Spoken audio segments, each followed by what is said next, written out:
Let me present. It always it's always kind of funny when I get people up on the panel and I see the little icons pop up, and I know that they're restreaming. Oh, I know, and they don't ask ahead of time. You're like, yeah. Like, hey, asshole. I mean, even just a back chat, you know, just being in the. See, like I got 2 cameras now. What is this? You man. One's delayed. One's delayed.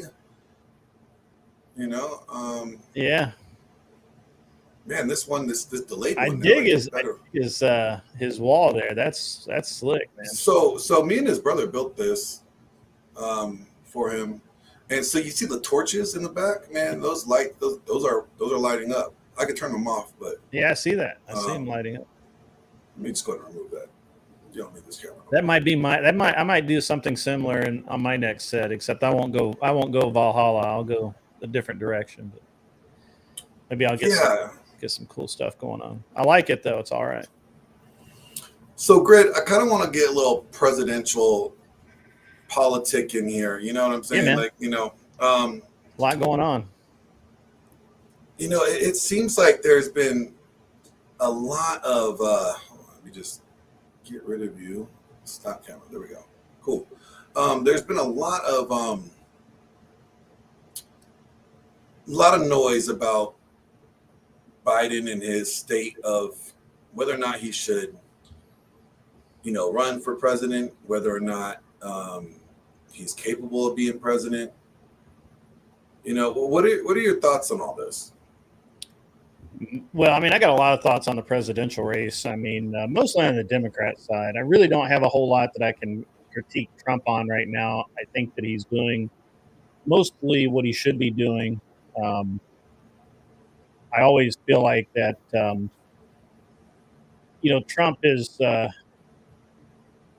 Trump's just one of those polarizing guys. You either love him or hate him. So I rarely ever bother talking about Trump directly. But now Biden, on the Biden side, I think, and well, actually, you know, from once you get away from Trump, it gets very interesting really quickly, because you've got, you know, you got RFK out there, you've got that Chase, whatever his name is, the leftist, communist, independent, or libertarian guy, weird. Oh yeah.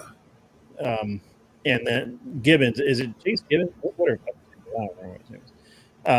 And then you've got, obviously, you've got Biden out there. And as I said months ago, there's no way Biden will make it through the election. He will be replaced. It is just happened. Now, the timeline is very interesting to me, because I think it's not ideal for the Democrats to replace him right now. But, you know, it's especially since the Democrats just a few weeks ago were like, no, Chase Oliver, thank you. Just a few weeks ago, the Democrats were like, this guy is badass. He's railing. He's doing a great job. He's got Trump over a barrel, blah, blah. And then, bam, you know, and all of a sudden it's everybody and their brother has second thoughts about it. But it had to happen. It had to come to that. Well, see, that's what I was thinking. Like it was only a matter of a time. Like, you know, like people had to realize, like, you know, this whole Trump Biden thing was going to take effect. Like, they're both old as hell. Like, you got one that obviously needs help walking. Okay, obviously needs help walking. But let me play some of this video and to show you what I'm talking about. Here's a clip from Fox News.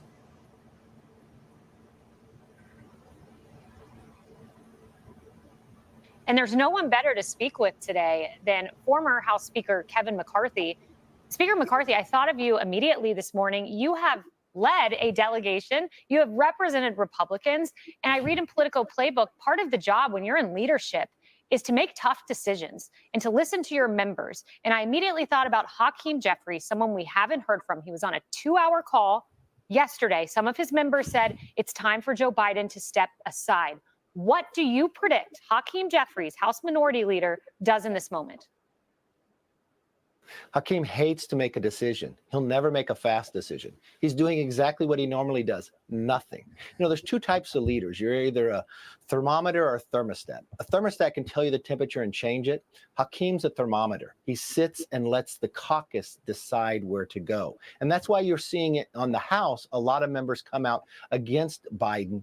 And in the Senate, you really don't have much. Not strong leadership. And he'll let the caucus get in front of him instead of stepping in front. That's why you see Joe Biden going out early before the members coming back into Congress and stating he's in this race. And I think his interview with Stephanopoulos, the two big questions that I take are really directly to Democrats. The only way I'm getting out of this race is God Almighty tells me to, and I don't care if I lose because I think I gave it my very best. And you're seeing Jill out there. She's a hard campaigner. I will tell you, it's much different of why I know that they're going to stay in this race. Jill doesn't want to leave either. Many times when we had meetings in the Oval Office, Jill was there as well. Interesting. Wait, so the First Lady was in some of your meetings about policy?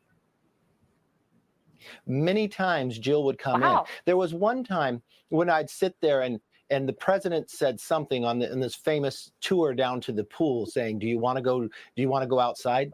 Jill turns very quickly when she hears that and says, no, they don't want to go outside, because she knew exactly what position he was in and what he was doing. And then he just turns around. You don't want to go outside? And then let us outside.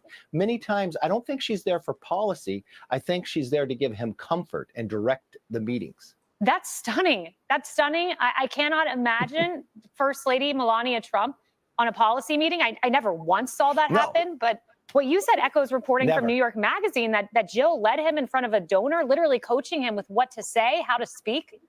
She's running the show.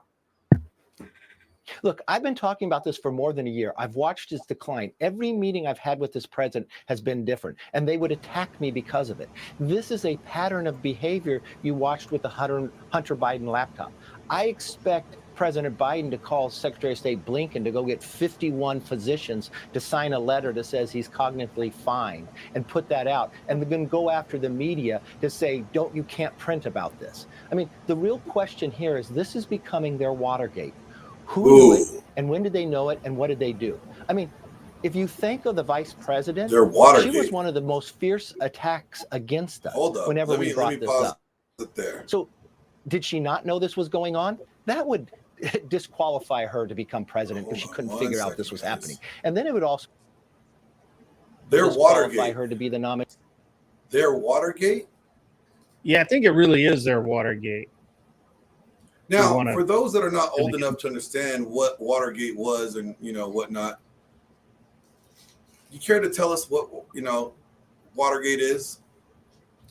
Well, Watergate was a scandal where Richard Nixon was accused, and he probably did. I don't know that he directly did it, but he was spying on various people in the Watergate Hotel. And Nixon resigned over it. Now, I've always felt like that there was a lot more to that story. I think most people do.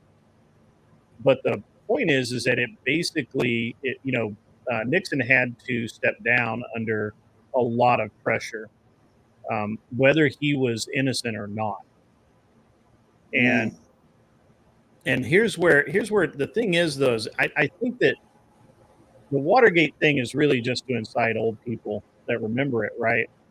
Just to kind of get them cranked up, because younger people won't remember it. Other than that, it's a political scandal. They don't actually know the details, so why does it bother? Why bother saying anything about it? But here's the thing.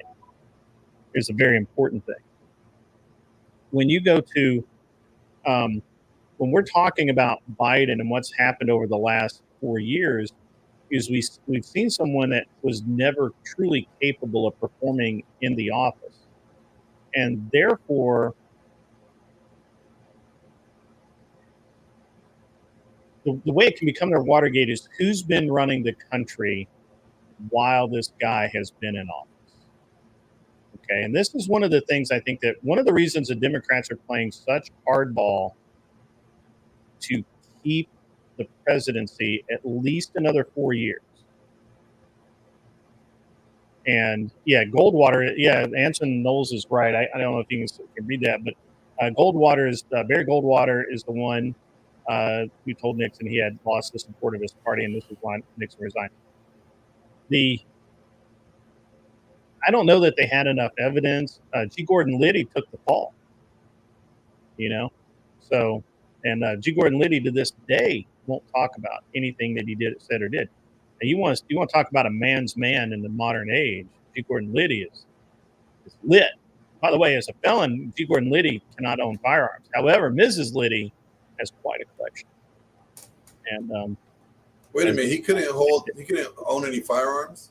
Yeah, as a felon, G. Gordon Liddy could not own firearms, and it was interesting because he was an agent, right? Like this guy, is a firearms guy, and G. Gordon Liddy had one of the greatest talk shows ever. Like if you wanted to hear some real talk, really good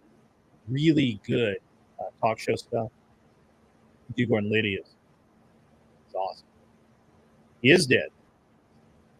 But G. Gordon Liddy would, Miss Liddy has a closet full, and he would say quite a collection and all kinds of things. But anyway, so Liddy took the fall for that, and he was a real man. And anybody that wants to see what a real man looks like, that guy went to federal prison for what he believed in, and to keep his oath. So wow, yeah. So he never talked.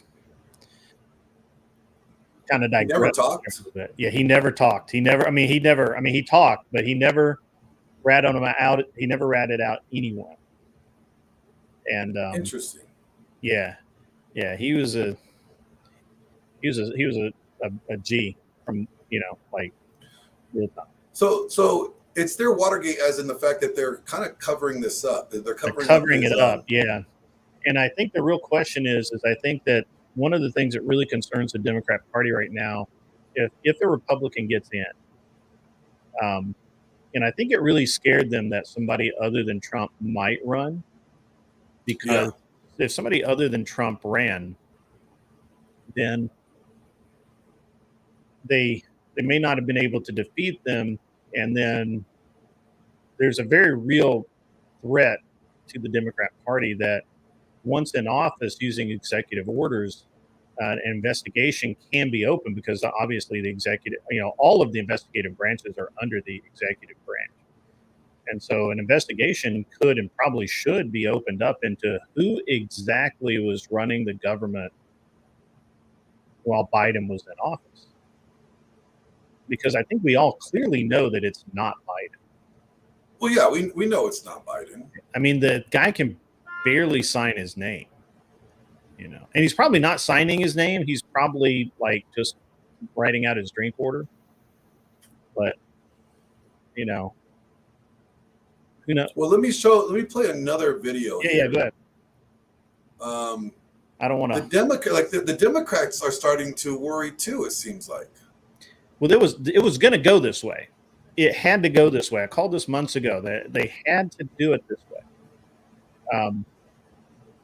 They had to keep him up in front of everyone to keep the idea of the party strong, and then they were always going to replace him right before the election. I just think it's early. It's earlier than I thought. I think they're risking a lot. Check out this level of because it's not even a party of unity. They seem to be rather confused and discombobulated.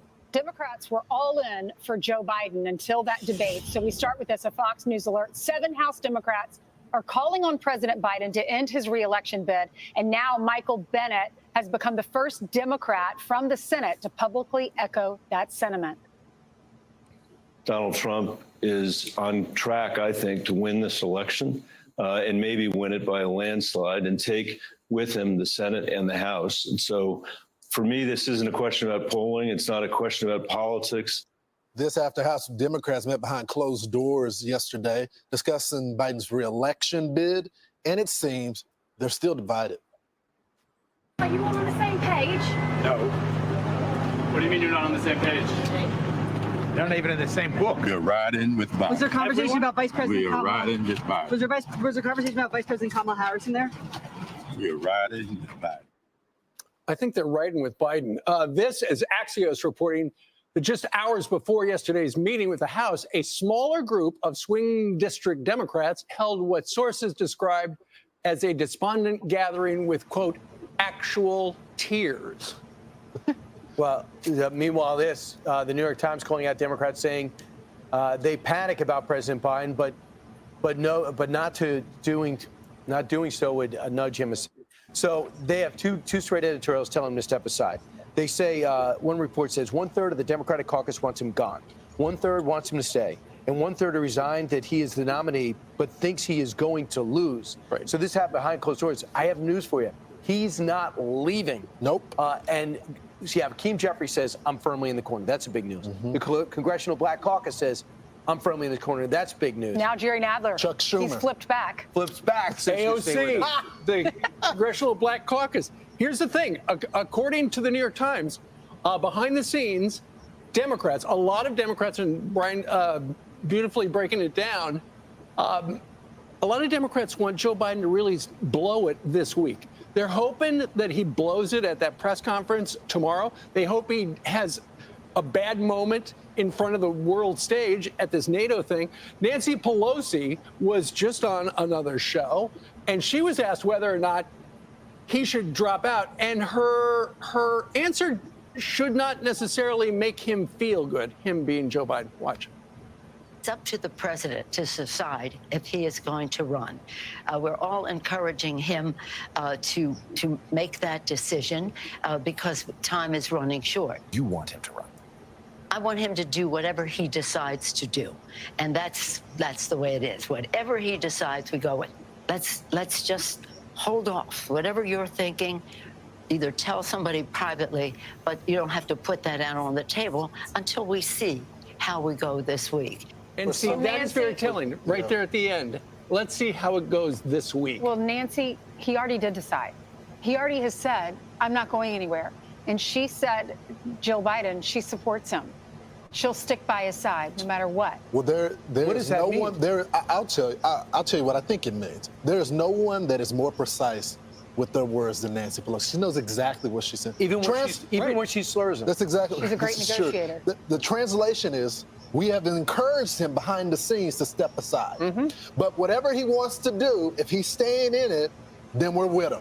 And that is what's been happening behind the scenes. This is cover for the Democrats that have been causing some stuff. No, it's really not, but it's to provide cover for the Democrats that have been openly saying we want him to go. Well, but at the end of the day, as a party, we have to back him. So I think Sean Hannity could charges on Jake Tapper because Jake Tapper stole Sean's teleprompter yesterday. Right. He put together a monologue that made Sean look indifferent Sounded about like Joe Sean. Biden. Right. It was unbelievable what's going on. Then Stephen Colbert took off his glasses and said, step aside. And Jon Stewart was cursing every other word, saying, why are you in this? It only took him 3.5 years. But what has happened? I mean, it's almost like being Donald Trump in the golf cart. I feel like we're Donald Trump in the golf cart going, look at this Right. car accident. It's almost like they've been watching Fox for 4 years, Yes, right? It's like, well, The Democrats are finally being honest. They can't control the media anymore because the debate was public and 8.5. I believe, how many people watched the debate? Maybe that was the Stephanopoulos. There were 8.5 million watched Stephanopoulos. Okay, there were millions that watched the debate. They right. can't hide anymore. That's right. They can't hide anymore. And that is why the White House has tried so desperately to control everything he does. And that's why some Democrats are saying, we've told him behind the scenes, you got to go. He's got to blow it. He's got to do something big. Maybe it will be the press conference tomorrow. But then again, when you've got the New York Times coming out on the editorial page 2 times saying, get out, and he doesn't do it, Joe Biden has paralyzed the Democratic Party because we've forecast after that debate, there is no way that guy from last Thursday can beat Donald Trump. So they keep talking. So where we see right there, like, there is a huge problem with, on the left when it comes to, Biden in the White House.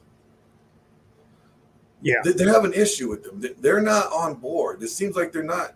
And not to say that you should expect, you to have a whole bunch of people on board with you, or not everybody in your party should, you should expect everybody in your party to agree with you. That's not true. But it seems like there's a lot of issues with this. Am I wrong? Yeah. Am I getting this No, wrong? no, you're right, man. You're right. So here's the thing. Again, I think all along this was the plan, was to replace Biden, but not until late September late August or early September.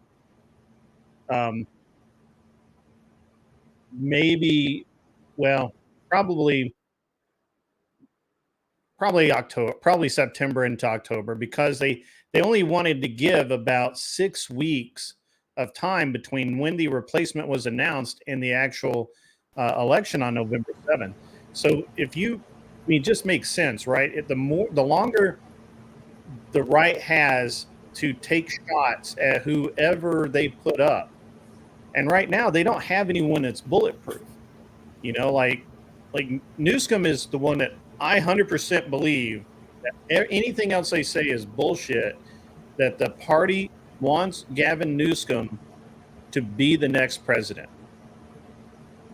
They want him to be the next guy, because they think he can win now, and they think he can win in 28.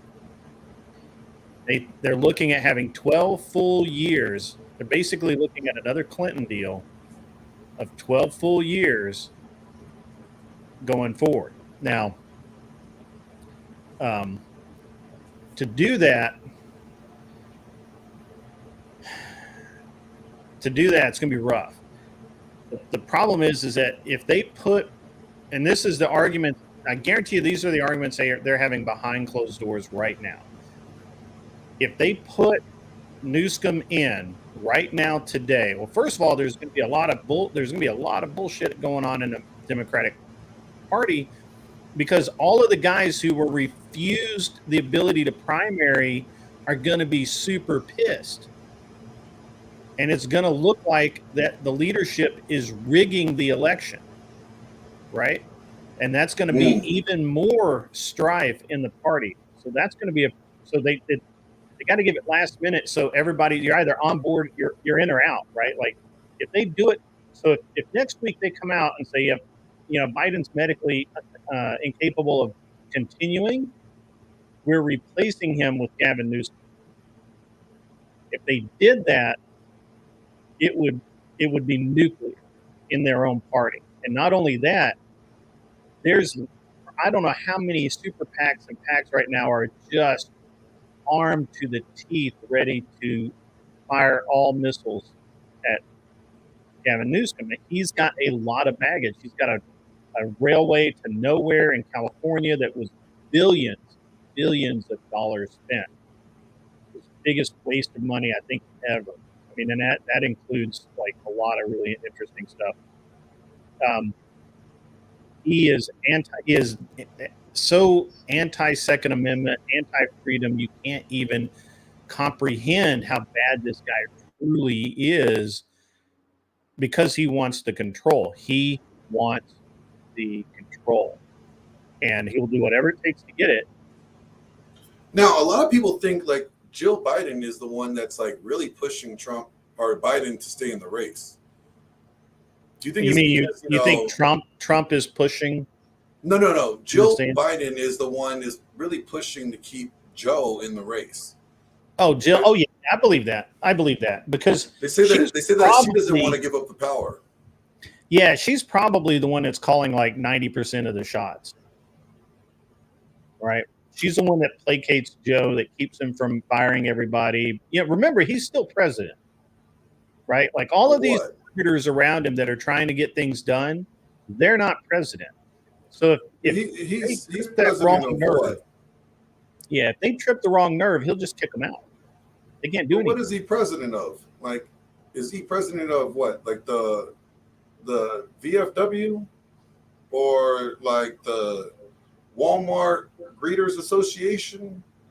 What is he president of? He doesn't know, but he knows he's president. But his wife knows. But his wife knows. Like, I think he wants to be president of the Vanilla Ice Cream, I think he could have just stopped at Vanilla Ice. He's president of Vanilla Ice fan club. The Vanilla Ice fan club. Yeah, I think he could have just stopped there. I don't think he's hip enough to do that. Like, I don't think he's there. Yeah, I get it. But so I got one more video to play, and it's grumpy old Joe kind of got in his feels, and he had to let some steam off and let people know something. Here we go. 1 second. Damn thing.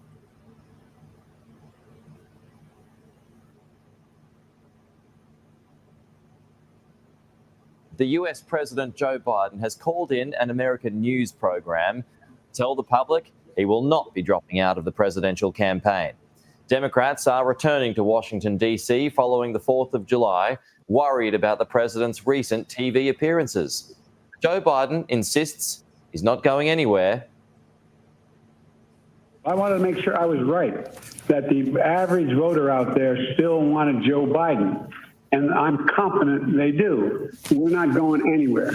I am not going anywhere. I wouldn't be running if I didn't absolutely believe that I am the best candidate to beat Donald Trump in 2024. James Matthews has more from Washington. Joe Biden channeling Donald Trump, calling in to his favorite TV cable news show. It was on MSNBC. Morning Joe, it's called. The hosts of that program are all pals of his. And suddenly, from nowhere, they had him on the phone. Lasted about 15 minutes. And the president, it has to be said, was in fighting form. It was early in the morning. He sounded more cogent and lucid, certainly, than he had done in that debate against Donald Trump. And, he railed against his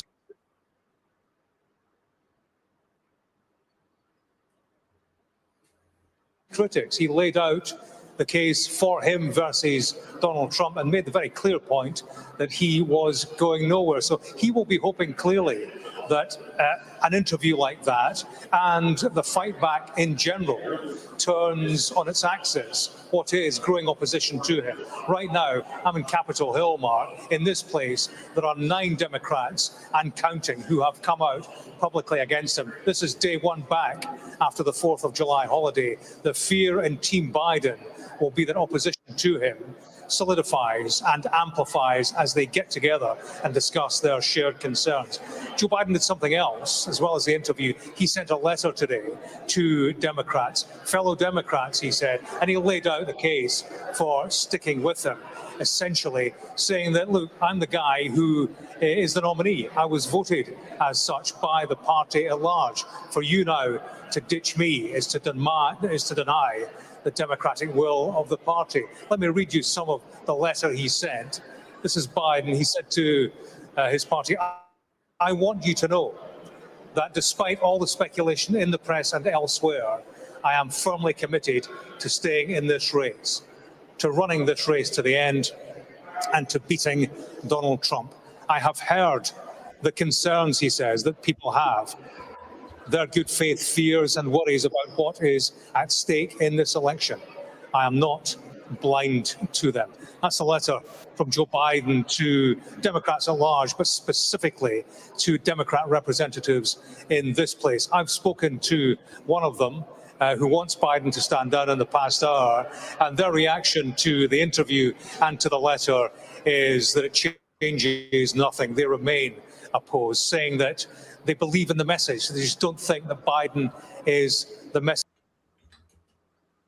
That is telling, Okay, so now, like, my mic and my audio should be a little bit better. I think I just hooked up the audio a little bit differently. Tell me, guys, you guys hear me better now? Is my audio better? Mic check 1 2 1 2.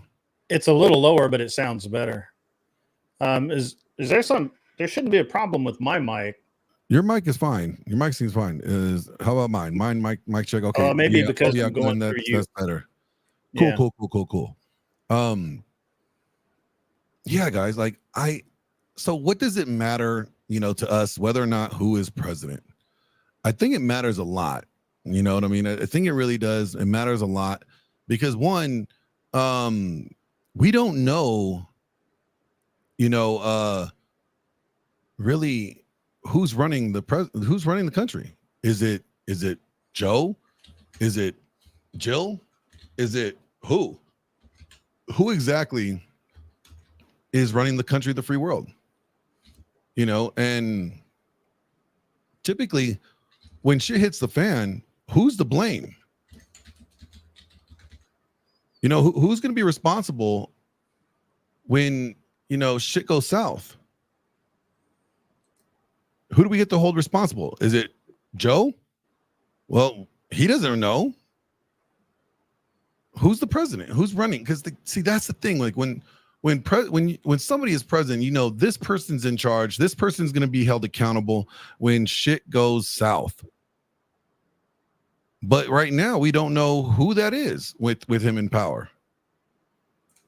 So to me, I think there's a problem there.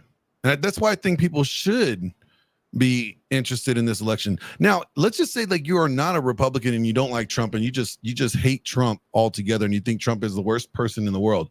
Cool, no problem. I could get with you on that. But don't you want to know who to blame? Because you can't blame a senile man that doesn't remember what's today or, what day of the week it is, or if he actually shit his pants. You know what I'm saying?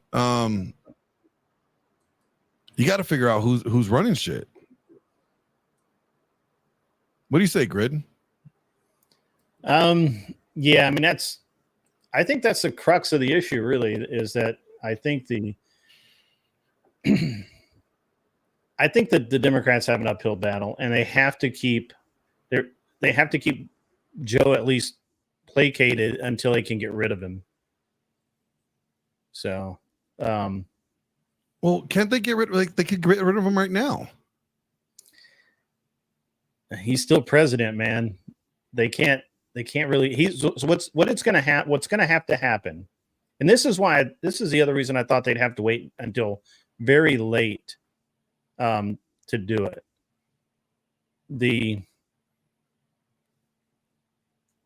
I feel like that they would need to wait very late to do it because Joe's going to have to make it happen. Joe's basically going to have to step aside, say, "Hey, I have health issues. I cannot continue forward." Then he's going to have to say, I'm stepping out of the way and I'm recommending, Gavin Newsom, whoever, to replace me in this race. And then the Democrats. Is your mic popping or is it just me? My mic should not be popping, but it sounds like it's popping. All right. I could be wrong. Let me hear it again. Is it better? Oh, yeah. Yeah. Okay. There's a little bit of popping, but not as bad. Okay. How's that? It's still popping. Is that good? Still popping? Still popping? Is your gain all the way up? Or let's turn down your gain. Maybe that's your gain. Well, it's just a wheel, so. It sounds better than it was, though. That's interesting. I haven't had any problem. Anyways, I'm sorry. I derailed you. Can you continue? Right. Yeah, sorry. I just think that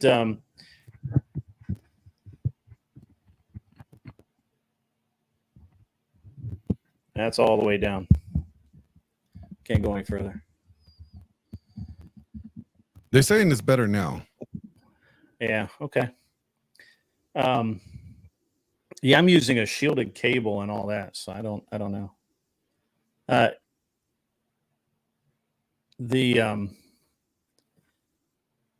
lost my train of thought. So the thing is that as long as Biden is at least is unwilling to step away, I don't think that there's anything currently that anyone can do about it. Yeah, they're not going to get enough. They're not really going to get enough of a DNC caucus to kick him out. I don't think there's any precedent to remove him from the race. They can't.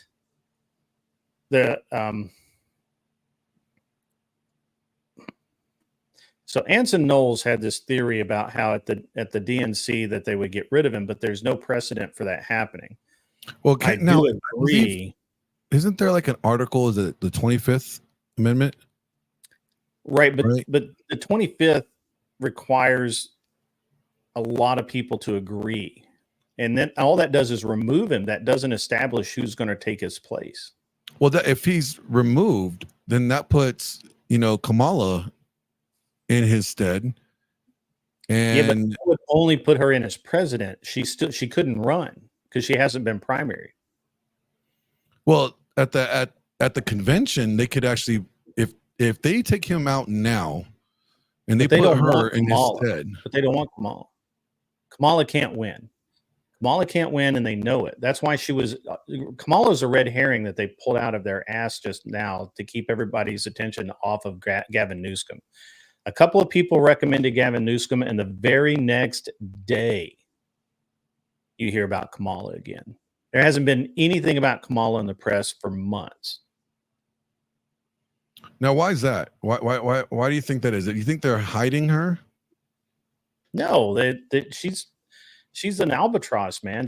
They're not hiding her. They just don't want her around because she attracts much too much negative attention. So she's bad for business. She literally slept her way into office, and there's a lot of people, not just one or two, but a lot of people with receipts of that. So if from what I remember, wasn't she with Montel, like the talk show guy, Montel? Oh, probably. There used to be this guy, and I forget his first name. His last name is Brown, and he was the district attorney, I believe, in the Bay Area, and he got her first job as a ADA or whatever, and showed her how to get elected, and basically groomed her for political office. Her husband has been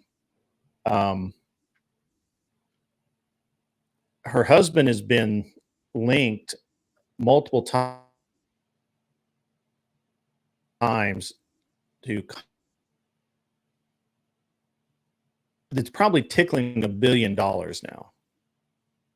It's probably, if it's not $1 billion, it's got to be pretty close, and maybe more. That were Joe Brown. Yes, thank you, Joe Brown, the judge. Chad always knows. Judge Joe Brown. Judge Joe Brown, the crooked one. No, Willie Brown. That's it. It was Willie Brown. It was. That actually, yeah. Willie Brown, who was ADA and I believe became a judge later. He basically guarded her career, and then moving forward, her husband, she funneled, using her political power to funnel projects to her husband's construction company, things that never got built, money never returned. I mean, you can't even make up the amount of corruption in Kamala's past. Now, when she was being nominated for VP, nobody cared because it didn't matter. You could take shots at her, but it didn't hurt Biden, right? Yeah, I mean, they take a few shots, but if she tries to run for president, all that dirty laundry is going to come out, and when it does, that hurts the goal, right? First of all, if they announce her, they're going to see a dip like this. Once all the bad press comes out about who all she slept with and all of that to get to where she is, it's going to go like this, and her husband's going to have to be, he's got to be like nervous as all get out because he doesn't want all that shit out there either. Yeah. He stands to lose a shit ton of money. Basically, just like Nancy Pelosi's husband, that dude is still married to that chick because the political connections that she has, because of the money that she could bring him for his construction company. Yeah. I use that loosely because I'm not sure that they've ever built anything. They just I get think caught. aren't they in charge of the railroad? Yeah, probably Gavin Newsom's railway. So Newsom has a lot of baggage as well, and that's why I just can't see. I think it's a big error. It's a huge error. TDB, there's no way. It doesn't matter who they put with her as VP. Nobody's going to vote for Kamala. It just isn't going to happen. Like a small segment.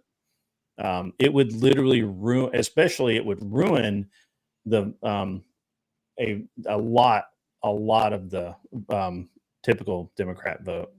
Well, let me go to commercial break, but right after we get back from that, I do want to ask you, why does this matter to us, like everyday folk? Why should we care about Trump or Biden or any of that nonsense? Like, so think about your answer to that after we play this commercial.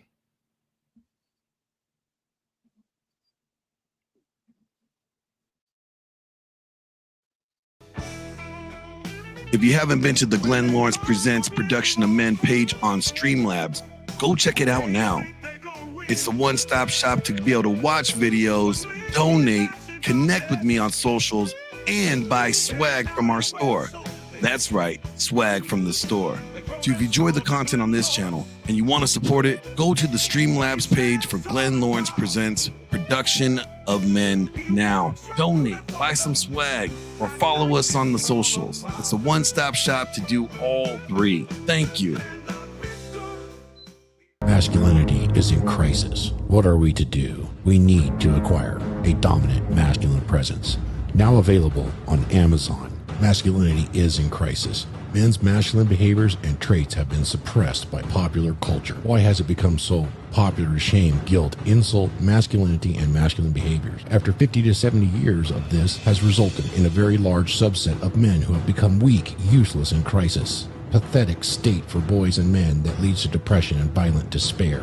A dominant masculine presence addresses this very dilemma for the individual man, and it firmly establishes why this is what is desperately needed by the individual man today. In this book, clearly defined masculine traits and behaviors and the emotional durability provided by traditional masculinity are presented as a guide to what every man should embed into his identity. Putting these principles and behaviors into practice will motivate and direct your path step to step to create for yourself an authentic, dominant masculine presence.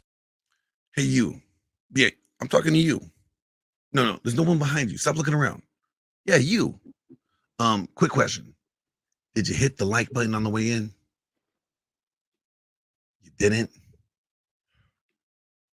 Come on, man. It's simple. You just click the like. Just go over there and click the like. Help me out. A journey filled with twists and turns. Why is it that essential life lessons aren't taught in school? You probably know that the mitochondria is the powerhouse of the cell, but do you know how to invest in a Roth IRA? We're not taught to build ourselves mentally, physically, and spiritually. The roadmap to success is more than just a college degree. You don't have to follow the traditional route. Success isn't confined to a classroom. It's about discovering your own path.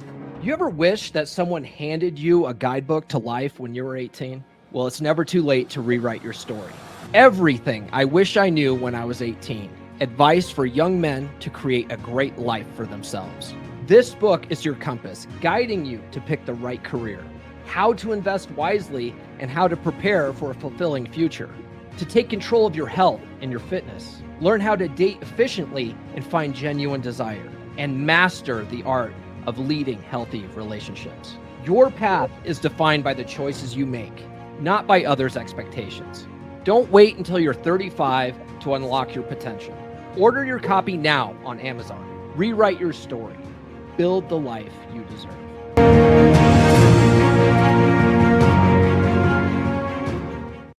Hey, if you're enjoying all the content that we provide here in these late night after hour streams and all the wild topics, then I need your support. See, YouTube takes a huge percentage out of the super chats that you send. And if you want this channel to be supported, see, I got this dono bar here. And this dono bar, we have weekly goals. And if we want to be able to continue bringing these late night long streams that you enjoy, then I need your support by going to the Streamlab links below. It's on the banner here, and donate there. Your support helps this show continue to grow. Thank you.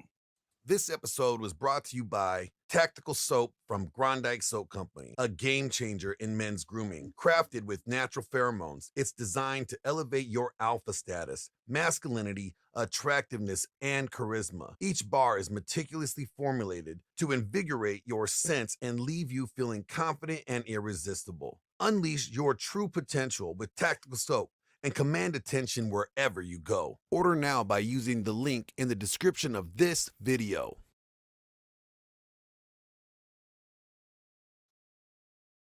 And there we are. Glenn, you're still muted. Oh, there I'm back. How about now? There you I go. hope you guys enjoy those amazing commercials brought to you by yours truly, and some of the friends. If you haven't gotten your Tactical Soap, make sure you get that order in as soon as possible. You know you don't want to be walking around with smelly balls. Like your wife loves you, but she doesn't love your smelly balls. Okay, I guarantee that. And if you have a girlfriend, or if you want to get a girlfriend, smelly balls is not a way to do it. Let me just tell you that right now. That's not going to help. It's not going to help whatsoever. Yeah. So wash your balls. Get it together. Come on, guys. But so Grid, let's get into it. So why should we, the average Joe, care about who is president? We got people that say our vote doesn't really matter. Like, it doesn't matter. They got someone that's gonna, it's the electoral votes that count. Our votes don't matter. So why do we care? I think a lot of people who said that previously, after watching the debacle of the last election, probably have a different opinion, or should. It annoys me when people who complain constantly about government then come out and say, well, my vote doesn't count, or my opinion doesn't count, or whatever, because if you feel that way, it probably really doesn't. And that's a sad fact, but it's true that if you honestly believe that your opinion doesn't count, it probably doesn't count, because you don't make it count. It's hard to figure out why we would care about about who's president, right? There's a lot of, there is a lot of truth to what Anson Knowles said earlier.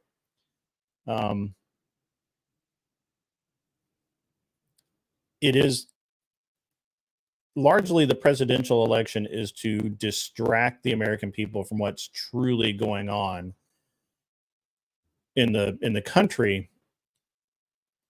and it works on probably 60 to 80% of the people, to be honest with you. It's really a small population of people who pay attention to what's going on in the government, right?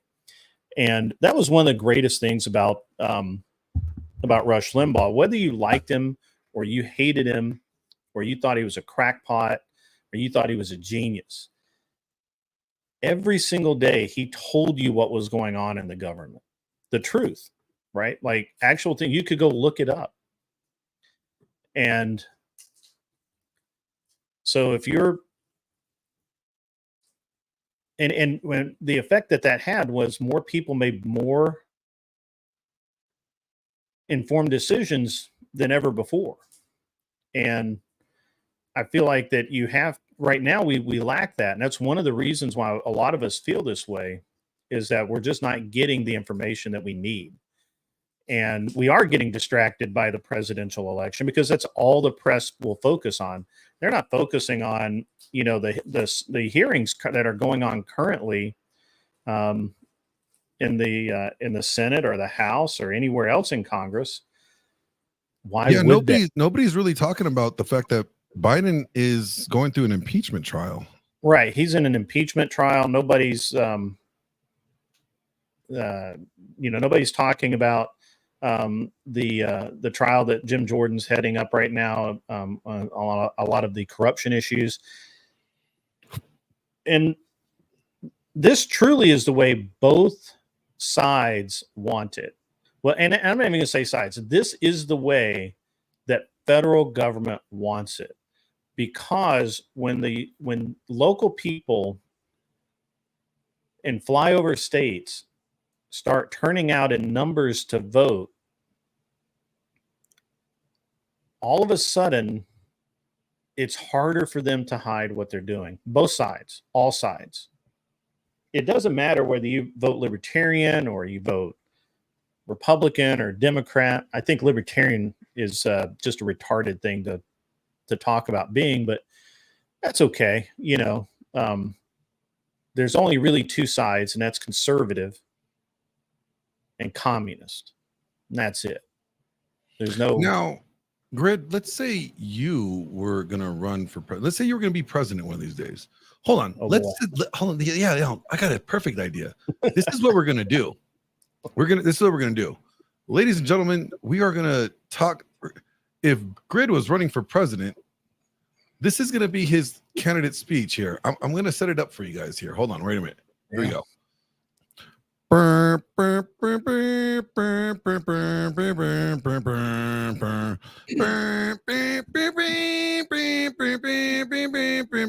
This interruption is brought to you by candidate Grid 1 for president. Candidate Grid 1 for president is here. Live interview with candidate Grid 1. That's awesome. Candidate Grid 1, if you're president, what is your policies on I don't know, foreign involvement? Well, I'm a constitutional conservative, so as far as I'm concerned, foreign involvement is a matter of national. It is a matter of national security, and we would treat it as such. It's not a matter of pretty much anything else. I don't really see where it's a matter of compassion or humanitarianism. I really don't care. So basically, are you telling us that like we ain't gonna go for war for other people's shit? Like that's other people's problems? The OPP? Right. So again, constitutional conservative. We don't get into anybody else's wars. The only way that I would want to see American troops go back into war is if it actually benefited the U.S. in some way, and I don't mean just in trade negotiations, because I honestly could give a fuck less about foreign trade. We've got a lot of we are still the largest manufacturer of goods in the world. We provide more than enough food for our own people. We do not need foreign oil. We honestly don't need anybody else in the fucking world. So fuck all of them. They can go to hell. Hold on. Deal with any Muslim country because they're not Christian, and that being a country founded on religious freedom, countries that do not allow religious freedom, we could not deal with. And since all Muslim countries are by definition single religion countries, couldn't deal with them.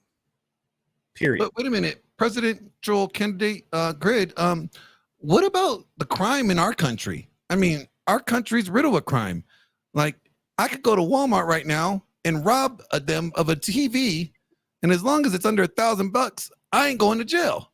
What are you gonna do? Are you gonna change the crime laws? That's only behind the lines in communist California. We'll fight. We'll get them back. We'll liberate California from the communist, and once we do that, then they can establish states' laws again. So the one thing that being a constitutional conservative, I believe in states' rights. The Constitution gives a very specific number of rights to the American federal government, and once we exhaust that, once we reach the limit of that, we have no further rights. Which would mean, obviously, that the IRS income tax is completely illegal, so that would have to be disbanded under penalty of law. Matter of fact, I think most three-letter agencies are against the law according to the Constitution, so they would have to be disbanded, or the leaders of those organizations arrested and prosecuted for crimes against the American people. So, what about the education system? Presidential elect Grid 1 candidate guy. What are you going to do with these educations? All these T's are teaching all these boys and girls they could be T's, and they could. We've become a dumb nation. We used to be a smart nation. We used to do high on these test scores. Now we dumb. Well, again, the federal government, as president, I couldn't do a whole lot about that, to be honest with you.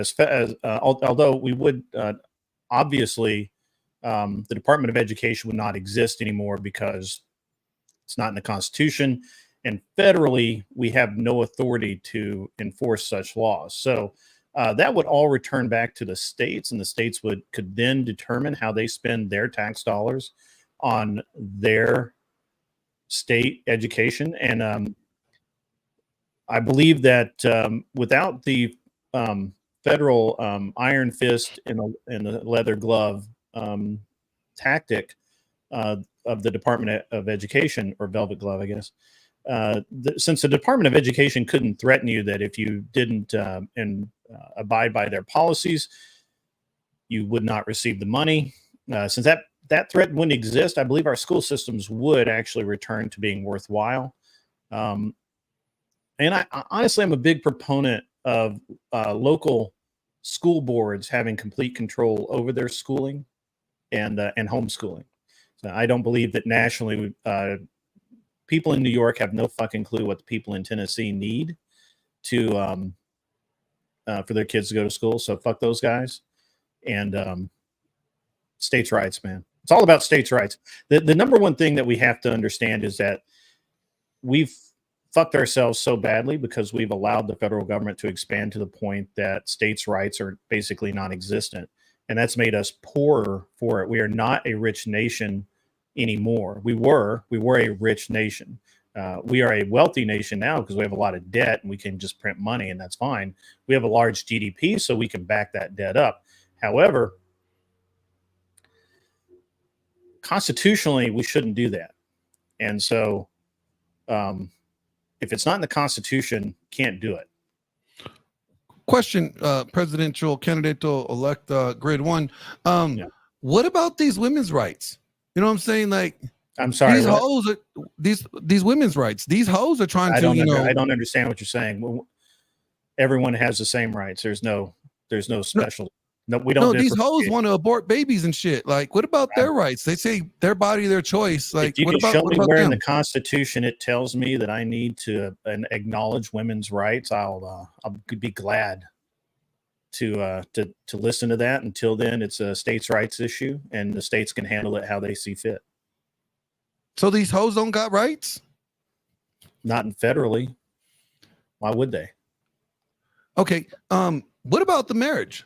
Are you doing anything about the marriage laws? Like, these marriage laws are kind of all fucked up. You know what I'm saying? Like, all these guys, I heard these red pill guys saying like they ain't getting married because these marriage laws are all fucked up. So are you gonna do anything about that? So again, I just keep going back to it's not in the Constitution, man. Marriage as a state institution is wrong anyway. It should only be a religious construct, to be honest, in my opinion. But since it's not a federal issue, then to be honest with you, as president, I wouldn't care. I would simply kick it back down to the states because that's where it belongs. I mean, you can't. It's a fallacy to consistently say the federal government, help me, help me, help me, when my state won't let me do what I want. Right? Your state laws.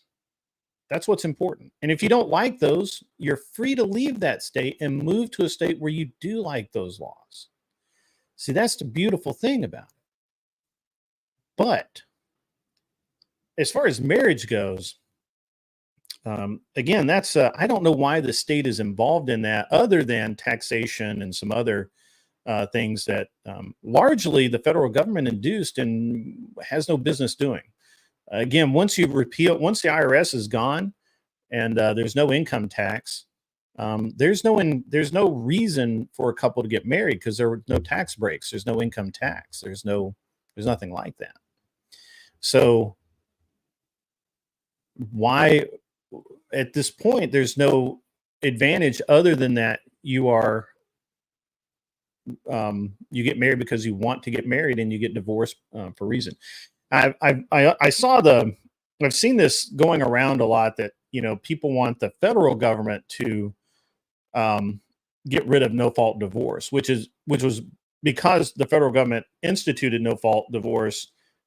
Reagan was pushed into that, and he said that he should never have done that. Like, he honestly should have stayed neutral on that and left it with the states. But at the time, that was just the way things were going, and he got pushed into that. And he said that was one of the few things he regretted that he did as president. There were a few, but that was, I think, one of the largest ones. So the first thing to do is to get rid of the idea of no fault divorce. Divorce shouldn't be easy, and it shouldn't be mandated by the rules for it should not be mandated by the federal government. That's wrong. So again, states' rights, that's it. TDB, I would collect taxes via flat tax. And we would sell bonds again. That means something. Glenn, you're muted again. So I would have done a flat tax too, like, a nice 20% flat across the board for every. Well, I think for individuals, probably about 8%. About 8% flat tax across the board for individuals. Is that going to be enough? Is that going to be enough for our military and everything else that we have? 8%? You think 8% is? Well, I think 8% on individuals, probably in the 18 to 20% range for corporations. And I think that gives you plenty of money, assuming you balance. And of course, the budget would have to be balanced. We would require the budget to be balanced, right? Like, there would be none of this kick the can down the road bullshit. So you would get us out of debt. Yeah, that would be a federal law that we could not kick the can down the budget. We would have to have a budget and stick to it. And second, and the other thing is that once we quit giving money away to foreign countries, our debt decreases dramatically. Also, all of the debts that we are owed across the world, all of these countries, all of these national banks that have used the United States as their own personal piggy bank, that would end. As a matter of fact, that would end day one. If I were into office, executive order number 1 would be anyone in the world, any country, any organization, anyone that owed the United States government money, payable immediately, 90 days, make arrangements, right? Like, this is bullshit. Why is it that, the only country that's repaid their war cost to the United States was, I want to say it's Sweden. Every other country, England, Germany, France, all of them that owed the U.S. money for World War II, World War fucking II, bro. Yo, how many years ago is that? 100-year-old debt. I mean, let's get some fucking interest going, baby. like Damn. I get a flat tax when I can just take your GDP for 10 years. So, I mean, yeah, we need to get our money back, right? Like, we've been too nice, too long. Way too nice. Okay, so that was presidential candidate grid 1. Now all right, Greg, you got to do the same thing for me now. You're going to throw some questions my way. I'm going to butcher them, okay? Hold on, we got to cue the noise and all that other stuff, like the intro. Hold on. Me. Okay. Here we go.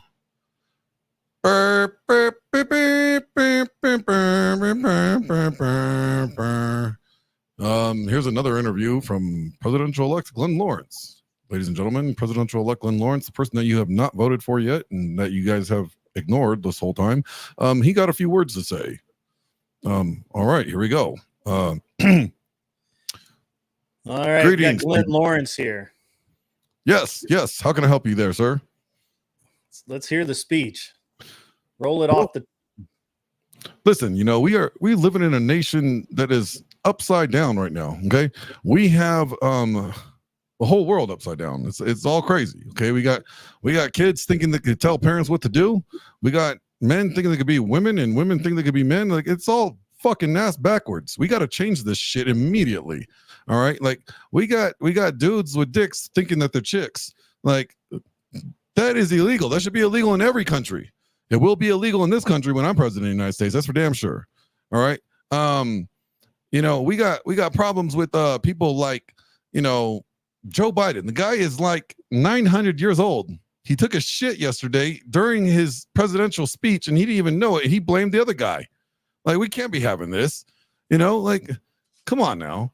We'll be changing all things all over the place. Okay. Like, I just heard that there's this new indigenous people tribe coming up out of Tennessee, calling the Haktua tribe. Like, I just heard that these are just hoes that suck dick really well. Like, what the hell's going on here? It's not a tribe. They're not indigenous people. What's going on? I heard of Dixie chicks, but these are Dixie sluts going on out there. We can't be having them trying to, file for their, indigenous card so they can start making money off of it. This is ridiculous. We got to stop all this.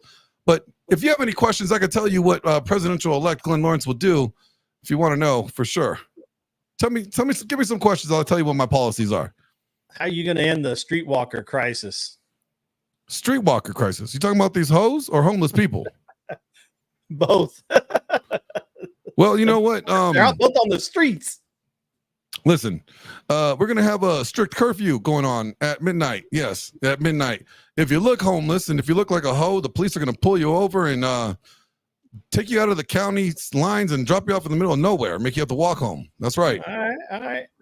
If you try to walk home one more time. Public decency law is making a comeback thanks to President Glenn Lawrence. Yeah. If you're ladies, I don't care how hot you are. If that ass cheek is hanging out of the bottom of that skirt, that's a crime. That's a crime, and that dime will be paying some time. That's right. Yeah. The sweet ass of yours is going to be in prison. In a jumpsuit. Privilege, not a right. That's right. That's right. And when it comes to the flat tax, yeah, I agree with you. Grid One, a flat tax is definitely needed. We definitely need a flat tax. And what we're gonna do here, for all those freaks and those streetwalkers and those weirdos with chicks and dicks and all the homeless, we're just gonna send them all to California.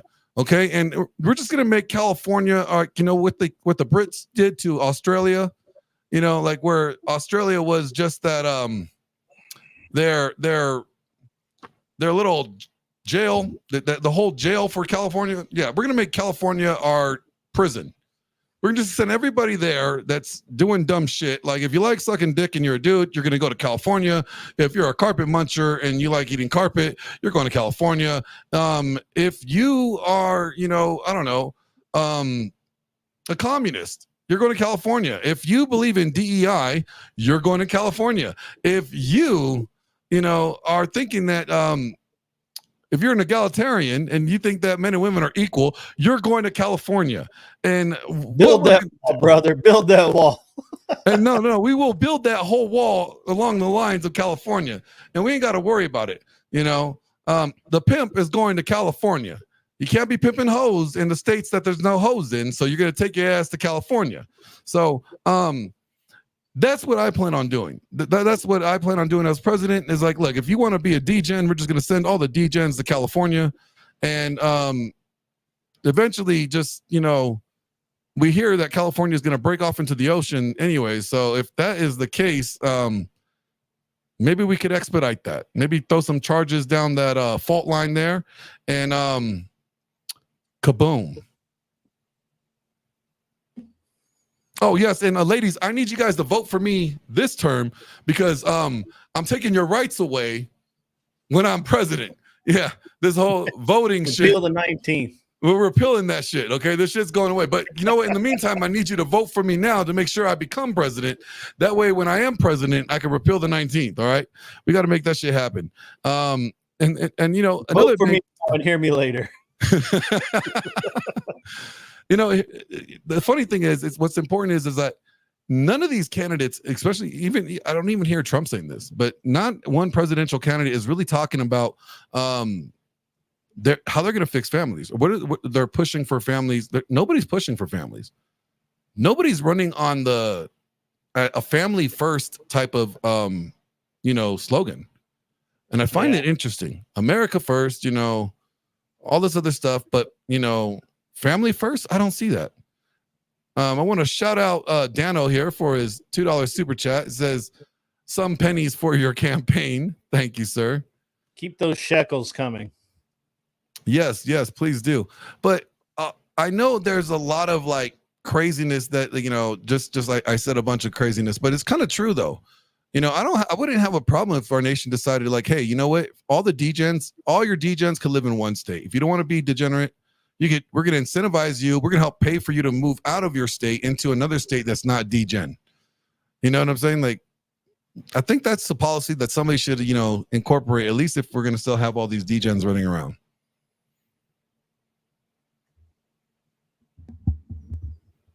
I think we send them to Venezuela. Venezuela? That's where all communists go. Why? I don't know. Bananas, maybe. I don't know. I mean, MS-13 they actually kind of cracked down on MS-13 over there. Yeah. Chavez, he's a communist. He likes communists. That's true. So I mean, I don't know. I don't think like neither one of our presidential candidates right now really are on America's side though, on the people's side. Well, I think Trump wants to be as much as he can, but he's I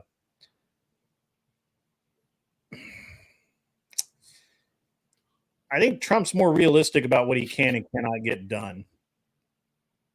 So, well, I mean, okay, let me ask you this seriously though. Do you really think Trump can win? And if he does can he win? Yeah, he can win. Okay, so let's say if he I don't know. How effective of a president will Trump be if he wins? Well, that really depends on the midterms. If we can, which I believe the more important election is the midterm election, which is why I'm trying to do stuff now about that.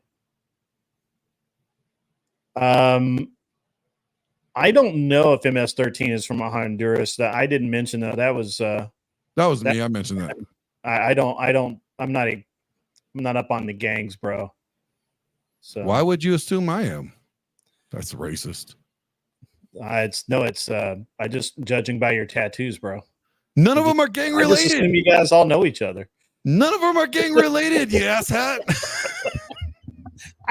But you gotta go to the same place to get them, right? No, same artist, right? No, it's not the same artist. Why would I know anything about tattoo artistry? Why would I know? I don't that? know what you assume. You're doing a whole lot of assumptions. I don't like it. That's racist. Yeah, guilty by association, bro. Damn it. Yeah. But aren't really, you from California, that where all the gangs come from? No. Ansem says so. Just the big ones that make everybody know. just all the big gangs. All the big ones, just all the ones that matter. Bloods and the Crips and the what the fuck are those guys? Starts with an S. I can't remember what it is. Sereños, yeah. And the Norteños. Yeah, they're bad. Those are bad people. They're bad, and they're really bad in the prisons. So you guys, I did drop the link for you guys. If you guys want to join us and tell us what you think about either our presidential campaign, why not? or your thoughts on Trump or Biden, because I think that either one of these presidents are going to be a lame duck. I don't think there's a candidate that's running right now that's not going to be a lame duck. I think Biden's going to be a lame duck because he's going to be exposed that he's not really running shit. So I think that's the big problem is that we can't. Talking about what Biden's going to do is irrelevant because he's not going to make it there. But Newsom, so if Newsom gets in his scummy ways, he could turn that into Newsom 24, 28, and then he can line up somebody else for 32. Well, that's if Newsom doesn't go to prison over this whole railway thing out here in California. Well, I mean, they dropped a lot of money. They dropped a lot of money, and we got nothing to show for it. It's weird that you never hear anything about the fact that he almost went to jail. I still don't know how he didn't go to jail on the last case, and now he's fighting one. He's fighting a new one. So I'm wondering, for the 73 amazing viewers that are listening right now, should show them the hat. You should get a close up of the hat. Here we go. That's right. What does it say? Re-elect that motherfucker. That's great. Now, signed by the Nudes, bro. Ted Nugent. If Trump wins, he's gonna be half the time he's gonna be in court. I don't think so. I don't think so. You don't think so? I think he's gonna be. I think he has a long road to hoe. No, because once he's in, so if Trump gets elected, actually the best course of action is Trump get elected. Trump gets elected, day one, executive order, he de-weaponizes all the 3-letter agencies that are currently pursuing him. That would be it. Done. Then, as far as the New York thing goes, that's all going to be turned over on appeal anyway. I can't even count the number of issues just on the prosecutorial side. We won't even talk about what the judge fucked up. Just the prosecutor himself fucked up that case so badly that there's absolutely no way it's going to go forward. It just can't. So, I mean,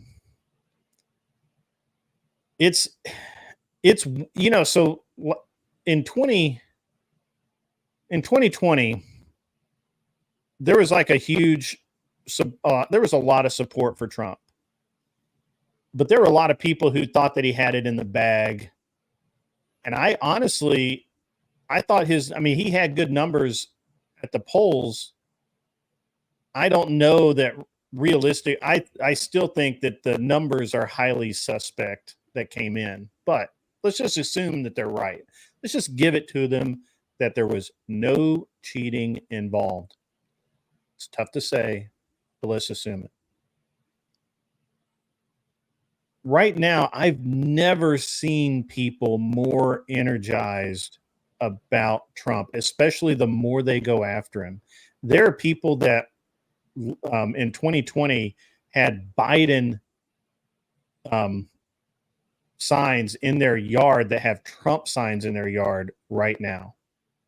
It's crazy. Absolutely nuts. I do think that Trump getting in does a couple of things, in my opinion. Now, I don't know that he will do that. This is what I think he's planning on. I don't know.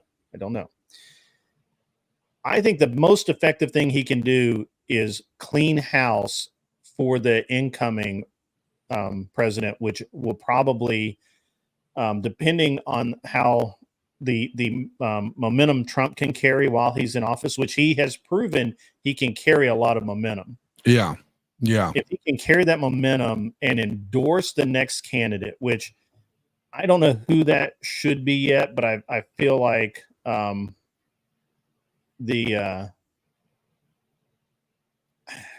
just don't know, man.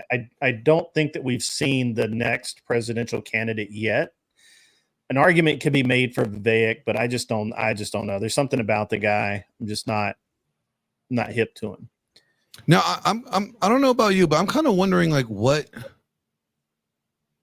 people are hoping to get out of these presidents. Like if they could. I'm wondering, like, if you could write a letter if you could write a letter to the president, right? Let's say it's Trump, right? And you're in Tennessee. And you're like, all right, Trump. My name's Grid One. I'm out of Tennessee. I would like, for you to work, think about what's going on here in our state, and this is what we need help with. Like, what are the things that, what are the things that are really on people's mind? And that's why I pinned the link, you guys. I really want to hear what your guys' opinion is and what you are wanting out of your president, whether it's Biden or Trump. Join the panel. Tell us what you are looking for, or what you wish your candidate would do for you or for your nation or for your state. What is the most important things for you? Because I definitely think jobs is number one, right?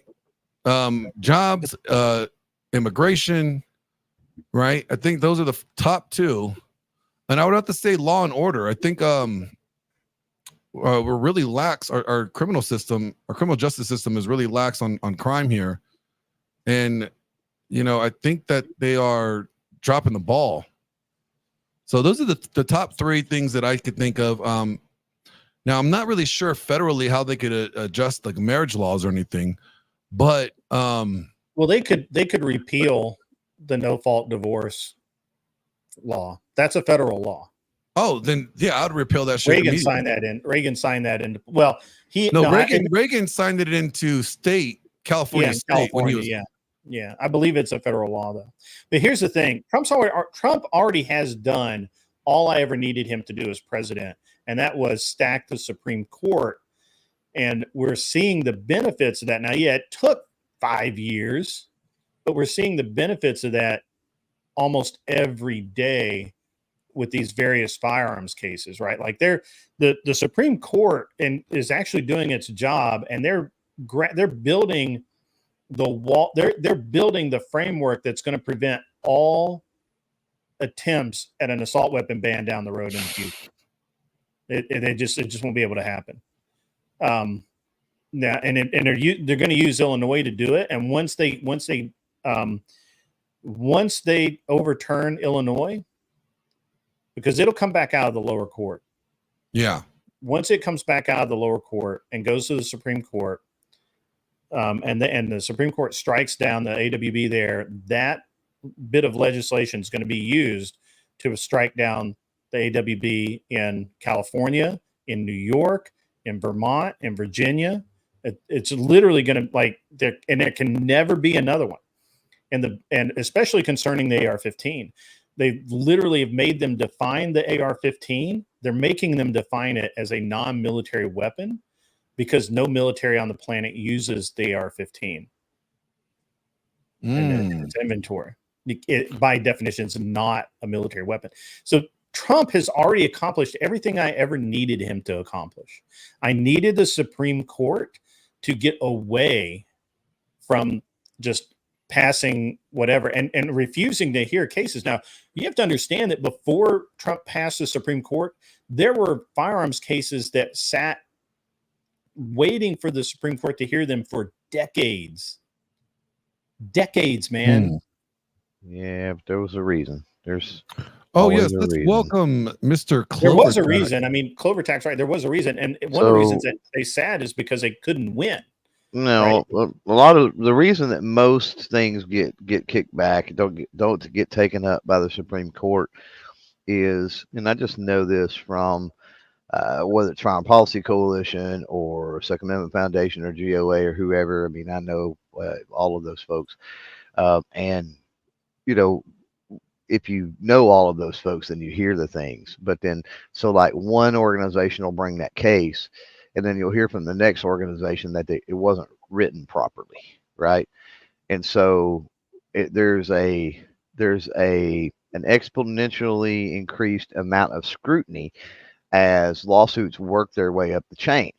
Glenn, can go into a municipal court or a parish court or a county court or whatever, a precinct court. What am I thinking? Justice of the peace, that sort of thing. Can go in. It's pretty informal. We can represent ourselves. You don't really necessarily need a lawyer if you got a good handle on things, that sort of thing.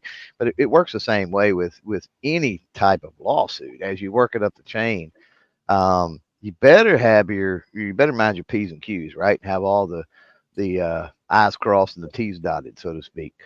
And I've seen stuff especially in the last 10 years, where it was as simple as the font size or something was not correct somewhere, or something should have been in bold, but it wasn't in bold, and just goofy things like that that caused them not to take it up. And we're getting, as a gun community, we're getting better about that, because you learn from your mistakes, of course. And I think that's with the success that we've been seeing in the courts, I think that's testament to that. We've learned from some of those slips lately. Now, this latest thing in regards to Illinois and the Supreme Court not really taking up that, and I think there's some telltale signs in what Thomas wrote.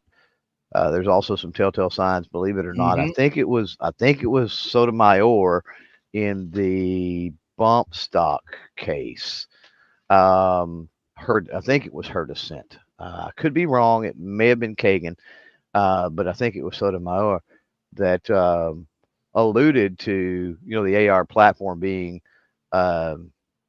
She didn't say in common use, but she did say something very similar to that, which was like in common supply or readily available, something along those lines that could be used by our side, quite honestly, to go, hey, look at here. Even the dissenting opinion said that ARs are common use, because once you pass that threshold, once you set that bar, it's a whole different ball game when it comes to anything like that. So government can't just go in and get rid of things considered common use, and that ship sailed. Let's be honest. It's just a matter of getting things down on paper where the courts and whatnot recognize that, because it's pretty obvious, especially over the last 10 years, that like the AR platform is the preferred, most popular, best-selling, most owned, however you want to define it, firearm that's out there, at least in this country. Yeah, it's an interesting thing, I think, because again, if Trump had not stacked the court,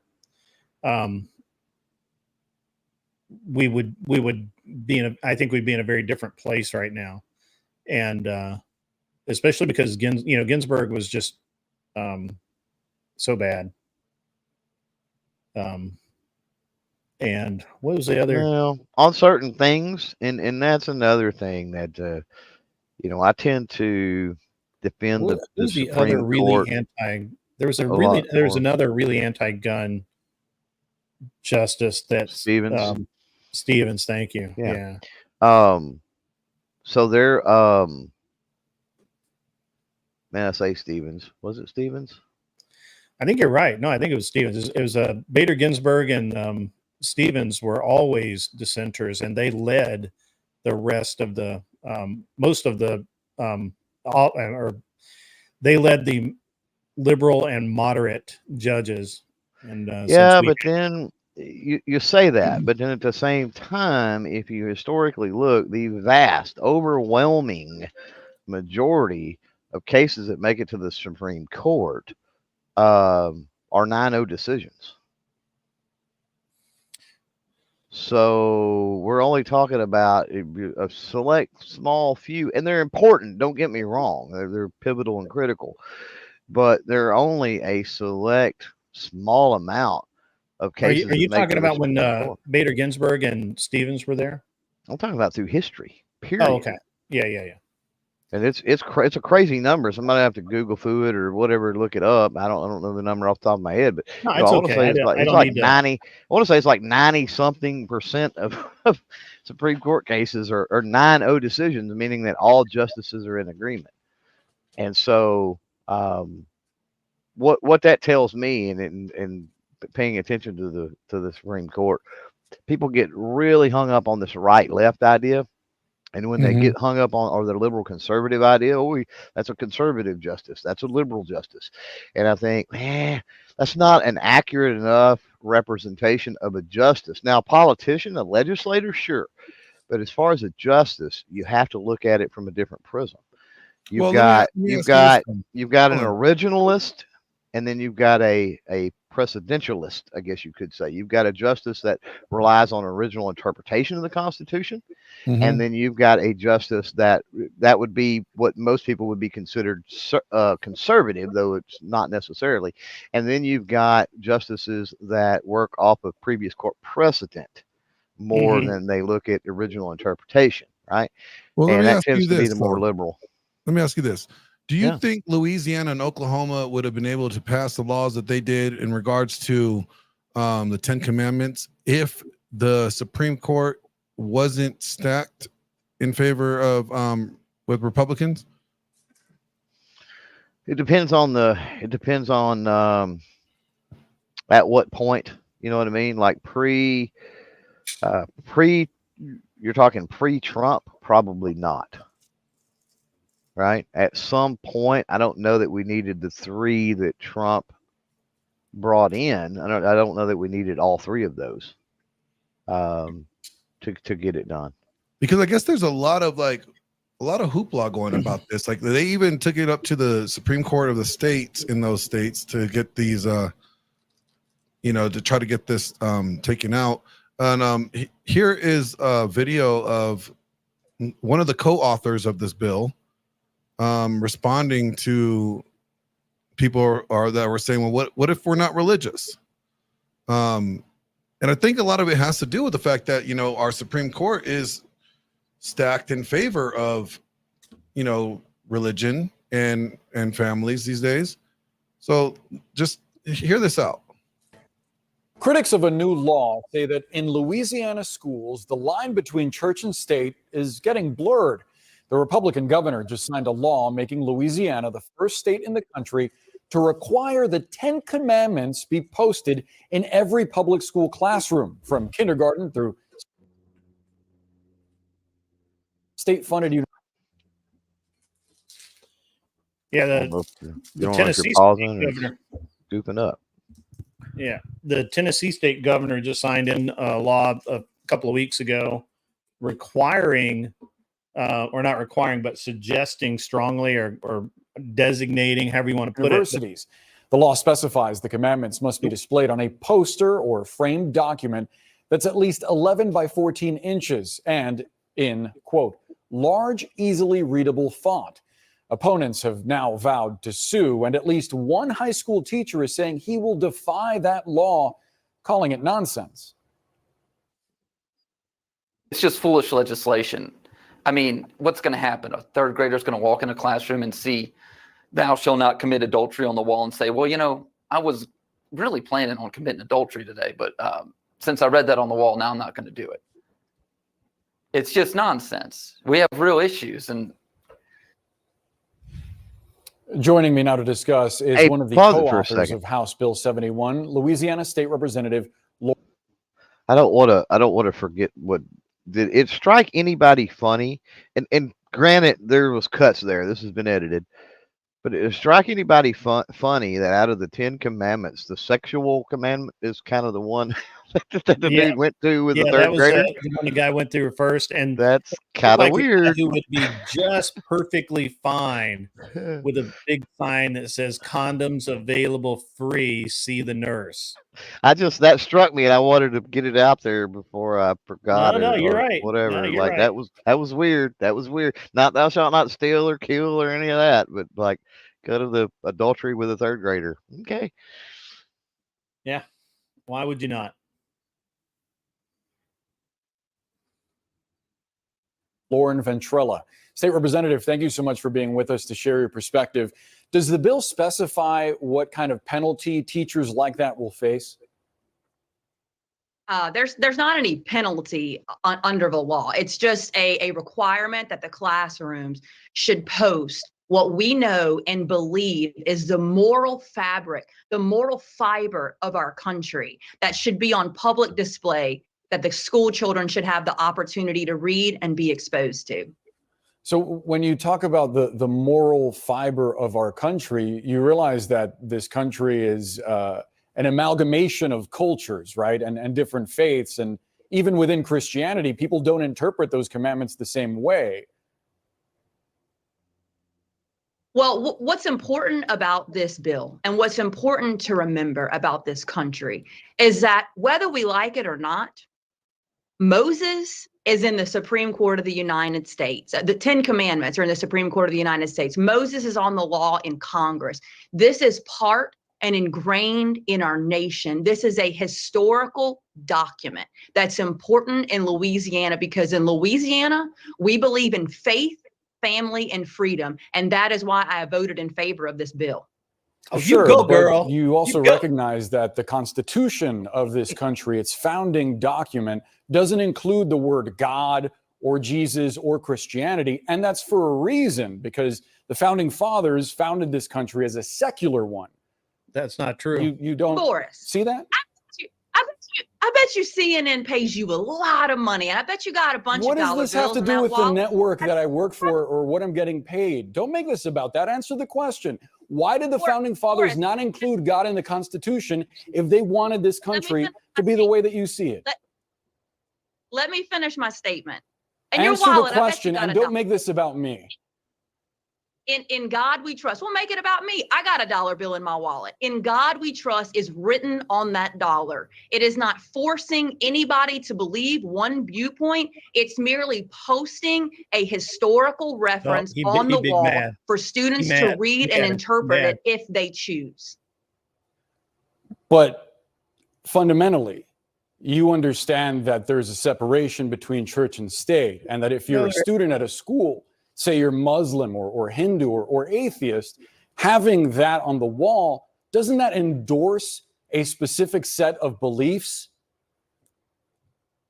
Absolutely not. It is a historical document. Again, but there are historical documents. There are historical documents that actually this law authorizes to be displayed in classrooms, like the Mayflower Compact, the Declaration of Independence, and others.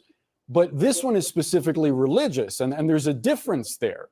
I mean, that seems pretty clear that there's a difference between a random historical document and one that endorses a very specific view of a very specific denomination within a religion. Constitution, Justin, he barely can I don't speak agree with you that this is a random historical document. This is a I didn't very say it was random, but there are others. Go ahead. This is a very valuable document. Look, this nation has gotten out of hand with crime, with the bad negative things that are going on. Why is it so preposterous that we would want our students to have the option to have some good principles instilled in them? If they don't hear it at home, let them read it in the classroom. It's no different than the Mayflower Compact, which is mentioned in the document as well. I don't understand why this is so preposterous and that litigation is being threatened. It doesn't scare us in the state of Louisiana. We say bring it on. Because if someone has a home in which they choose to believe something different, which is welcome in this country, it's literally why people fled to come here to found this country to begin with, then they should be allowed to. And it's not really an option if you're requiring it to be put up in the wall of the classroom. What do you say to the parents of students or even teachers who don't share your religious views? Don't look at it. What would you say if your child had to go to a classroom in which the 5 pillars of Islam were required to be on the wall? How would you feel? Again, this is not about the 5 pillars of Islam. This bill specifically states the 10 Commandments. It is a historical document. I'm presenting you with a hypothetical that would help you put yourself in the shoes of someone you may not understand and their point of view. How would you feel if you walked into a classroom and something you didn't believe? Oh, he froze. No. I got a solution to that. I would move if I didn't like it. So here's that whole thing is politically stupid. Y'all realize that, right? You realize the big, huge hole, flaw, and everything else in that. And I think that they go on CNN, they bring loudmouth, attractive chick in. It's to play political theater. I don't know that either state really gives a shit one way or another, to be honest with you. They're politicians. But the issue is the states could have very easily, instead of this forced thing that it's forced in there and people are fine, the states could have passed very or much lower key legislation that would allow the freedom for districts to decide, and then even on a more localized level for individual teachers to decide to post that, rather than the hot button issue of I kind of like now it. it's required, and everybody, and if you don't do it, you're going to be fined. Like, Yeah, I don't nobody's know getting about that. fined. She specifically said that it's not. There's no criminality to it. It's a requirement for the school to meet. So Well, then what's the point if there's no teeth behind it? it's a requirement for the school to meet. They took it down out of all the classrooms or something. It's moral posturing and virtue signaling if there's no teeth behind it. I'm assuming that they could, take action against the school. I don't think they'd take action against a single teacher, which is exactly the way I would do it, to be honest. And then what if the school board says, screw you, we're not going to do this? What are they going to do? Defund the school district, and then all the kids who go to that school have to go somewhere else or do something? I hope so. Again, dude, great, but there's no teeth to it, man. There was much better ways they could have went about doing it. Yeah, I don't think so. I like it. I like it exactly the way it stands. I also find it hilarious that a guy named Moses is the one that's angry about the 10 Commandments. Nobody else picked up on that? Yeah, come on, can't be the only one. Yeah, that is. Come on, funny. Moses arguing about the 10 Commandments. If I'd been that girl, I'd been like, Moses, God gave you these. Grid. So tell us why do you think it's good? Why would I think it's bad first? Well, no. Well, okay. Why do you think why wouldn't you think it's bad? Well, first of all, I personally really want to force the issue of this idea that there's a separation between church and state. That issue needs to be forced. It needs to be taken as far as it can, and it needs to be proved that there's no such thing as separation of church and state. That's never been a thing. It's never existed. The country was not founded that way. And if you don't like it, then shut the fuck up and move along. I really want that issue to be forced. I'm tired of hearing about it. I'm tired of hearing it trumpeted as the reason for all of this degeneracy. Let's just settle it. Let's just take it to the Supreme Court, bro. Just do that, please. And when they find out that there is no separation of church and state, then that will be fine. Yeah, that would be a good thing to get on paper, for sure. Right. So I like all of you can call it virtue. I don't care if it's virtue signaling. I like all of it. I like the fact that my governor just signed into law that the month of July, from July 1st to the July 30th or 31st, whatever it is, it is a month of daily prayer and fasting. Now, obviously, they can just pass a law that says this is that month. And there's no fine if you don't or anything like that. There's no teeth. Yeah, right. Yeah. But it puts on paper, this is how we should be. And I prefer my politicians to be doing things that move us more towards at least a godly direction than taking us further and further into degeneracy.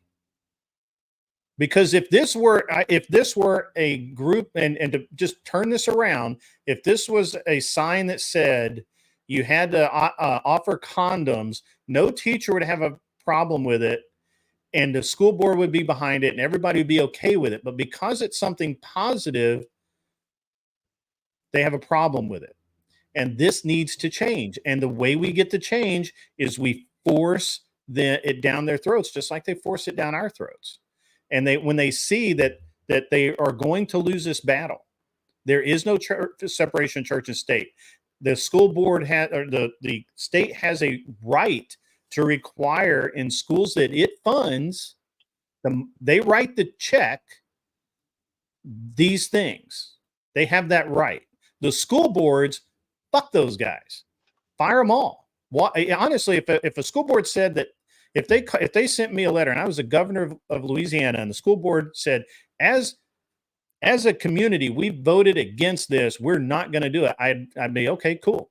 Clean out your desk because you're gone. It's an elected position, and I don't know, depending on what states and Yeah, I'd have districts to you're look talking into the about, laws, that's but possible. So yeah, I don't know. Well, are they all elected? they are here. I don't know if they are here or not. School They board might. is an elected, role. Well, I would just defund them and take away their power.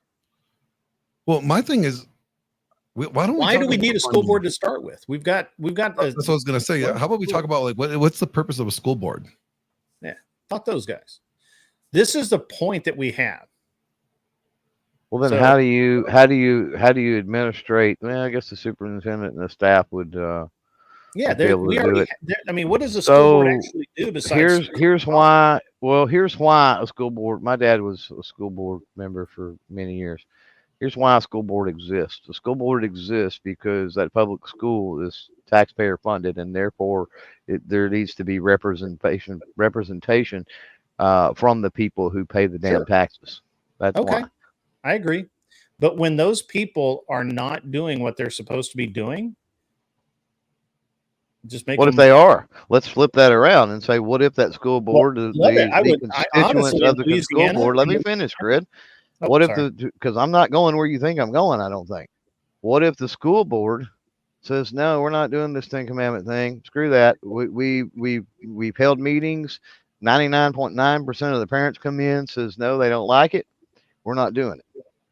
Well, then you're usurping the way the system was set up if you go in and you're forcing things, because the taxpayer dollars pay for that particular school. It would be no different than us sitting here bitching because our money went to Ukraine or went to an abortion clinic or something But along those it lines. is different because the country is founded in the principles of Christ. So Agreed. I'm not going to disagree with that. So, I mean, saying that they disagree with it, I don't know. I also don't understand. I mean, I don't understand, even from a secular point of view, I don't understand how anybody can argue against something like the 10 Commandments. You want to argue against, other theological things, cool. Sure. But I don't understand how you can argue against. Do you think murder is okay? Do you think adultery is okay? Do you think stealing is okay? Right? There's a few of them. There's a few of them. I like idolatry, and there's a few. I get it. But the vast majority of those, nobody disagrees that those are bad things to be participating in. Well, everybody that ends up cheating on their spouse, like those female teachers that end up sleeping with those boys, they don't want to by see it every that. day. They do not want to see that thou shalt not commit adultery every day. Well, okay, let me throw this at you.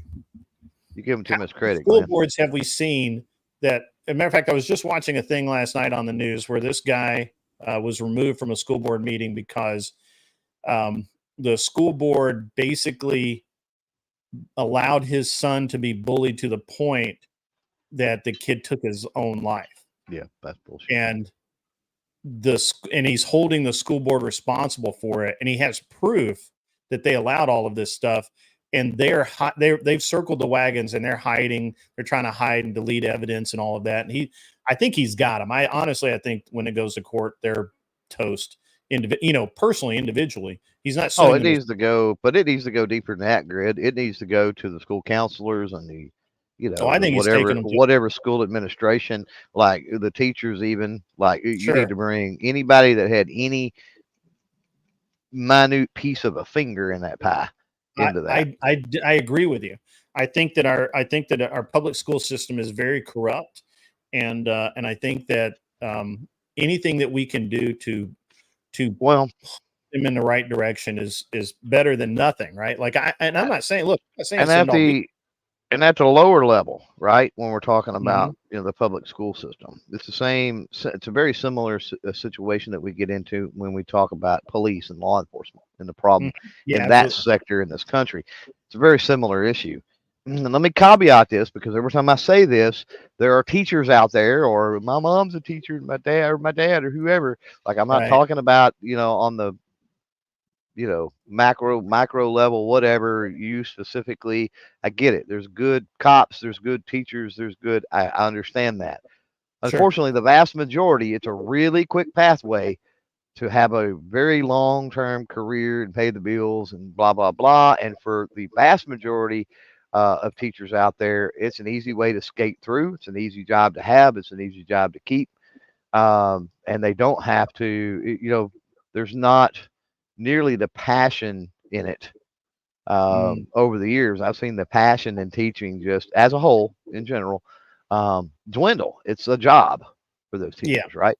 And that becomes a problem too, because if you're not invested in the education of your students, the welfare of your students, them being the best, helping parents, right? Schools should assist parents, helping parents in making sure that those children become the best productive civil members of society they can be.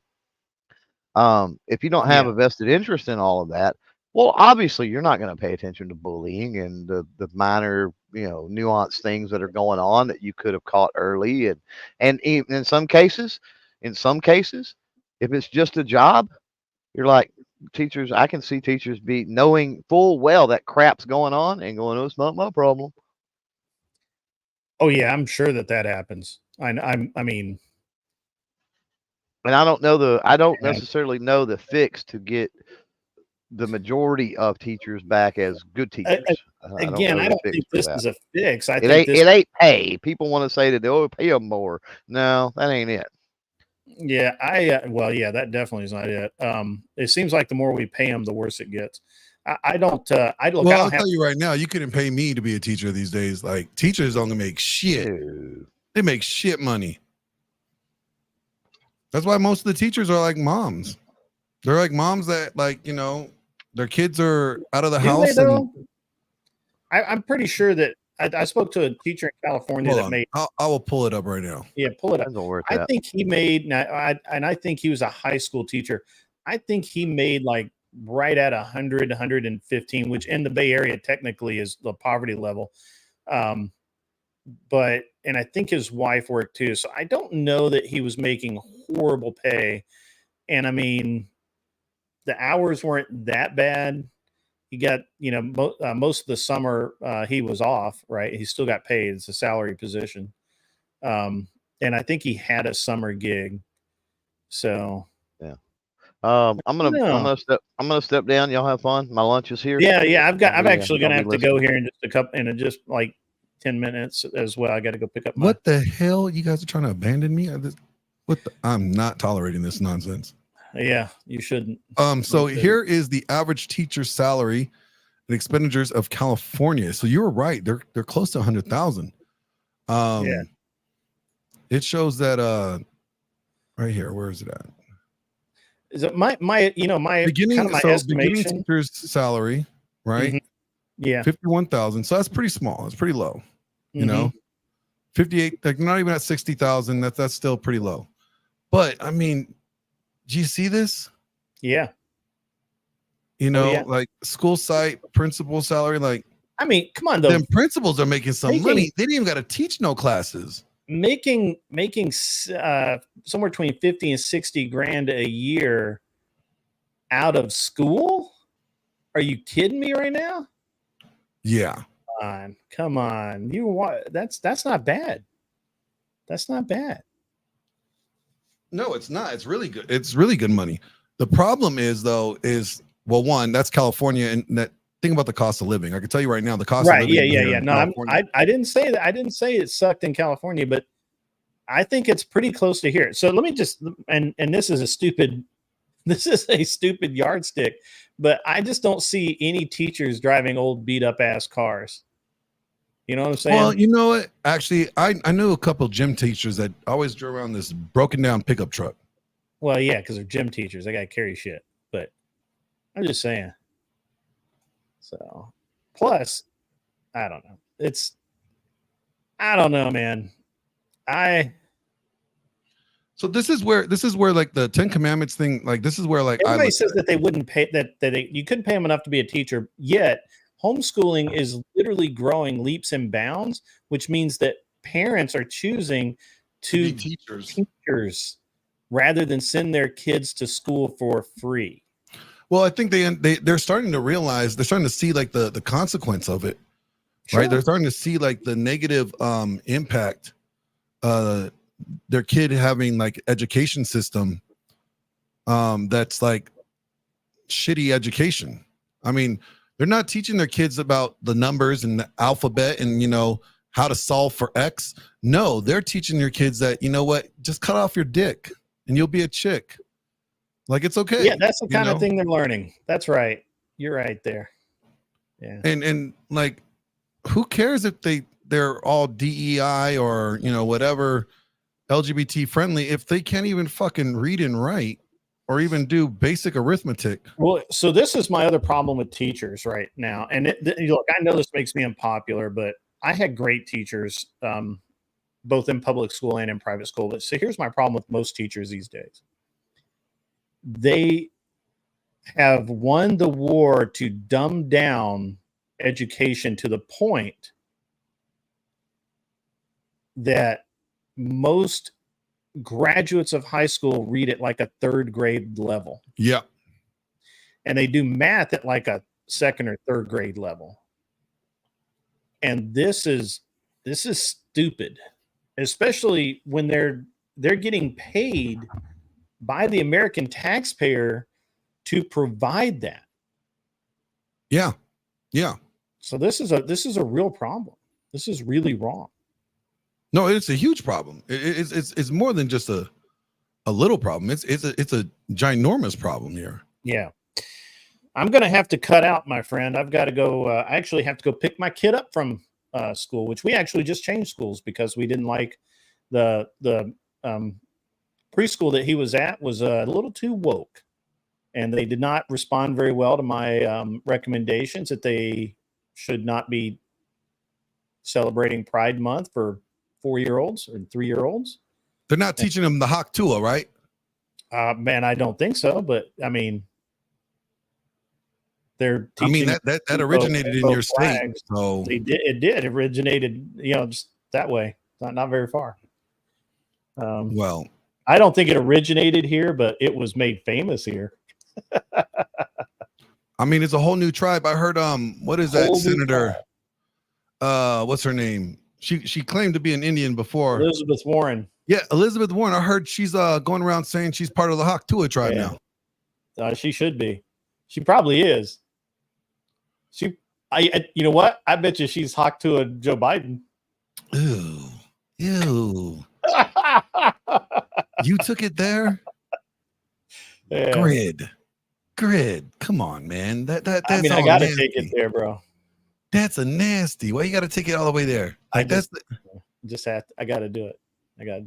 All right, man. I gotta run. Somebody come up here and keep Glenn company. No worries. Well, thank you for joining. What time are you coming on tonight? You're going on at 6 p.m. Pacific time, so in about 4 hours, right? Yeah. 3 hours. 5, 6, 7, 8. Yeah, 3 hours. Cool. Well, I'll keep the conversation going here. If I'm still on, I will redirect everybody to you. Oh, perfect. Yeah, I'll be up at. I'll start the stream at like 7:30. I'll have the preview reel going.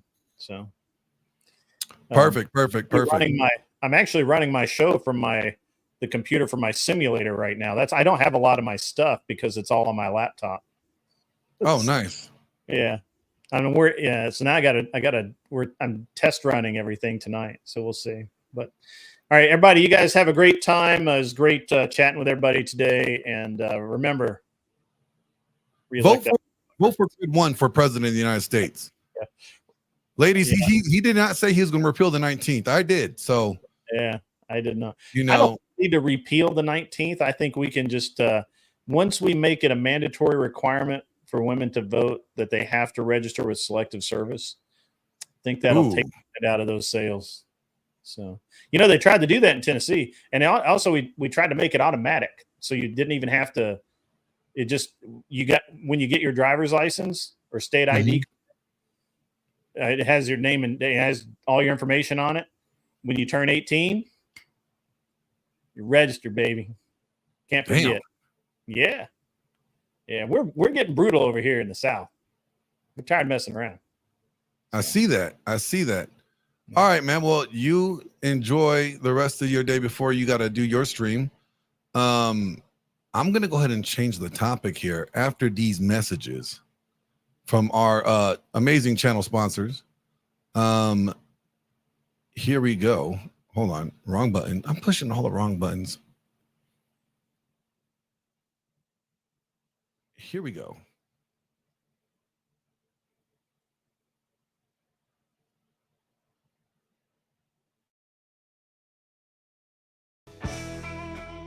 If you haven't been to the Glenn Lawrence Presents Production of Men page on Streamlabs, go check it out now.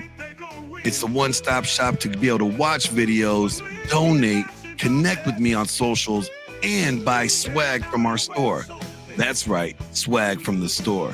So if you enjoy the content on this channel and you want to support it, go to the Streamlabs page for Glenn Lawrence Presents Production of Men now. Donate, buy some swag, or follow us on the socials. It's a one-stop shop to do all three. Thank you. Masculinity is in crisis. What are we to do? We need to acquire a dominant masculine presence. Now available on Amazon. Masculinity is in crisis. Men's masculine behaviors and traits have been suppressed by popular culture. Why has it become so popular to shame, guilt, insult, masculinity, and masculine behaviors? After 50 to 70 years of this has resulted in a very large subset of men who have become weak, useless, and crisis. Pathetic state for boys and men that leads to depression and violent despair. A dominant masculine presence addresses this very dilemma for the individual man, and it firmly establishes why this is what is desperately needed by the individual man today. In this book, clearly defined masculine traits and behaviors and the emotional durability provided by traditional masculinity are presented as a guide to what every man should embed into his identity. Putting these principles and behaviors into practice will motivate and direct your path step to step to create for yourself an authentic, dominant masculine presence. Hey, you. Yeah, I'm talking to you. No, there's no one behind you. Stop looking around. Yeah, you. Quick question. Did you hit the like button on the way in? You didn't? Come on, man. It's simple. You just click the like. Just go over there and click the like. Help me out. A journey filled with twists and turns. Why is it that essential life lessons aren't taught in school? You probably know that the mitochondria is the powerhouse of the cell, but do you know how to invest in a Roth IRA? We're not taught to build ourselves mentally, physically, and spiritually. The roadmap to success is more than just a college degree. You don't have to follow the traditional route. Success isn't confined to a classroom. It's about discovering your own path. You ever wish that someone handed you a guidebook to life when you were 18? Well, it's never too late to rewrite your story. Everything I wish I knew when I was 18. Advice for young men to create a great life for themselves. This book is your compass, guiding you to pick the right career, how to invest wisely, and how to prepare for a fulfilling future. To take control of your health and your fitness. Learn how to date efficiently and find genuine desire. And master the art of leading healthy relationships. Your path is defined by the choices you make, not by others' expectations. Don't wait until you're 35 to unlock your potential. Order your copy now on Amazon. Rewrite your story. Build the life you deserve.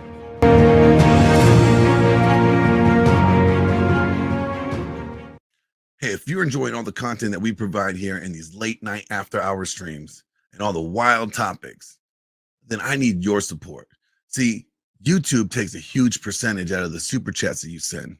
And if you want this channel to be supported, see, I got this dono bar here. And this dono bar, we have weekly goals. And if we want to be able to continue bringing these late night long streams that you enjoy, then I need your support by going to the Streamlabs links below. It's on the banner here, and donate there. Your support helps this show continue to grow. Thank you. This episode was brought to you by Tactical Soap from Grondike Soap Company, a game changer in men's grooming. Crafted with natural pheromones, it's designed to elevate your alpha status, masculinity, attractiveness, and charisma. Each bar is meticulously formulated to invigorate your sense and leave you feeling confident and irresistible. Unleash your true potential with Tactical Soap and command attention wherever you go. Order now by using the link in the description of this video.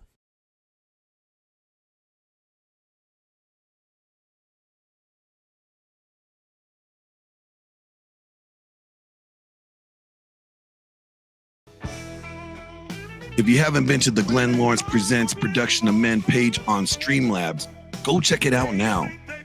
It's a one-stop shop to be able to watch videos, donate, connect with me on socials, and buy swag from our store. That's right, swag from the store. So if you enjoy the content on this channel and you want to support it, go to the Streamlabs page for Glenn Lawrence Presents Production of Men now. Donate, buy some swag, or follow us on the socials. It's a one-stop shop to do all three. Thank you. Masculinity is in crisis. What are we to do? We need to acquire a dominant masculine presence. Now available on Amazon. Masculinity is in crisis. Men's masculine behaviors and traits have been suppressed by popular culture. Why has it become so popular to shame, guilt, insult, masculinity, and masculine behaviors? After 50 to 70 years of this has resulted in a very large subset of men who have become weak, useless, and crisis. Pathetic state for boys and men that leads to depression and violent despair. A dominant masculine presence addresses this very dilemma for the individual man, and it firmly establishes why this is what is desperately needed by the individual man today. In this book, clearly defined masculine traits and behaviors and the emotional durability provided by traditional masculinity are presented as a guide to what every man should embed into his identity. Putting these principles and behaviors into practice will motivate and direct your path step to step to create for yourself an authentic, dominant masculine presence. Hey, you. Yeah, I'm talking to you. No, there's no one behind you. Stop looking around. Yeah, you. Quick question. Did you hit the like button on the way in? You didn't? Come on, man. It's simple. You just click the like. Just go over there and click the like. Help me out. A journey filled with twists and turns. Why is it that essential life lessons aren't taught in school? You probably know that the mitochondria is the powerhouse of the cell, but do you know how to invest in a Roth IRA? We're not taught to build ourselves mentally, physically, and spiritually. The roadmap to success is more than just a college degree. You don't have to follow the traditional route. Success isn't confined to a classroom. It's about discovering your own path. You ever wish that someone handed you a guidebook to life when you were 18? Well, it's never too late to rewrite your story. Everything I wish I knew when I was 18. Advice for young men to create a great life for themselves. This book is your compass, guiding you to pick the right career, how to invest wisely, and how to prepare for a fulfilling future. To take control of your health and your fitness. Learn how to date efficiently and find genuine desire. And master the art of leading healthy relationships. Your path is defined by the choices you make, not by others' expectations. Don't wait until you're 35 to unlock your potential. Order your copy now on Amazon. Rewrite your story. Build the life you deserve.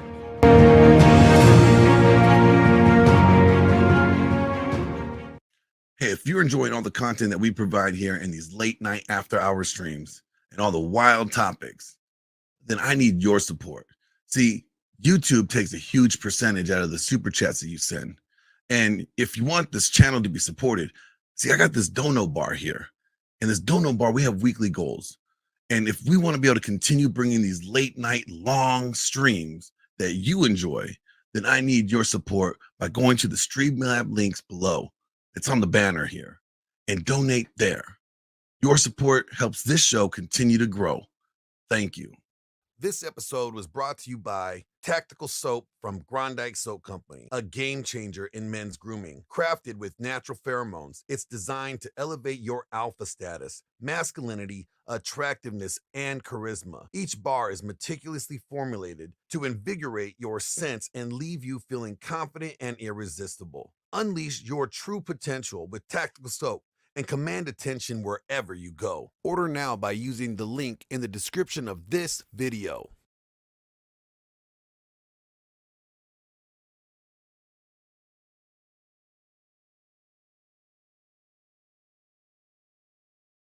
All right. We are back.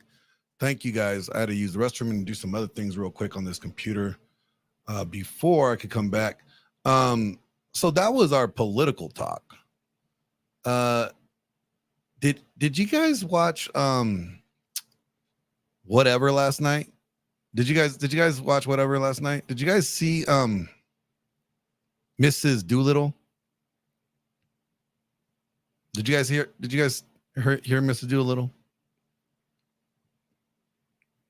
Did anybody? I don't know about you guys. I got some questions for her though. Cause if she's being legit, you know, I just gotta know some things. You know, I would just like to know. Maybe I'm wrong. Maybe I'm wrong, but I got questions. I got questions. You know, maybe it's just me, but I got some questions. You know, I just want to know, like, for one, if she could talk to my dog and tell him that his farts really stink and he's about to be homeless if he doesn't stop doing that shit, because it's really foul and I don't appreciate having to wake up and smell it in the middle of the night, that'd be great. You know, that's one of the questions I want to ask her. And two, has she ever married an animal to a human? Because she did say she's an ordained minister, and I just want to know, you know, if that's been a thing yet. You know, do you guys think it's possible to be able to communicate to animals like that? Like, I mean, I get it. When I yell at my dog, you know, to like stop barking, he knows exactly what I'm saying because he stops barking. So to say that dogs don't understand what we're saying, I don't necessarily agree with that. Maybe they don't understand the words that are coming out of our mouth, but they definitely understand the tones that we're saying, right? And I switched cameras. I know there's going to be a little bit of a lag, guys. I'm trying to work on that right now. Hold on, I've got another message. What are you saying now? Oh, I know. I know. I just had to double it up because I wasn't done with what I was doing right now. But do y'all think like y'all could talk to your animals? And if that's the case, okay, I'm wondering if she was in the woods, could she stop the bear from mauling her?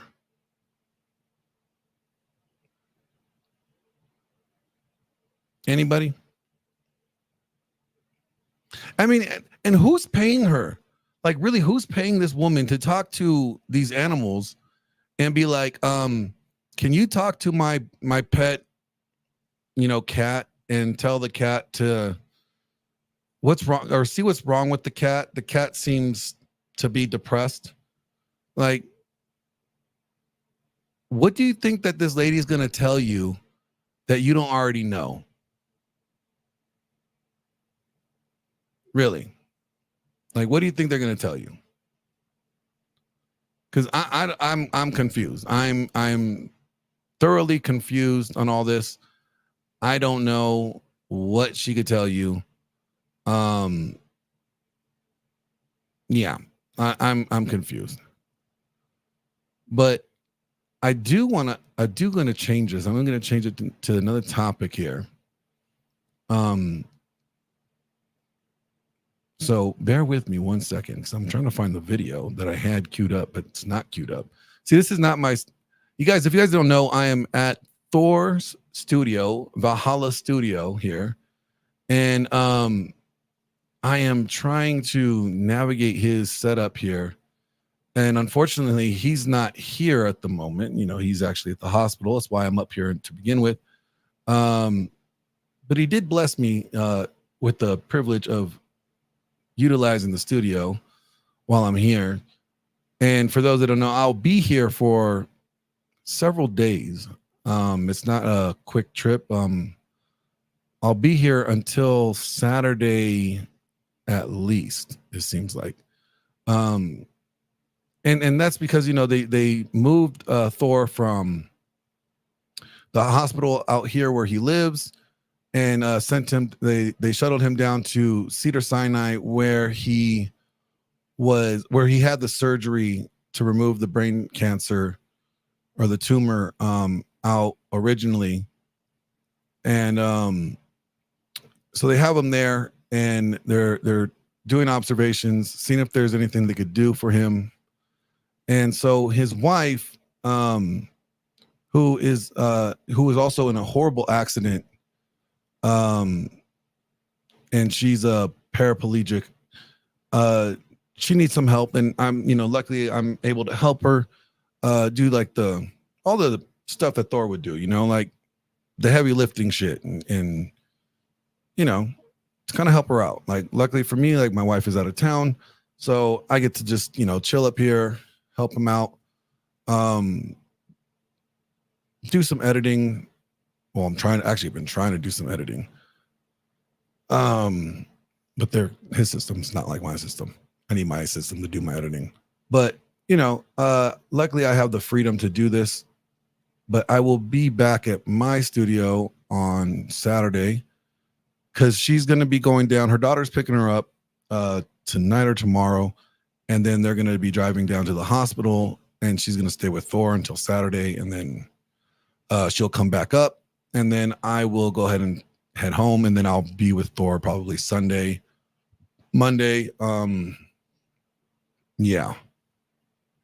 So that's why I'm here. I'm at Thor's studio. And I love his backdrop. I love, so his brother Miko Hughes and his girlfriend and I kind of came up with this idea to do this backdrop for him. And it came out really nice.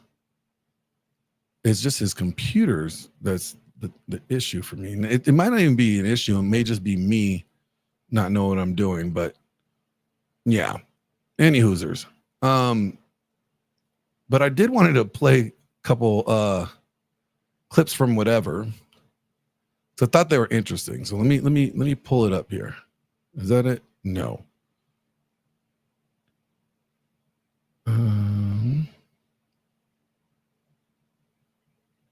Oh, come on.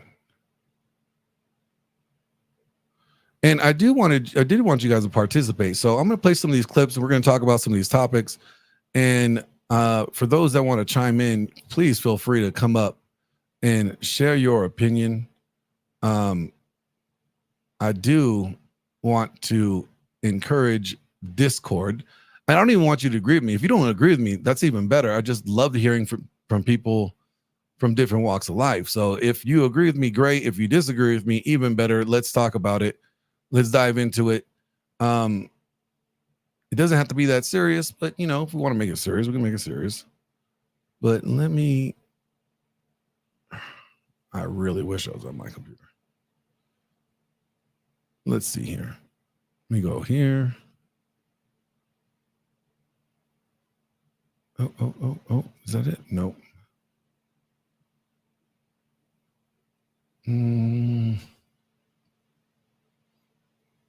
Was this the one? Maybe.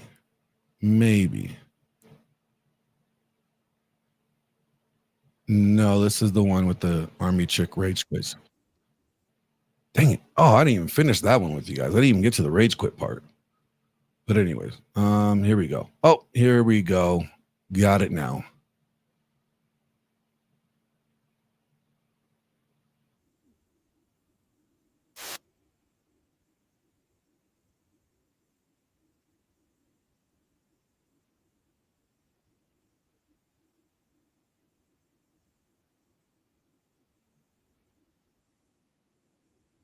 Whoa. Oh, yeah, he can. Wait, why couldn't? Yo, yeah. Okay, I'm switching to Biden just before. Hold on. They're talking about who would they get with for president. If they had to pick a president to get with, who would it be, Trump or Biden? And they're saying Trump. And what the hell is that picture? What is going on my screen? Some nasty people. But let me get to the. Here we go.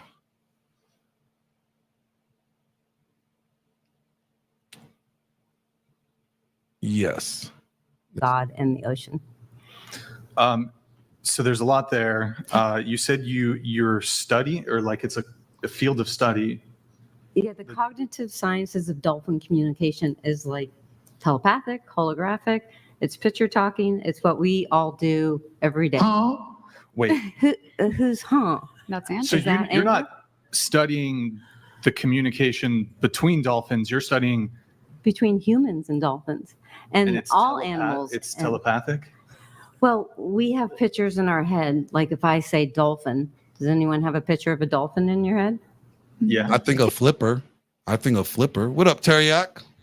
Yo, Glenn. How's things? I'm doing well. You know, like I said, I'm out here at Valhalla Studios. Now, this woman is about to go pretty crazy here. Like, she's the dolphin whisperer. Oh my God. It's gonna be one of those, is it? It just gets interesting. It just gets really interesting. Just listen. Yeah. So we telecommunicate all the time. And what we do on our phones, the dolphins and whales have been doing for 50 million years. Wait a minute. So dolphins and whales been text messaging for 15, 20 years? Telepathically? They got the minutes package. They got the minutes package from Verizon. How they be doing this? Like, I barely got like unlimited everything. So these dolphins got this unlimited plan? Yeah, because Joe, remember when they had the touchscreen? Before the touchscreen, they had the flip screen. That was for the flippers. Is that what it was for? Yeah. I'm telling you, Peter's been doing crazy shit, Glenn. I thought Peter was just about like, don't burn down the trees that the squirrels live in and shit. Peter's be doing all kinds of shit. Yeah, they'll be wasting their time and all that shit, man. You know.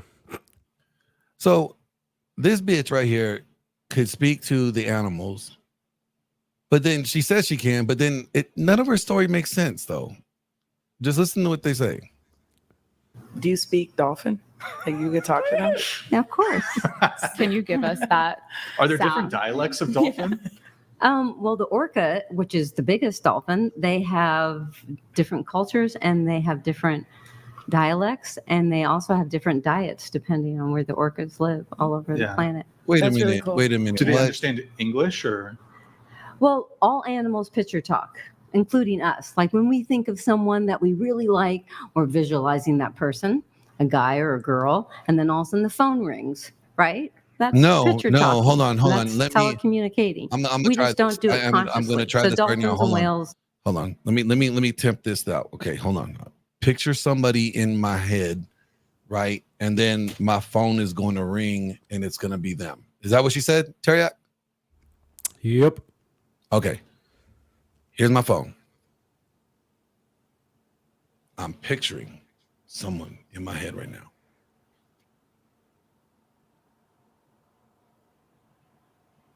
They must have busy signal. They must have a busy signal right now. Because for some reason it must not be going through. Maybe I need to upgrade my plan. Damn it, Verizon! I thought I got the everything plan. Why you got to tell me? You didn't tell me I got to upgrade for the telekinesis thingy. Let me just try it again. Maybe my Wi-Fi wasn't connected, and that's what it was. So let me try it again. Hold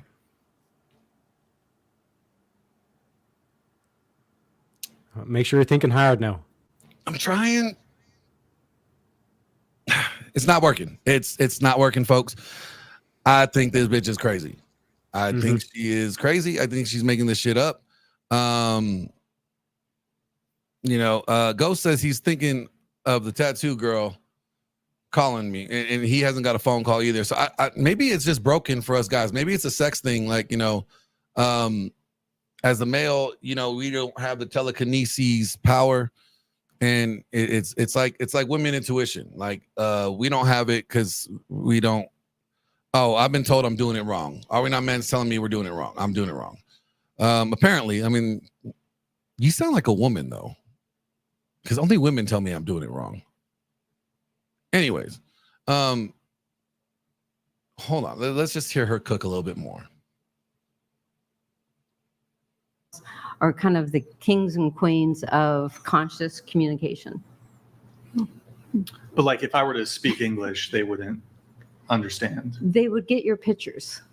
Pictures. So say before our imagination makes up pictures, right? And then we're thinking about things all the time. So we have pictures in our heads, and then words come out sometimes afterwards. Mm-hmm. Like all day we're thinking thoughts and imagining things. I'm thinking And so can dogs, and so can horses, and so can cats. That's why if your dog and cat expect you when you come home, because you already sent that picture of you coming home.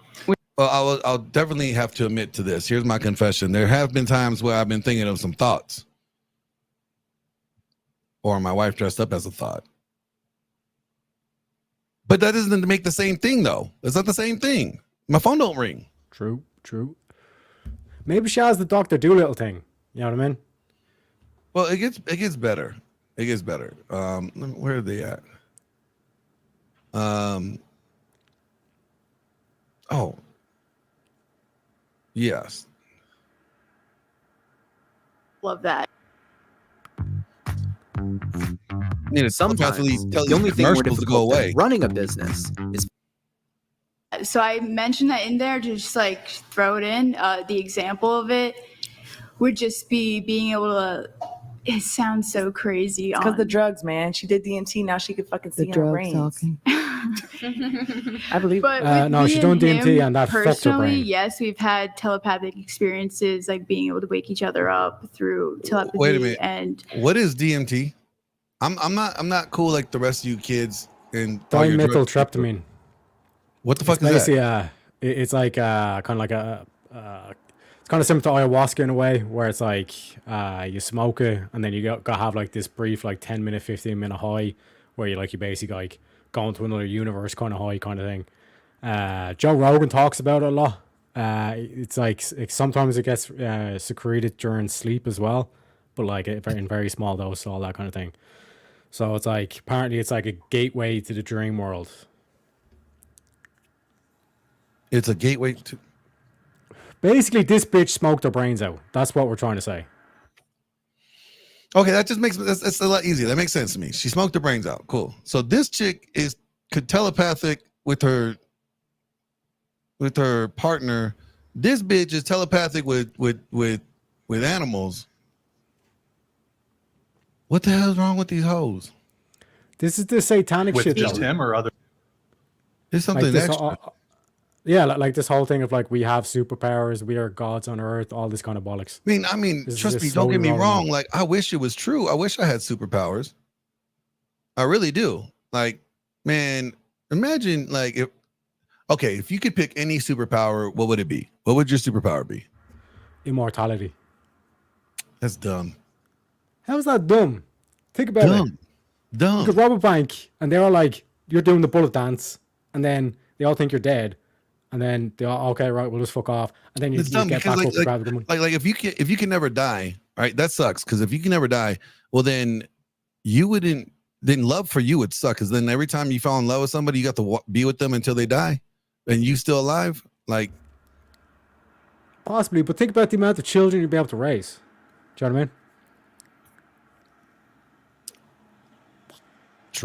True. Like, okay, if I had to pick my superpower would be, everybody's gonna think it's gonna be like super strength. No, I have already done that. I already got that power. But my superpower would be mind control. Mind control. Like, think about it. You get pulled over by the cops. You're like, you don't want to write me a ticket. You are gonna let me go. Boom. And think about this. If you have like the ability to like live forever, you ain't never going to heaven. You're just like you are in a constant state of like hell on earth. You got to witness all the shitty shit that comes out of this country and all the shitty shit that you have to live with. You're going to live it through the decade of the T's. I don't even want to see the decade of the T's or the century of T's. Oh my God. Take me now, Jesus. I would not want to live through that. Yeah, now that you say it, yeah. But again, like the whole kind of like being able to constantly fight against evil. It's like having a one-on-one battle against Satan for eternity. Do you know what I mean? It's like the ultimate test. It's like Dante's Inferno. You know what I mean? But again, I'm kind of crazy like that. I'm like, give me the difficulty level 11 kind of thing. Do you know what I mean? Yeah, but that's like Groundhog's Day, over and over and over again. But like, hold on, let me actually, which one is it here? Hold on, I think there's a. Oh, okay, it's in about a few minutes. I'm gonna play this one out for the next 8 minutes because it gets good when she talks about telepathy in the military and stuff. It's pretty cool. Other people. Just me and him. Oh, okay. Yeah. Because of the DMT? Well, no, No, she's talking just about the connection between the Throughout two of the them. experience. Like even now, if Can you telepath right now? I with mean, him? it's never like a conscious thought to do that. I mean, it Oh. has been in the past, but like not now. You can't control it. I mean, I could if I wanted to in some form or No, another. that's- I believe Sometimes, that. like as a joke, if he's like, so I work in the art studio downstairs because we're both artists. Mhm. So, and he'll like be sleeping and I'll telepathically wake him up and he'll like come downstairs and I'll be like, I just woke you up. Like, ha ha ha. So you have this amazing gift of telepathy in your an alarm It's- clock, essentially. I wouldn't Hey, say could you it's boost a the audio? gift. I Prettiest feel alarm clock. everyone has Andrew? the ability to be telepathic. We're all spiritual beings having human experience, and that ability is not some gift. It's an inherent part of one's being. Have you ever Telepathy is? Yeah. have you ever had that connection with someone else or just No. this? Not in like a relationship form. Ah. No. How many times have you done DMT? I'm not sure. Or just like in general? I don't know. What does broken through mean? Like actually, Like she went to the moon. experience- Like Okay, I just pulled up WebMD. All right, and I get it. It's not the most reliable source in the world, but let me tell you what it says about this DMT stuff here. Hold on. Let's share this one. DMT. Everything you should know. Okay, DMT. All right. DMT. Dimethyltryptamine. Shut up. Trying to call me on my unable to pronunciate words and shit. Trying to call me on my words. I'm gonna kick your little Irish ass. It's America, DMT, boy. It's America. Is a compound found in various plants and animals. That's crazy. That's used as a mind-altering drug. In large enough doses, DMT can give you a high and distort your senses so that you see or feel things that aren't really there. Other names for DMT are dimetri, businessman special. What the fuck is a bit? That sounds like something you get out of one of those rubbing tugs. The spirit molecule and elf spice. Elf spice. Yeah, So- apparently like a lot of people have seen like elves or some shit like that. What the?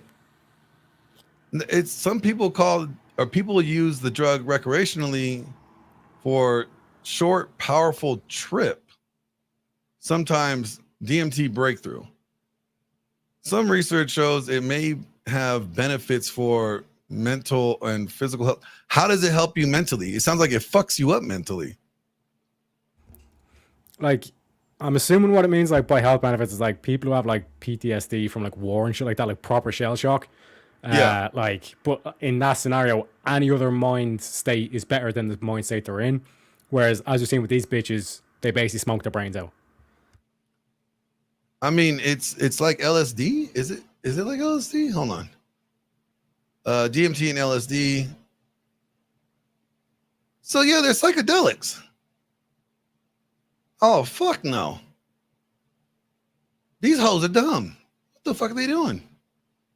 The trip could last up to like what, 15 to 60 minutes? Yeah, whereas acid's like 12 hours. Oh hell no. No. Have you ever heard of this stuff called salvia? Yeah, I think that's something similar.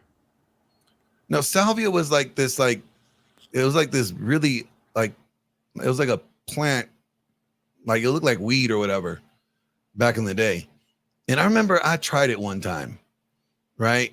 And well, let's just say I had a really fucked up experience on it. Okay. And I was like losing my goddamn mind. I'm like, what the hell's going on? And I smoked the hit like you do like weed, but it was really, really bad. It was not a good thing.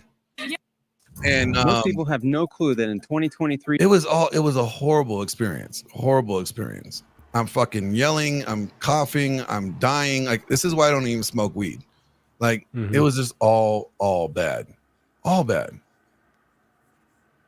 Did you try? Have you done DMT? No, I've never done DMT, but I've done LSD. My God, man, it was a crazy experience. Basically, like it was like this kind of one of these kind of what I call the Eastern European nights out, where it's like you go out at like 6 or 7 p.m. and you don't get back until like 2 days later, kind of shit. So it's like, so wait a minute, you left to go party and on Friday around 7 p.m. I think, basically 2 days. And you needed LSD to do that? No, the LSD was that was to calm me down, because like I was popping pills. It was a wild night. Like I said, it popping was like pills like what? Like you're talking about like Advil? No. Like we're talking about E, all that kind of shit. Do you know what I mean? This was, like I said, this was the DGN part of my life. But like I said, it kind of. Why did you need to do all that? Like wasn't like a fifth of Jack Daniels good enough? Like you needed to do all kinds of shit. Oh no, like I said, I was in the dark place. I was kind of like I was on the way out, and I was like, I might as well try it. So I'll tell you this: like I have never done Molly, I've never done ecstasy, I have never done shrooms, I have never done like, any of that shit. You're better off not, to be honest, because like I said, there was the shit that I was with the LSD, especially like the carpet was breathing, the fucking like people's the carpet faces was breathing. The carpet, the like carpet that you're standing on was breathing. Yes. So imagine like trying to act calm while that's going down. People's faces like were all jumbled up. It was like triangles and shit like that. Like I couldn't actually recognize people's face and all the shit. And then like another thing about LSD as well is like as you're coming out of it, your eyes will basically be fucked. So it's like you'll have one eye that's like pointing down, another eye pointing up, but you're kind of like you think that you're looking straight. So I would not. Did you recommend experience this on Faggot Hill? Like I said, it was pretty much kind of like I said that like it was a wild fucking weekend, and I would not recommend it. Essentially, do you know what I mean? It was kind of like I said, like nights out are supposed to be one night, not multiple nights. Do you know what I mean? Like this whole thing of like we go to a rave, Now, I had a few after party kind of thing, I've experienced a few benders in my life, right? Like where we have like, after the show, there's the after party. Then after the party, we go to the hotel lobby.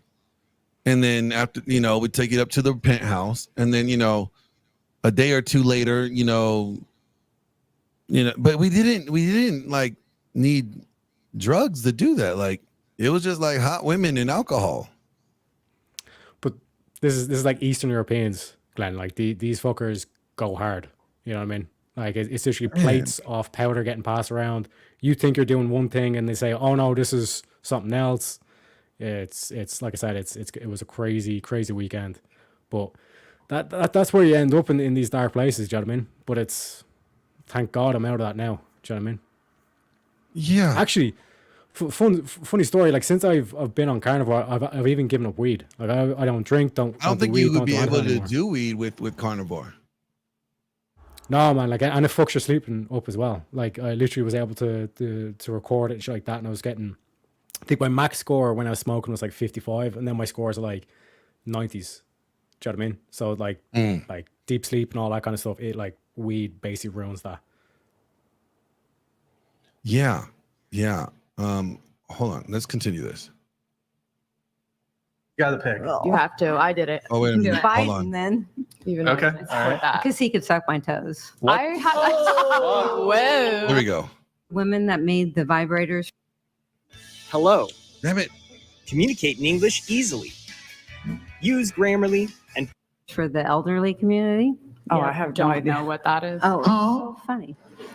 Wait, so longest relationship you've ever been in? 3 years. 3 with years? an Aussie. With an Aussie. Because I used to live in Australia. Okay, and any kids? Ever married? No. No kids. Just never married my animal. God, work. she didn't ever Okay. And Are you doing your work through like an organization, or is this just your own thing?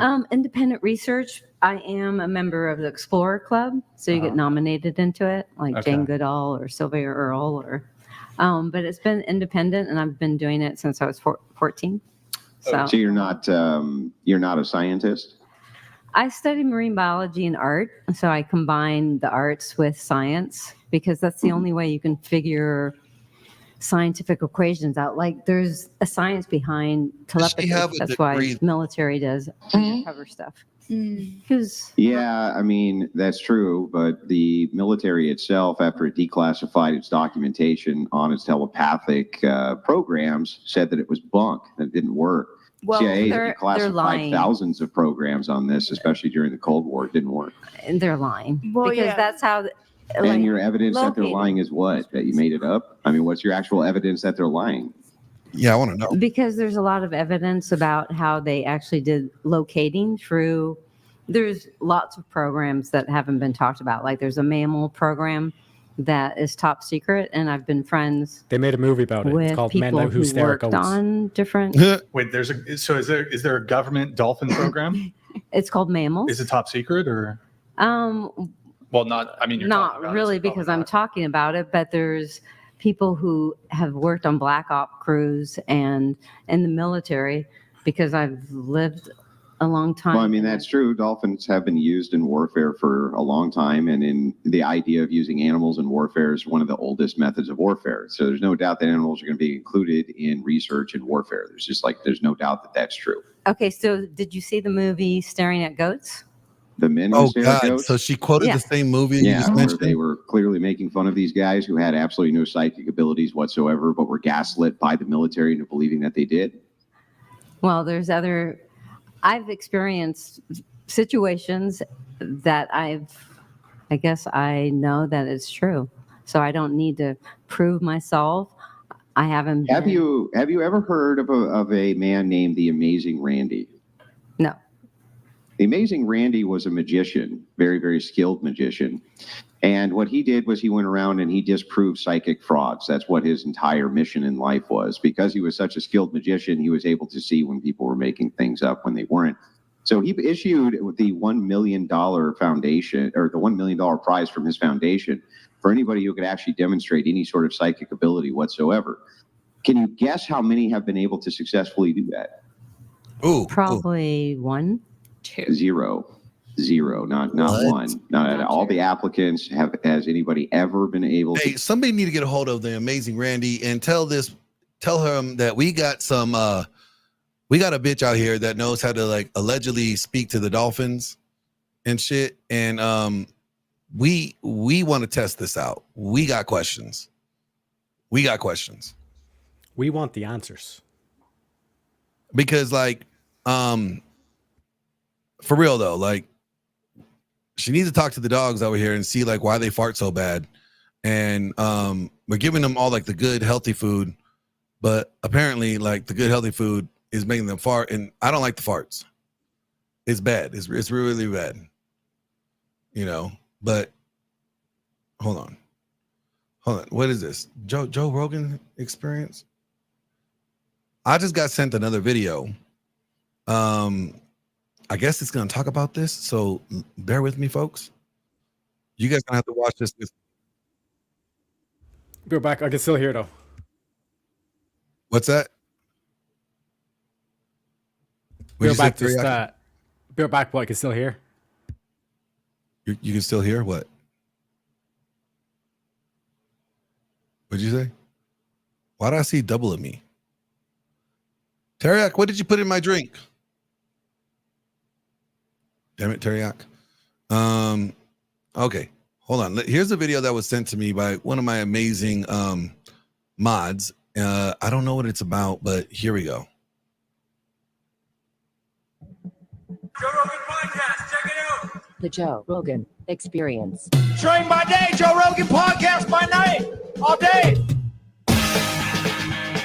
Here we go. What's up, Rick? How are you? Good. It's great seeing you. Great seeing you too. It's been a long time. Well, you know, we Try started. to keep this fist from your face. That's probably the best way Okay. to do it. Yeah. Yeah. There we go. Wait a minute, I'm not watching Yeah, 3 I hours. think we of this. first met. What are you doing making me watch 3 hours? What are you talking about? You better. Oh, the whole thing's about the psychedelics? Oh, I ain't watching this right now. I'm not watching this right now. I'll watch it later. I appreciate you though. So Teriak, where are you? So here's my question. Like, are these women getting like dumber and dumber or crazier and crazier? Because like, I mean, to me, like it's a certain level of stupid, right? That you have to have in order to believe this stuff. Like, it's like, oh, I cannot prove it. It cannot be proven, but it's true. Like, and I know some of you that are going to be in there like, well, Glenn, well, what about religion? What about God? You can't. No, there's more proof for God than these women believing that they could telepathically talk to animals and shit. And we're not even going to begin to go down there. They can't even prove it one bit. Okay. But we could do better at proving God's existence than all this. This is ridiculous. But you know, it kind of gets me to the point where I'm thinking like, okay, what is going on with these ladies? You know, because like they're kind of getting a little crazy. And I get it. You could say, Glenn, well, you know what? It's the wokeness in the schools and stuff like that. And you know, but it's not just like the stuff that they're teaching in schools. It's like there is a whole Twitter page or X page dedicated to hot girls that are constantly getting arrested for crazy shit. Like, I kid you not, I'm gonna have to share this with you guys because it's just like, to me, it's just like women are having problems these days. It's not. I thought it was, you know what, guys are just not wanting to get married to women because of the divorce court and because like, you know, they're worried about their assets and having, you know, the craziest woman end up being their baby mama and being stuck with them for life, right? I thought that was the case, but I didn't realize there's a level of slim pickings, and it's pretty bad, if you ask me. Like the level of pickings for these guys out here, it's pretty bad. It's not all that good, you know. And maybe it's because I've been out of the game for a hot minute now, you know. So I don't really know, but man, I would hate to have to be out in the field right now. You know what I'm saying? Like, check this out. Do you see this chick? Mm-hmm. She's not that bad on the eyes, right? You know, she's a little bit above a mid. But look at that teardrop. That teardrop in her eye already tells you, like, look, she's ready to do life in prison. I could live with the tattooed neck, but the teardrop on the eye, face tattoos, that's a no-go for me. Larceny. What about this one? Look at her. She is seductive and evil all at once. Look at that. Do you not?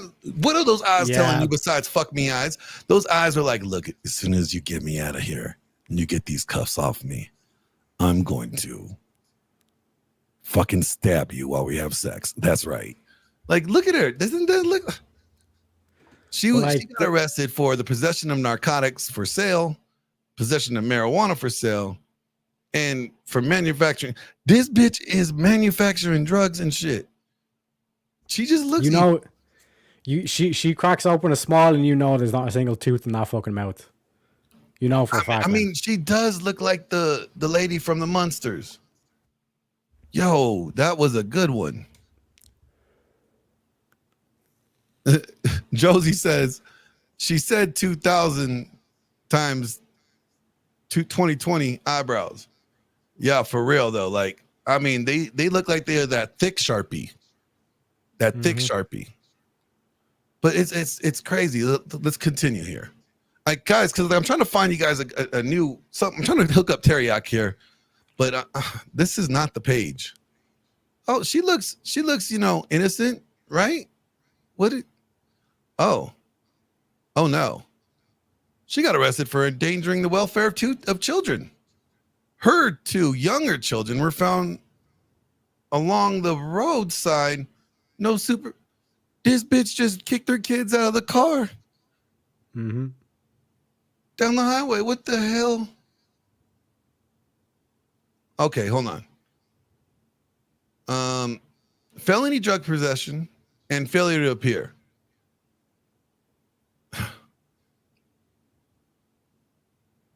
Oh, she doesn't look like she did something evil, right? She looks kind of like the girl next door kind of look. What do you, right there, Yak? Isn't that the girl next door kind of look? That would be a Farney 10, as they say on the streets. Oh, what? A Farney 10. Is that Farney in Canada? No, it's Farney. Do you remember Farney Cops on the panel? He loves that kind of girl. Yeah, next door, he's from Canada. Oh, Canada, yeah. That's the Canadian. Yeah. But like for me, I think it's a mix between basically the sim culture that we're seeing from the men and then all these birth control pills and. But what would you rate her as? Like, what would you rate her?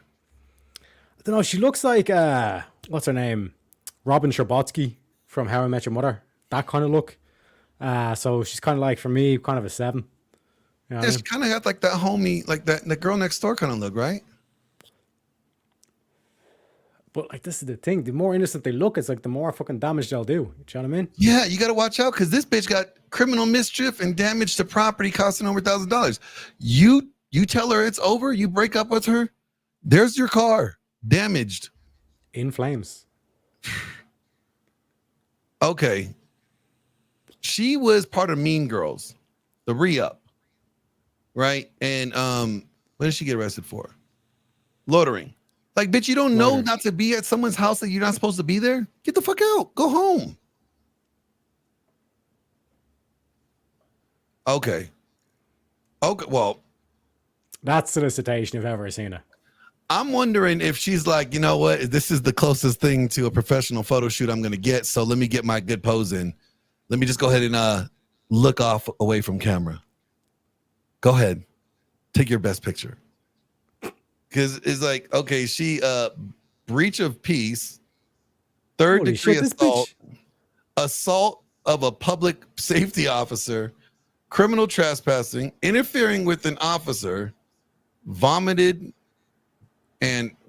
bouncer tried to remove her. She punched the bouncer in the face. Cops came to arrest her and she spit on the cops. Like, oh, she was balling out. She was at the club trying to have a good time and she had too much of a time. Cocaine's one hell of a drug. Because, like, I mean, how are you supposed to... Because, like, this is the thing that, like, guys will say. It's like, she clearly has, complete disregard for even the police, let alone her man. Imagine getting with this chick, right? This chick had no problem assaulting the bouncer of the club and then spitting on a cop. Like, fuck you, authority. She's from the Haktua to your face tribe. I mean, I think the thing that's the most criminal is these bangs, though. Like those bangs, like the 90s want their bangs back. Like, that's a bowl job if I've ever seen one. Seriously, somebody put a bowl over her head and did that bowl cut right across, snip, snip, snip. Yeah, that's not a good look. But the fact is, like, I love how she's taking this mugshot as if she's taking a photo shoot, and she is modeling like some outfit or like some fragrance. You know what I'm saying? Like like those like perfume commercials. That's what this bitch reminds me of. She looks like she's in a perfume commercial. I bet you if Josie came up with a fragrance called like woke bitches, even though Josie's not a woke bitch, but like she could make a perfume fragrance called woke, right? And this is the bitch that will be the model on the cover. I could see it now. Josie, you should get this girl's number, or at least get her out on bail and have her model your fragrance. I think you might make some money off that. So, okay, here's another one. Not that bad looking, right? even though this whole like eyebrow cut thing, I don't know if that's there by birth or she did that for a fashion statement, because she's looking like she's kind of tough now. Like that, that patch, that missing patch in her eyebrow makes her look kind of gangster. That makes me think dangerous thoughts. She's dangerous. True. Plus that chest is like an ironing board. Do you know what I mean? I wasn't gonna notice that. I mean, I wasn't trying to mention that, but I get it. Like she got itty bitties. Like not every girl is blessed with, you know, titties. But I mean, what did she go for? DUI. DUI. Okay, I mean, there's a lot of people that get busted for DUI. I think it's stupid. I think if you're gonna drink, you should just always take an Uber or a taxi. Like when I would go drinking, I would never drive. Never drive. I always either got a ride or, you know, I got a taxi. DWI. All right. She's probably stoned. Yeah, she looks stoned in the picture. DUI and probation violation. She looks like she could be. You know she was crying. Oh yeah, you know she was crying, but doesn't she look like she could be your second grade teacher? Yeah, true. What in the hell? Assault on a police officer. Okay, so right now it seems like dark-haired girls are more prone to assault police officers. What about you? Oh, possession of cocaine with the intent to sell. Possessions of a meth with the intent to distribute. Possessions of marijuana with the intent to distribute. This bitch was your ghetto pharmacy. She had all the pharmaceuticals on the street and a firearm. And she was already a felon. God damn, this bitch is doing everything. Everything. Okay. What the fuck is this? She already got like at least 4 bodies. She already murdered at least 4 bodies. Okay, I guarantee you that. That eye tattoo in the middle, that right there tells me enough. This is, I see everything. I'm going to kill everything. This bitch is all kinds of evil. That is a goddamn psychopath if ever I seen one. If you were to like say, what does a psychopath look like? That bitch. Well, like, first of all, like, what besides the tattoos that throw it off on me is like, you can tell her level of craziness because what is up with these lips? Like, what is this thingy around her lip? Like, that's not her natural lip color. Yeah, they put the lipstick on like basically over the thing so it makes them appear bigger, but like she's basically got small. She's got like white girl lips. Like, is that they do that intentionally? Like she just didn't eat a lot, like a chocolate popsicle or something before she got arrested. She was eating ass. That's what happened, you know. Oh, okay, I can see that. I can see that. I can see that. Chocolate starfish, as they say. Now look at all these white girls. Look like they could be your teacher. These look like girls you'll see in church. The cast of Vampire Diaries was arrested for flashing drivers on the freeway. Oh, these hoes were showing titties. What is Vampire Diaries? Is that a real cheap TV show or something? Must be, I think. Because if it's a cast, do you know what I mean? Battery. So what happened was she tried to cop a feel. She went to grab in between the legs, and the guy said no. He didn't like her, and she got arrested. Assault. Oh my Lord. Like, okay, not gonna lie. This is a chick that is not ugly. Like, I could see she probably doesn't have a problem getting guys' attention. But you gotta watch out because this bitch is crazy. She gonna start assaulting you. But this is what I'm saying. Like, it's like all these attractive chicks. Do you know what I mean? Like, guys come over to them, they want to sleep around, they go on the pill. Pill fucks their mind. Is this the pill's fault? This one's in publicly intoxicated assault, tried sneaking her boyfriend into a bar because he lost his ID. Security saw them, kicked them out. She struck the security 6 times and then was later arrested after refusing to comply. Okay, so she's a down ass bitch. I'm not gonna lie. Okay, what she did was illegal. Don't get me wrong. But she was doing it for her man, right? Her man was trying to get in the bar. He couldn't get in because he lost his ID or whatever, and she was trying to sneak him in so that They could go out and have fun together that night. I mean, she's dumb, but she's still a down ass bitch. Theft by stealing, like you should never get arrested and be smiling like this. Yeah, but like the other thing is like theft by stealing. Like, what other way is there theft? Do you know what I mean? Yeah, like really, how can you steal something other than? I don't know. Different types of posts. Since we've got the body cam, Instagram model was arrested for DUI. Trespassing. OSU student arrested during the Gaza protest. This is what I don't understand. Why are you protesting for another country? Mm-hmm. I It's have a terrorist never. group more so than nothing else. Whoa. This chick got arrested for public. What? That's like a standard thing over in Ireland and England as well. Like you see the like 2 a.m. going on any of the main streets in Dublin, London, or whatever, and you see these bitches, they're all fucking pissed I on the have streets and all that never- kind of shit.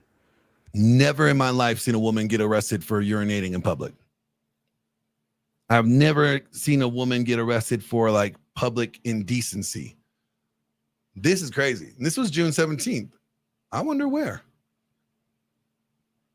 But like I could see like the pickings are slim for these guys. Failure to stop and render aid after a car accident. I mean, she hit somebody. She did a hit and run and took off.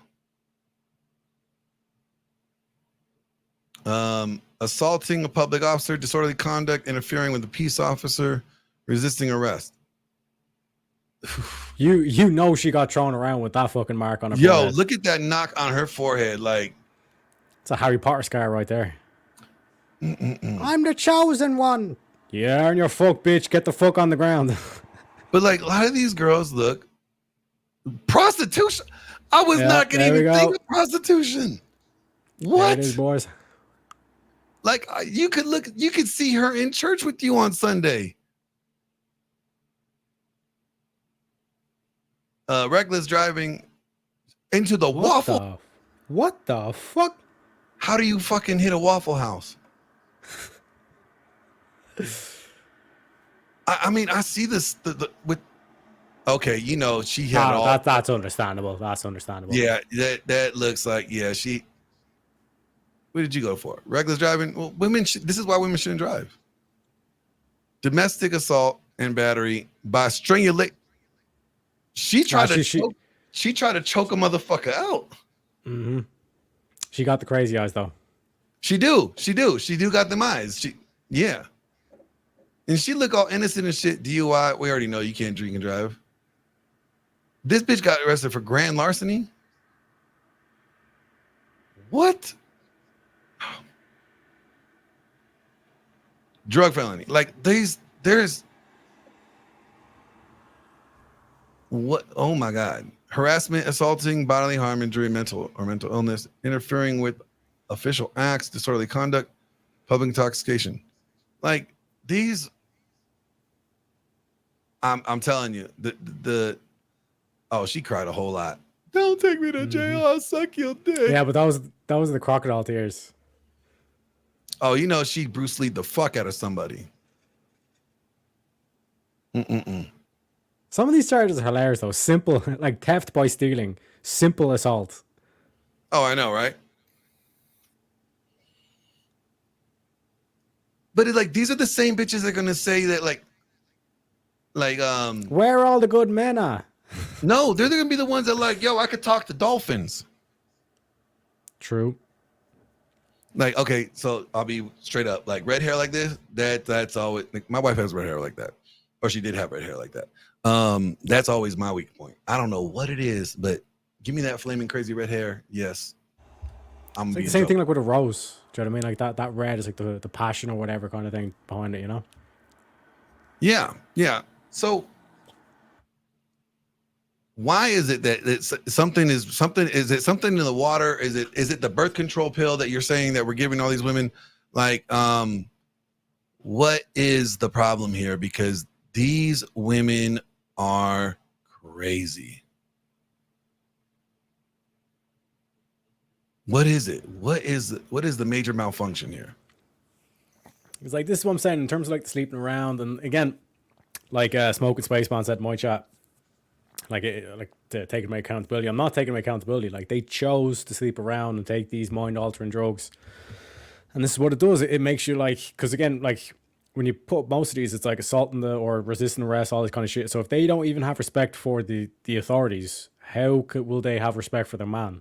It's impossibility. And like, even as a man, why would you even want to put up with that shit? That's literally like, you know, first date, you see her do this wild shit. Good luck, So I'm there gone. we have a question that comes in from a guy named. I don't even think. Sorry, I didn't mean to do that. But I don't even think they. I don't know. Like, how long do you think they keep their crazy locked up before they release the crazy? Like, how long do you think it is? Do you think it's like 3 months, 6 months before a little bit of crazy leaks out? Well, some of them are really, really good at hiding it, and then there's also kind of like the crocodile tears and all that shit that they can play into too. So that's why I say like 3 years, or the magic number is like 3 years before you even consider marriage or proposals or anything like that. Do you know what I mean? So it's like, I mean, this is why, like, you know, public record is a thing. Guys So need to start learning how to look that up. 3 years before they let their crazy out. Yeah, I reckon 3 years is a safe number before, like, she'll show, definitely by that stage, she'll show some sort of tendencies. Do you know what I mean? I think it's sooner than that. I think it's 3 months. Okay, especially if she knows how to fuck. Like, if she got that, you know, I'm talking about the good, and she put it on you.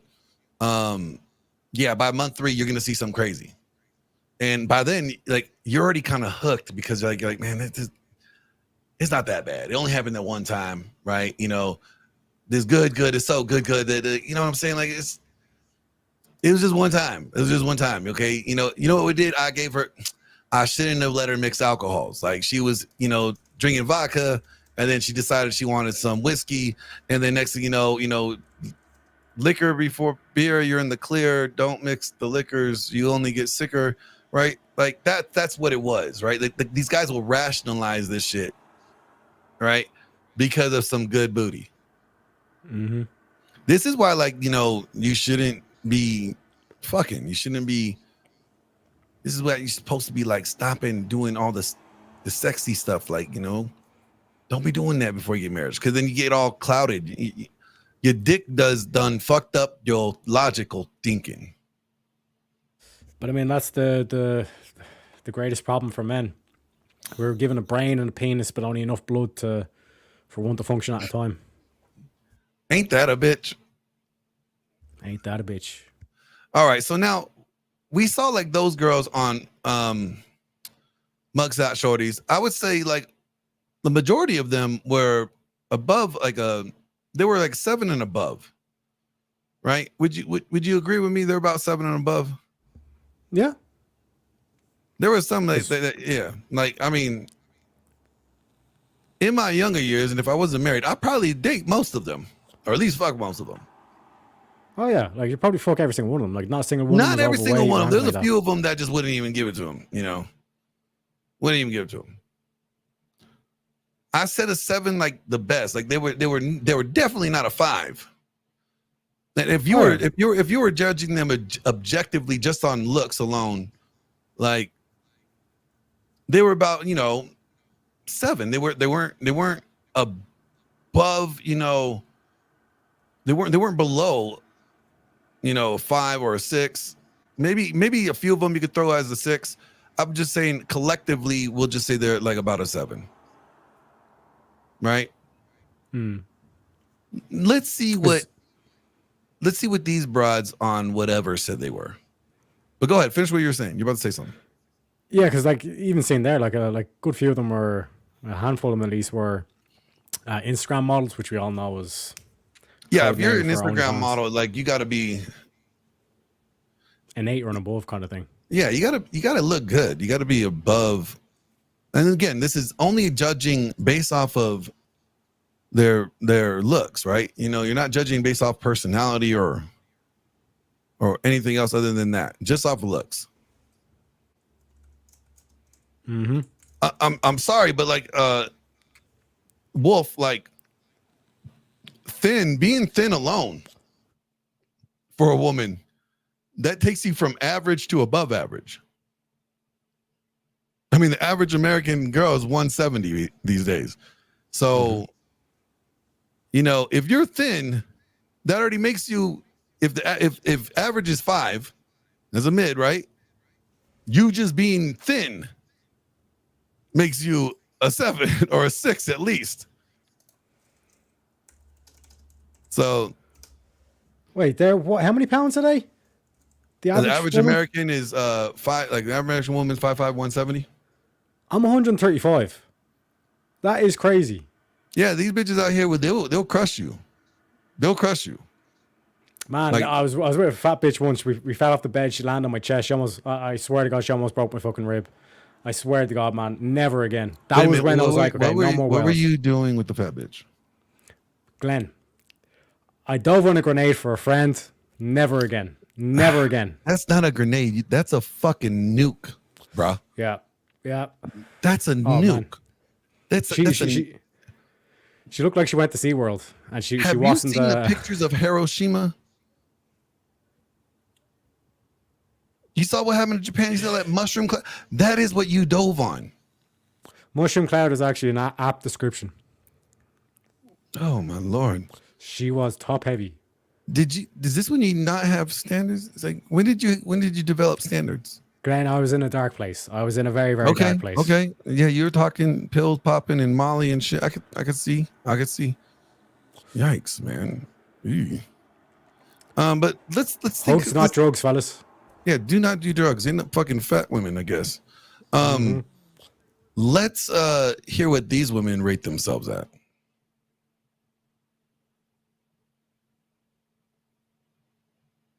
Stifler, he says, ask everyone to rate their looks on a scale of 1 to 10. Can't pick 7. Andrew, what is the differential that you'd like to? If you guys will humor me tonight, I've been thinking about this, and I'm going to be totally honest with you, just so that you can understand my mindset. Women lie about this constantly, and we catch them in lie after lie after lie on this. And I know why. It's not even because they're being malicious. It's because they don't want to hurt people's feelings. Okay, like that's the honest reason that Wait, they should lie we get the about this ratings answer so before? much. Should we get the ratings before, or you want to? Hang on. Okay. Nope. This feeds into the question. I just want to give a precursor so you understand my mindset. There is such a thing as something called the wisdom of the crowd. And what this means is if you had a state fair and there was a cow in the fair, almost everybody who guessed the weight of the cow would be wrong. But if you average their answers, you would be really close to the actual weight of the cow, the wisdom of the crowd.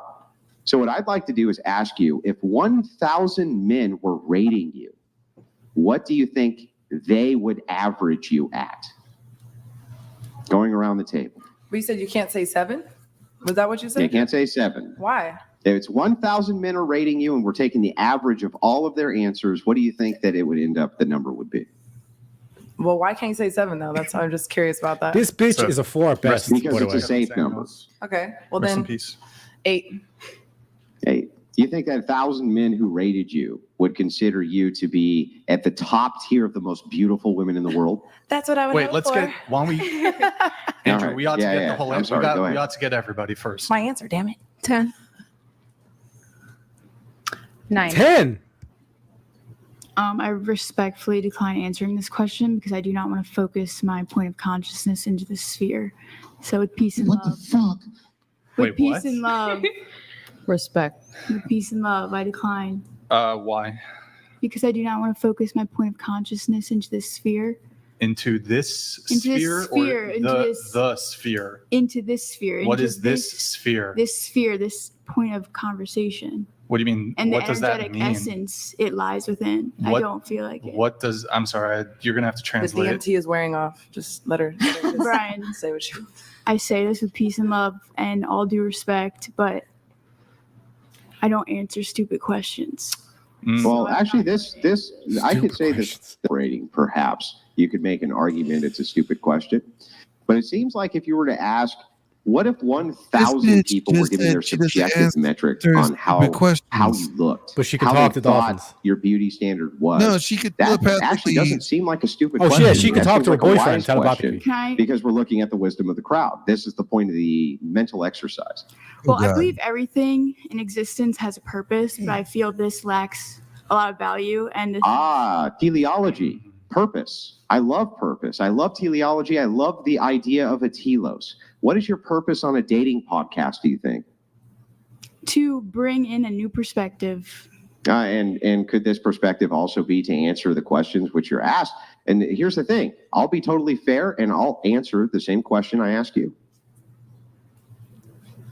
Isn't that technically her answer, or though? is this just like off a photo of you, like a picture, or is it like they know what your personality is? No, they don't know anything about your personality. It's just a pure beauty standard. That's it. Can I say something though? So my thing about that, like my response to that is like, I think it's subjective too. Like someone could see me as like a 10 and then someone else could see me as like and I get you want to like average it out, but the thing is like, someone can factor certain things into looks on average. So I feel like you can't really like Preferences and subjectively opinions. like be like, because everyone thinks Brad Pitt is hot, right? I don't totally believe agree that, with. So I'm going to totally agree. Out of a thousand. Hold on, just to be That's clear. a good point. Wait, actually, I'm going to grant all of this, right? You're totally correct. It's completely subjective. So based on what you think the subjective metric of 1,000 people who were rating you at a county fair, you're in a beauty pageant. You're in a beauty pageant. And the way that they determine who the beauty queen is they use the numbers 1 to 10. And you are estimating what 1,000 men would say you would be based on their general opinion. So you mean like on average, like socially subjectively? Yes. Just answer the fucking question. Thank you. I don't know if I can answer the question though. Like, what It's does not that even deep. mean? 1 out of 10. Oh 1,000 my guys God. looking at 1 out of 10. Where are they gonna put Well, you? here's the thing. I would have said Oh 7. my but God! why like can't this we say girl. 1 out of 10. I like this girl. Wait, I like listen, this listen. girl. I was. Eden's I got two was- bitches pissed off. I was. Go off, queen. Listen. 1 out of 10. What do you Go give off, yourself? queen. I give myself an 8. Listen, You can't I say was 7, gonna say so- 7, but why can't we say So 7? just say 6 if that's what you want to say then. Go or off, 8, queen. 10. Come on, just say it, and then 6 let's or keep 8. it going. Jesus Christ. 6 or 8. Well, how does You this guys want to not? get so deep with every fucking It's either question. Just 6 answer or the 8. fucking question. Yeah, but how does this not like engage Just more of answer the the question. conversation though? Because look how many Oh people my are sitting at the God. table. There's so many other things we could talk about besides this. This question is so simple. Well, I don't want to answer it, and like I don't want to. How am I supposed to answer it if I don't know how to answer it? Like, You can't what is answer it? it. It's not you're complicating it. Internalize. What Yeah. would you What do you rate yourself? Okay, I'll say Hang on, 10. hang on, hang on, hang on. 10. The 10. There you go. Go, She's a 10. go, Go. go for a She's a second. 10. Go for a second. 10. Go for a second. I know. So yes, I agree with you. It's okay to get. Hang on. Stop the side convo. I'm actually for a getting second. brain Stop the damage side listening convo to for a these second. bitches. It's perfectly okay for you to have a clarifying question, but I did clarify. So you're in a beauty pageant. It's 1,000 men. It's the rating system of 1 to 10. They all are holding up their little signs that say 1 through 10, right? What do you think the average of that would be? She said 10. Well, just let her answer. She did answer though. Yeah, no, but I didn't hear it. I We just didn't want to hear make it. Go sure. ahead. Oh, they want to Well, hear just you say it. Guys, let her answer. 10. Go ahead. Say, sorry, we didn't. 10. Okay. I heard And then that. hold on, but Oh God. we're coming back to you now. Here comes the butt. Allow me to have a bit of a back and forth on this. So go ahead. Well, has your answer? Have My you answer has reconsidered not answering? changed. No. Okay, we should move so. on. Well, hold on. So now I'm going to have a meta conversation with you. So why is it stupid? Why is it stupid? Yeah, why is it a stupid question? Because I feel like it's just on a surface feel level. like- Like there's no deeper. You don't care. You're not superficial in any capacity. No, I'm saying the question. You're too far in from the general. microphone. Into I'm the mic, sorry. please. I'm sorry. I didn't mean to do that. Go ahead. But I'm saying in general, the question itself is very surface level, and I don't think it takes into the account. I'm sorry to like have this conversation again because like I know we're Just going. go. Have the conversation. I'm listening. Go ahead. Have the conversation. But I feel like it's such on a surface level where I hear this a lot on your podcast where you talk about the rating system and everything. And Yep. I feel it discounts and excludes the fact that everyone is unique in their own complex way. And I feel every person, say out of that 1,000 people, are going to be so different on that. Nick, They're going to just rate say you that in you such are a different way six because each and of those move people are on. so complex, including The funniest thing is that like she thinks, oh, her We- personality will make her yeah, better, it's like an but her average personality thing. will make her worse. Yeah, her You know what I'm saying? personality sucks. Like, ew. Gentlemen. Like, okay, we got a good picture here of everybody. Teriak, I'm gonna give you mine. All right. Yeah, let's go. Tattoos. She kind of chunky. All right. She a little thick. She's a chunky monkey. And I'm not even knocking her for the tattoos. Maybe the face ones though. The face ones for sure. I'm knocking her down. Like, so she about a 3.7. Yeah. The fuck did she do to her face? The metal face. Yeah. You a negative 500. Can't really see this girl's face. Think she's about a mid. Just gonna give her a 5. She's a 4. Telepathic chick, whatever. She's a 5.5, maybe 6. She doesn't seem that bad. Crazy bitch that talks to animals. She's a negative 500. Hard nipples over here. She's about like a 5. Asian chick, 4. Old, 4 or 3, I don't know. Chick with pink hat, no titties. She's about a 5, maybe a 6. And what's her name? Over here. And you know what I'm talking about. She's a regular. I forgot her name. I'm gonna give her like a 5. Fair. All right, let me hear you. What do you got? So starting from the tattoo bitch, 4.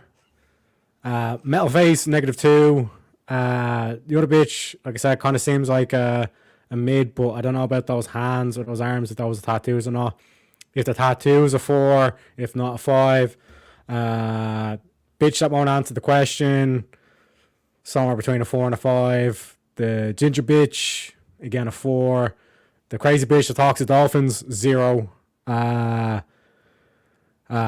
Whatever the fuck. The one next to the crazy bitch, she's I don't know. She's got that resting bitch face as well. She's a 3. Asian bitch, I'll give a 5. Old bitch, give a 3. Pink hat 1. Again 5, and then Maddie, I'd give 7. And then the other one with the cap on, I'd say a 4.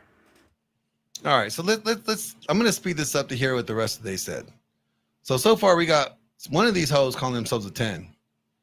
Yeah, the metal face called herself a 10. She called herself a 10? Yep. Like, you know damn well she be lying to herself. Yep. Okay. And I think the girl with the tattoos, she said that she was an 8. Mm-hmm.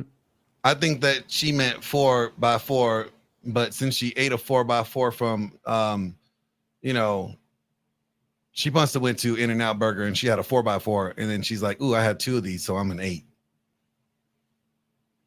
But yeah, I'm gonna speed this up so we can hear the rest of this say, because I really want to know, because it kind of goes to the delusion of women. Here we go. Right? Yeah. Yeah. So listen, I'm going to repeat back to you what you're saying so that you understand that I know exactly what you're talking about. You're saying it's a superficial conversation. The reason that it is because across the board, these ratings are going to be so different, right? That it's going to seem bizarre. Perhaps that is true. However, that's why we're asking, what do you think the average would be out of all 1,000 of these people? Now, before you say, well, that's superficial, remember that anytime your boyfriend, husband, et cetera, ever has asked you what you want for breakfast, that's a superficial question as well. And you answer that one, so maybe you can answer this one. Well, for this one, I just think in terms of even say the podcast, because I've seen your podcast a few times, in all honesty, I feel like you've been fractaling on with this question over and over and over again. It's overplayed. But why come on the podcast if you don't want to answer these type of questions? The podcast is called Whatever. So can't we talk about whatever? That's a whatever. Aren't you open to debate though? Yeah, but it's like, isn't that the point of being on here though? No, that's true. But I'm just curious. Why would you come on this type of podcast if you're not like thinking that you're going to answer those type of questions? Oh, I already knew I was going to answer this one. Oh, okay. I had to see. I didn't really look too much. Wait, so you said fractal? Yeah. Something about fractals? So fractals. What? A continuous infinite loop of Oh my energy. No, there's no way. She's right. A fractal is a continuous infinite loop of the same thing over and over, because you can take one, you can fractal it into an infinite. You can make anything an infinite through a fractal. Has literally nothing to do with this question, though. Okay. Never seen in a million years how a fractal has anything to do with this. I was using it as a symbol. Wait, so your objection is the frequency with which I asked this question, which is almost every podcast. Is that your objection? Is the frequency? I just feel like it's overplayed. I asked you two frequently. But it's Well, better be different. But every single episode, I also ask people their name, their age, Yeah. where they're from, relationship status.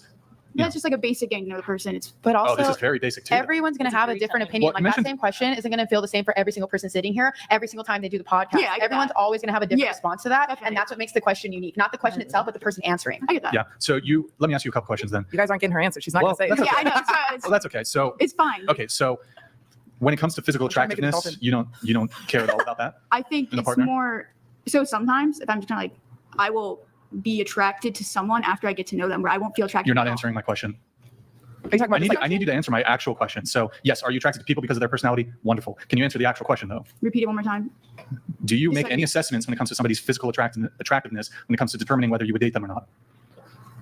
Yes. Obviously, Yeah, one now, step girl. over I another. have okay, a couple further clarifying questions then. So would height be one of those things? No, Couch So hopper, you would date she's a a guy who's tree. 4'11". Move How on. tall are you? I'm 5'7". 5'7". So you would date a guy who's 4'11". I mean, if they were, They're no, Just oh, based Ah, on so looks. they shut have to make the up for it fuck then. up. no, go ahead, say no, what you're I'm gonna saying I want to bring my boyfriend to this because like I love him and I don't even want to like compare him to in any situation like some weird. I Then wanna why talk are you about on a the dating guys. show, bitch? Do you know what I'm You saying? know damn well. You know damn well. You're not getting with no guy that's 4'11". She ain't dating no Frodo. Come on. This hoe is extra. Mm-hmm. I just want to hear what Bitch. the old lady calls herself. This bitch acting like she's out here fucking So getting if I'm men in saying you're the fucking equal, Shire. like say my boyfriend was just 4'11". Oh, I'm sorry. Say my boyfriend was just 4'11". He just had me 4'11". Yeah, I'd be with him. How tall's your boyfriend? 6 foot. Nice. No, 6 foot. I think I'm 6 foot. Yeah, Okay. stop the cap. Interestingly enough, you don't care Stop about height, the but your boyfriend cap. does happen to be I didn't even two know inches him. above the I didn't average male physically height. see him until months after talking to him. You never saw pictures of him? Yeah. Well, I saw him on Instagram, but I didn't see. What? So you did see him? I She didn't was see him saying in physically person. height in that form. Well, I you can didn't make know some how tall- assessments about height just I'm even based off 5'7". of I could photos. be. Even the assessment of like how I'm somebody pretty looks tall. is what you're Being saying. played on So this right now. okay, so in any case, you would date a guy who's 4'11". If they were exactly, yeah. Like If they're your personality, boyfriend, what if they're not your boyfriend? Then no. 'cause What I if you don't want break to up? date anyone but with Yeah, my what if you boyfriend. break up with your boyfriend and you're back on the dating marketplace? Well, Would you prefer to date a guy, all things being equal, who's 4'11" or 6 feet? I don't see myself not being with my 4'11" boyfriend. and If I'm not 500 with my pounds. boyfriend, I want to be with anyone else. So I don't If care. you I'm not didn't answering have the question. breakfast this morning, how would you feel? I would be hungry, but I don't care because I would rather be a yogi out in freaking India than go What? than get In any harassed case- in this physical In world any in that case, you form. did make a concession that you do factor in physical appearance, correct? In some form or Okay, another. so that means you can look at things in the binary, for example. So one person is more attractive than the other. So 0, 1, yes or no. I wouldn't necessarily say someone is more attractive than the other just because of this and that reason. I think it's. You guys. I'm sorry. You don't need to apologize. Just make the correction. But I don't specifically say in terms of levels, be like, oh, because this person has this color eyes, they're more attractive than this person, or this person is an inch taller, they're more attractive. Sure. than Let's this say it's just it's totally ethereal. You can't even articulate precisely why or the reasons for why one person or the other might be more physically attractive. But can you make the determination that one person is more physically attractive on an than the other? energetic level, like you just described. Physical yes. looks. No, I'm but, talking about physical like looks. one- but more you kind of attractive just than the other. described it. You said on like the level No. of you can't Oh my gosh, even she's so- put That's it into not words. what I meant. That's not what I meant. Okay, but if you did mean that, I would say then yeah. Okay, on so I'm an just energetic talking physical looks. level. On physical looks. Yes. Can you make differentiation and determinations when it Yes. comes to physical appearance? Yes. Okay. But I don't like to in the form of seeing something as lesser than the other one, lesser than something else, Okay. But which you, I feel is where this conversation leads. right. So I okay. feel I have a question. Do you you're currently wearing makeup now? Do you wear makeup in other capacities? How often do you wear makeup? once in a while. Once in a while. Yeah, Like when you go out, would you just put on makeup? sometimes. Okay. Why do you wear makeup? Because I want to. Does it improve your physical appearance? I'll take it off right now. I don't care. That's it's not, my I'm not means asking you of to do that, expression. but you said the question is stupid. The and then it's base move would have been to superficial. throw up a bag of wipes you and don't go, really there you go, need looks and all bitch. of this, but I mean, you've applied paint to your face to alter your Yeah, but I physical apply paint appearance. to everything else in my life. I'm an artist. What do you think? Right, you apply paint to like some sort of turtle shell. I don't know, the shell things or whatever you make are. I don't even know what you're talking about. Well, you make these like shells. They're cool, but you make these. They're like sculptures. Sculpture Portals, shell I mean, things. They're not shells. I don't know. they're Okay, portals. whatever they are. But also my sculptures are actually like life size. You didn't see them? Yeah, I think I saw. They're pretty They're big. multiple They're galleries. pretty big. In any case, I'm just confused. So you talk about not thinking the question is superficial, but isn't wearing makeup superficial?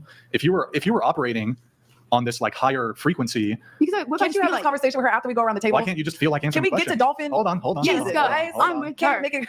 Let's Y'all move can talk on. about this for the rest of the whole Let's time. move on. She doesn't want to answer. There's just the damn rebuttal question. after 1 out of rebuttal. 10. Yeah, I'm gonna keep going, Brian. I'm sorry. It's a Yeah. It's just how Yeah, that's fine. So that's fine. So okay. So no preference with height whatsoever. No, I don't care about it. You date a guy with a micro penis? Small penis, is that Fuck okay? no. You're okay with a small peen? I guess She's I not. You're now. okay? You're Small lying. pee-pee? No, I don't care. That's You don't care? Kind of dumb. Okay. All right. Then, hey, you know what? Like, That's fine. She's just trying to sound like a good guy on camera. There you know, has to she's be like- some because I'm not doing it. Yeah. There you No, go. I just don't feel like answering the question.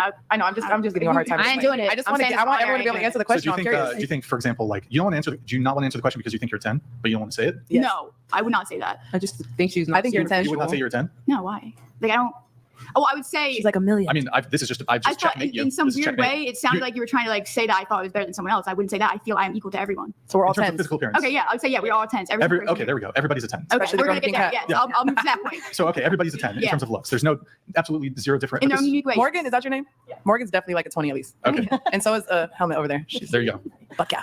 Are all men 10s Yeah, in their own unique way. in their own unique way? Yeah. Okay. So can you think of? Do you have like a celebrity crush No, prior to your boyfriend, maybe? no, I actually don't. I don't care about celebrities or anything. Okay. So if I were to like pluck out like a 25-year-old male model, would you rather I say already saw your list. I don't care. what list? I saw on a prior the podcast. true rate me? Yeah, I don't. She I don't want saw to talk all about none of this. that. She keeps going and going. Yeah. I don't find any. Wait, but why did you come on the podcast then? She just didn't like that question. Girl, come on. I You're not hate stopping her. it for I all of hate us. her. Wait, we can keep going. I don't care. Okay, respectfully though, can we get to Dolphin? Hold I on. want to know the. Okay, all right. Hang on. Let's finish it. We want to finish. We're getting hungry, and I'm getting I can already tell. hungry. We're going to be tangling right soon. I can already tell that that's going to happen. But before it does, maybe I would like to just know the answer. So just so that you understand, this was actually a pretty common scientific practice. The wisdom of the crowd. They just would do it with livestock, things like this, as an experiment. And what they're trying to determine is, even if people are wrong about an actual objective metric, like the weight of a cow, for instance, if you took all of their answers collectively and averaged them, would they Andrew, be I love closer you, to the but truth? like these girls just ruined it for me. I can't even.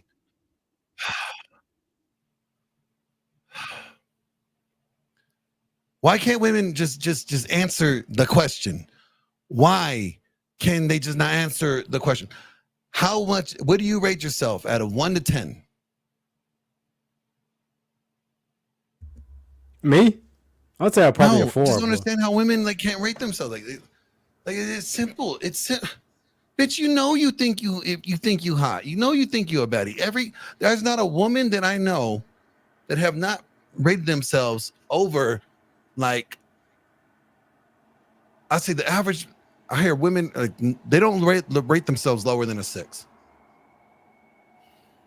True.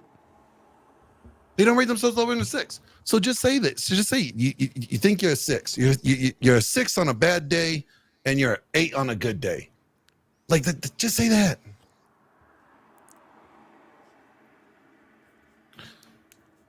So here's the thing. So you got dolphin women that talks to dolphins. You got chicks going arrested. You get, like, I mean, what is going on? Like, so maybe it's not the marriage law so much. That is, there's just no marriageable women, or very few marriageable women. Or here I am going to be generous now. Just like guys need to, grow up, level up. They need time to come into their own, right? They need time to become themselves. Maybe these hoes got to, grow up and go through some shit too, to a degree. Like, I don't know. Maybe the idea of marrying these broads when they're younger, like in their 20s, is really not a good idea these days.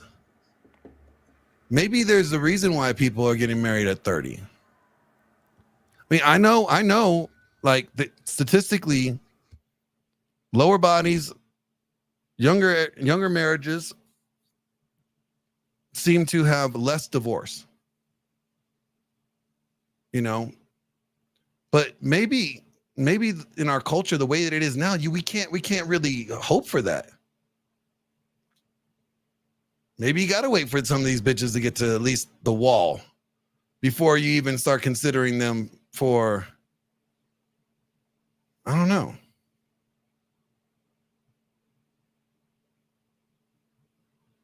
What do you think, Teriak? Like, that's the thing. It's like, when you look at kind of like there are men out there that can basically take a woman and teach her I said, be the teacher for them and kind of like guide them through all this kind of nonsense that they're spewing out. But I mean, like we're seeing with the shawties, mugshot shawties?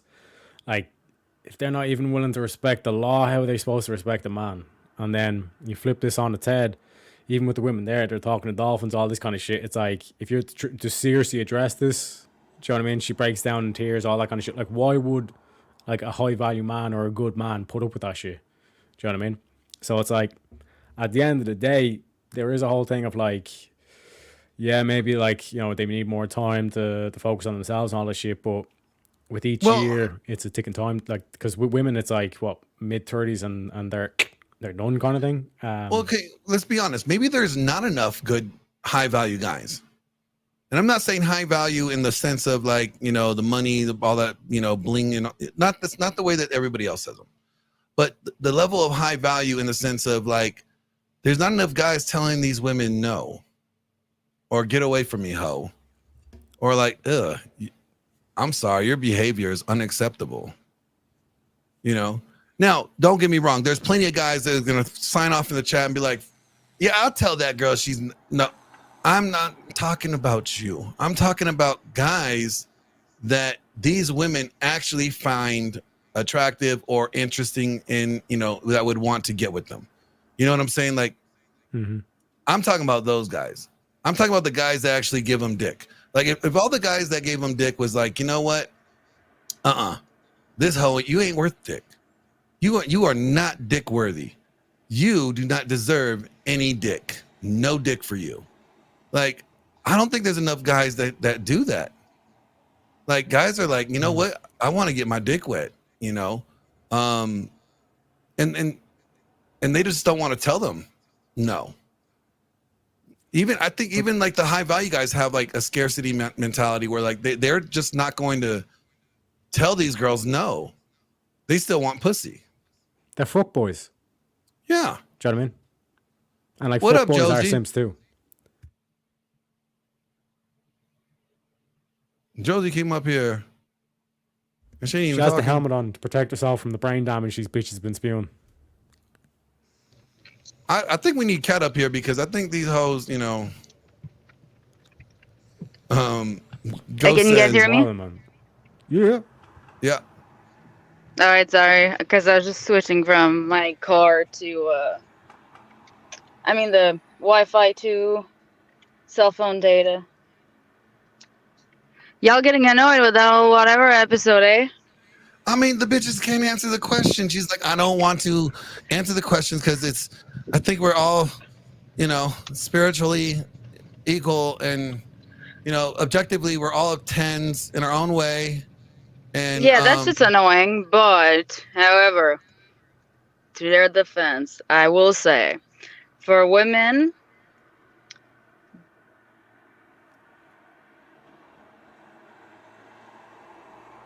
for women, what?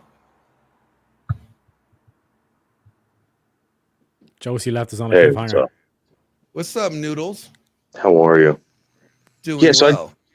So I just get off this other live stream, right? And you guys were talking about man stuff, right? Yeah, typically, it's what we like to talk about, man stuff over here. Doing some man shit.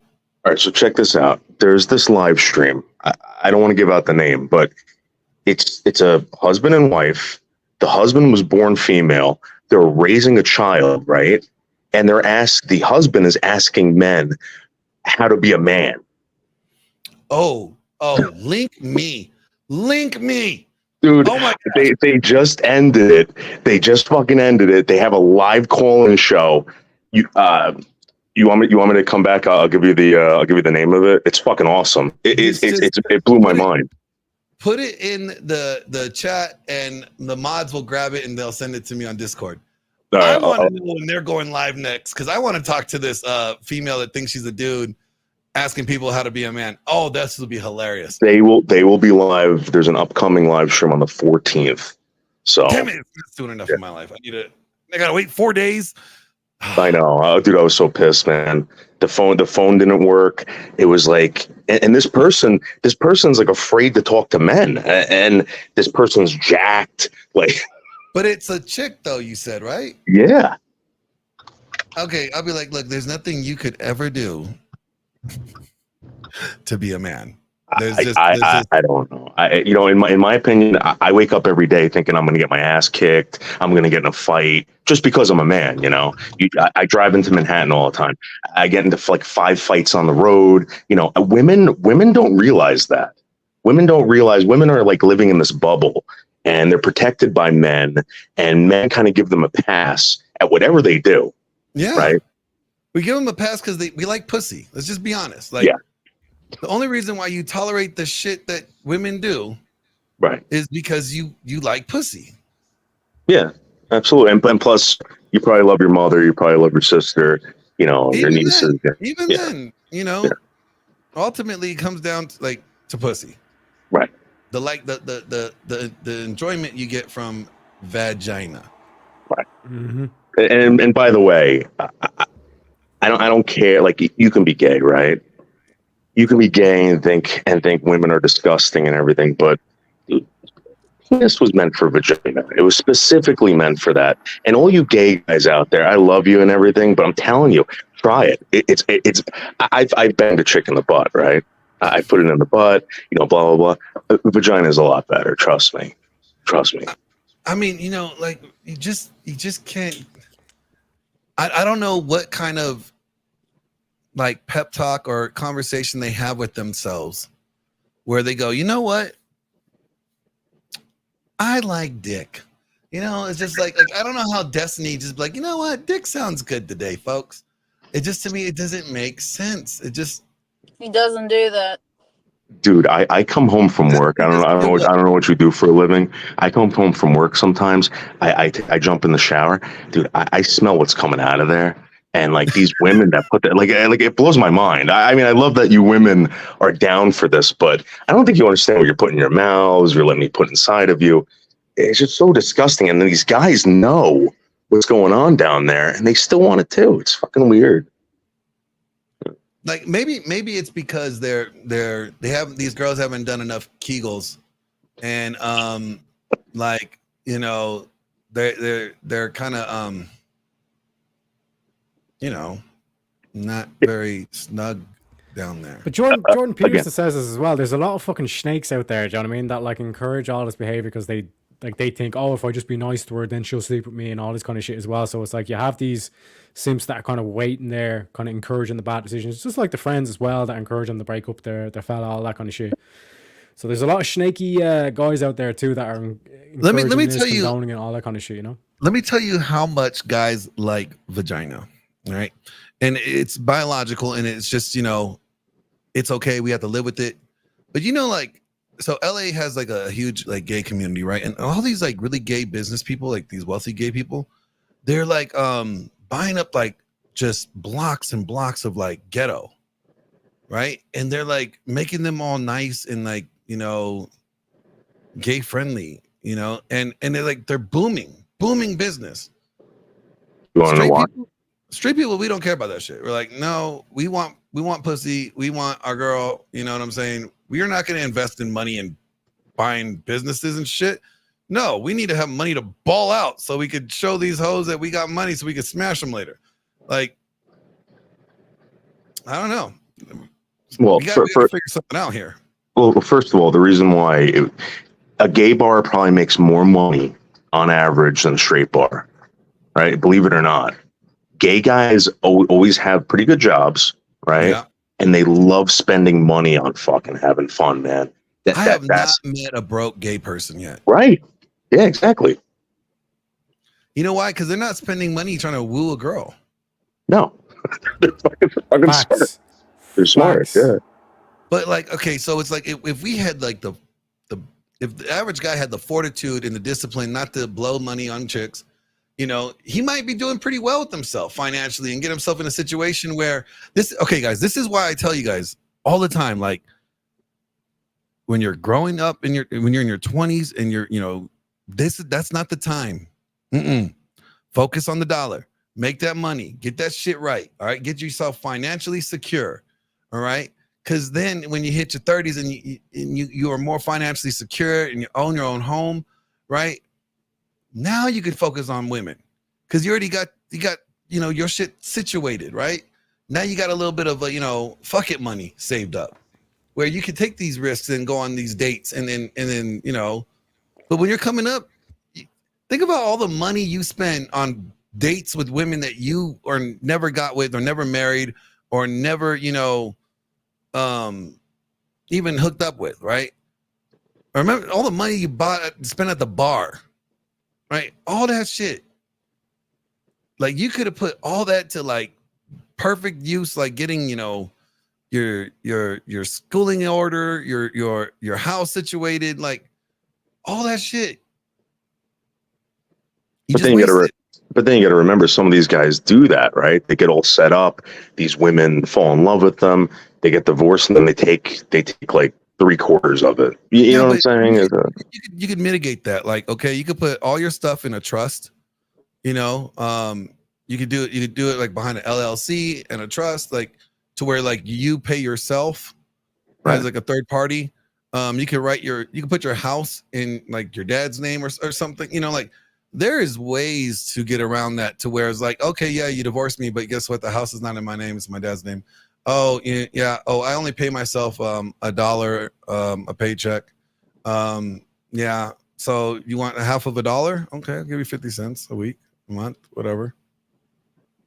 Like, there's ways you could get around it. There are ways. Guys just have to look into it.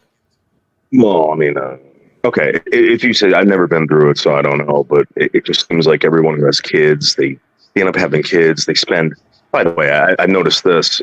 All you men out there that are waiting to have kids with these women, once that woman hits like 30 years old, I'm telling you, I'm 44, right? All my friends that had kids in their 30s, they ended up spending like $60,000 just trying to have a kid. Because the woman. Yeah, because she's like, biological clock. Yeah. Mm-hmm. Especially with modern day diets, all these fucking seed oils and all that shit they're putting into them, it's literally making and with the pills, the pills that we're talking about earlier on, it's making them infertile. Do you know what I mean? See, Justin remembers this. Like, yeah, I remember that British soccer player that put everything in his mother's name. Mm-hmm. And then when his wife tried to like divorce him, he's like, sorry, bitch, everything is in my mom's name. I don't own anything. I got nothing, bitch. I got nothing. It cracks me up.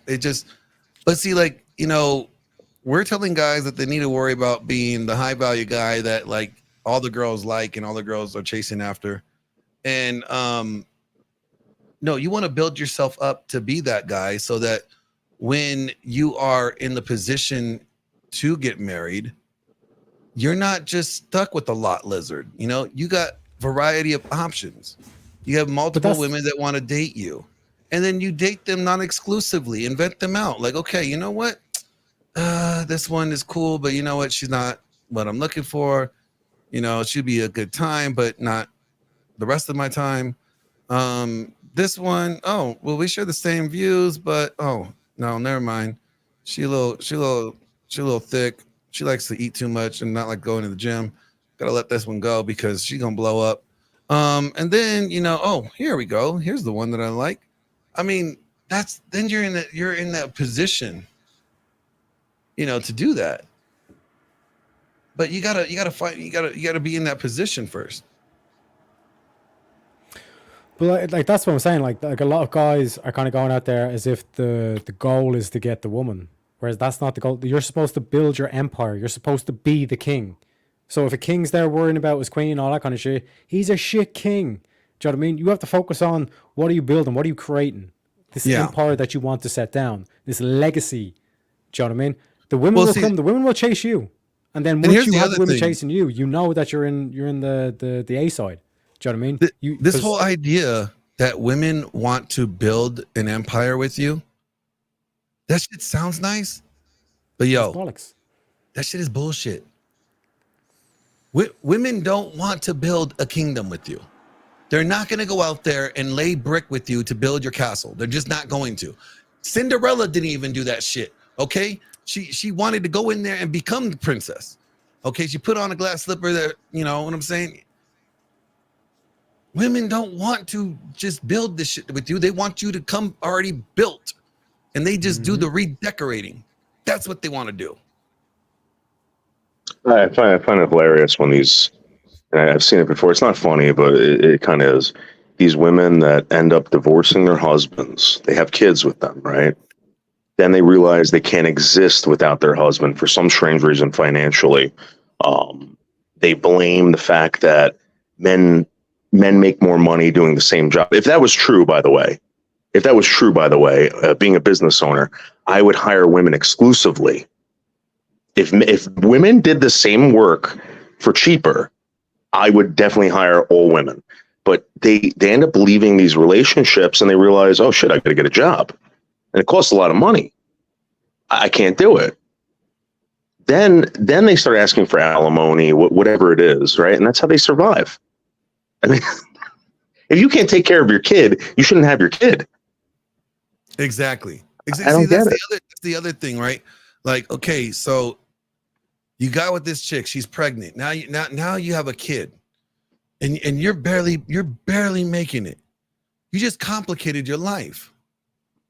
Like, come on, guys. Like, we got to think. I get it. Like, sex is fun. Let me tell you, sex is more fun in a marriage because it's just better. It's just better because you're fucking and you're like, well, we're married. We know that the possibility of us having kids fucking is just gonna be high. So we should probably prepare ourselves for a little, you or me, little junior running out, pretty soon in the future. So I don't know. I don't know. It's just, I don't get it. Can I make a comment based on what that other guy just said? My name's David, by the way. I don't really know you guys. It's the first time, right? Hold on 1 second, David. Yeah.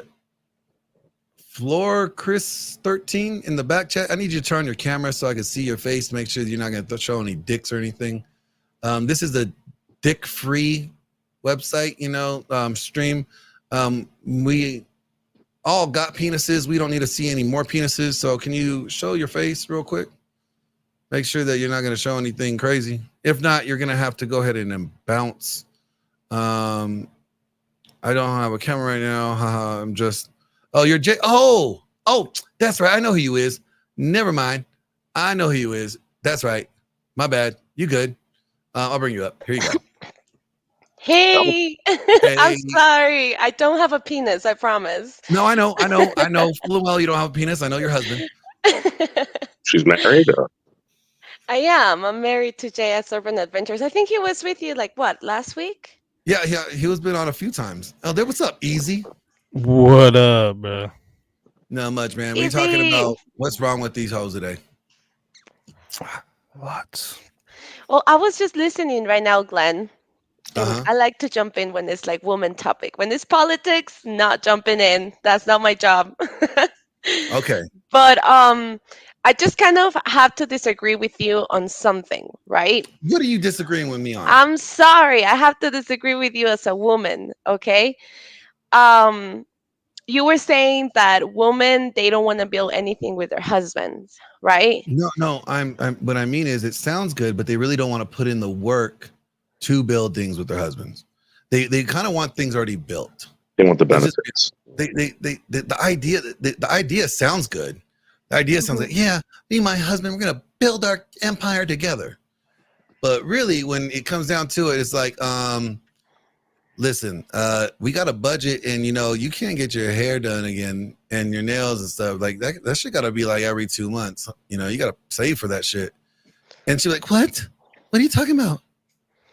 But don't you I think that think would what be a Glenn's saying, Flo, if I can help you understand it a little better, what he's saying is it's not out of the ordinary for you to have a mission and something you as a man are established in, and your wife complements this in some way. He's not saying this isn't what happens. He's saying the women don't want to be the idea person and leading the whole building this with you.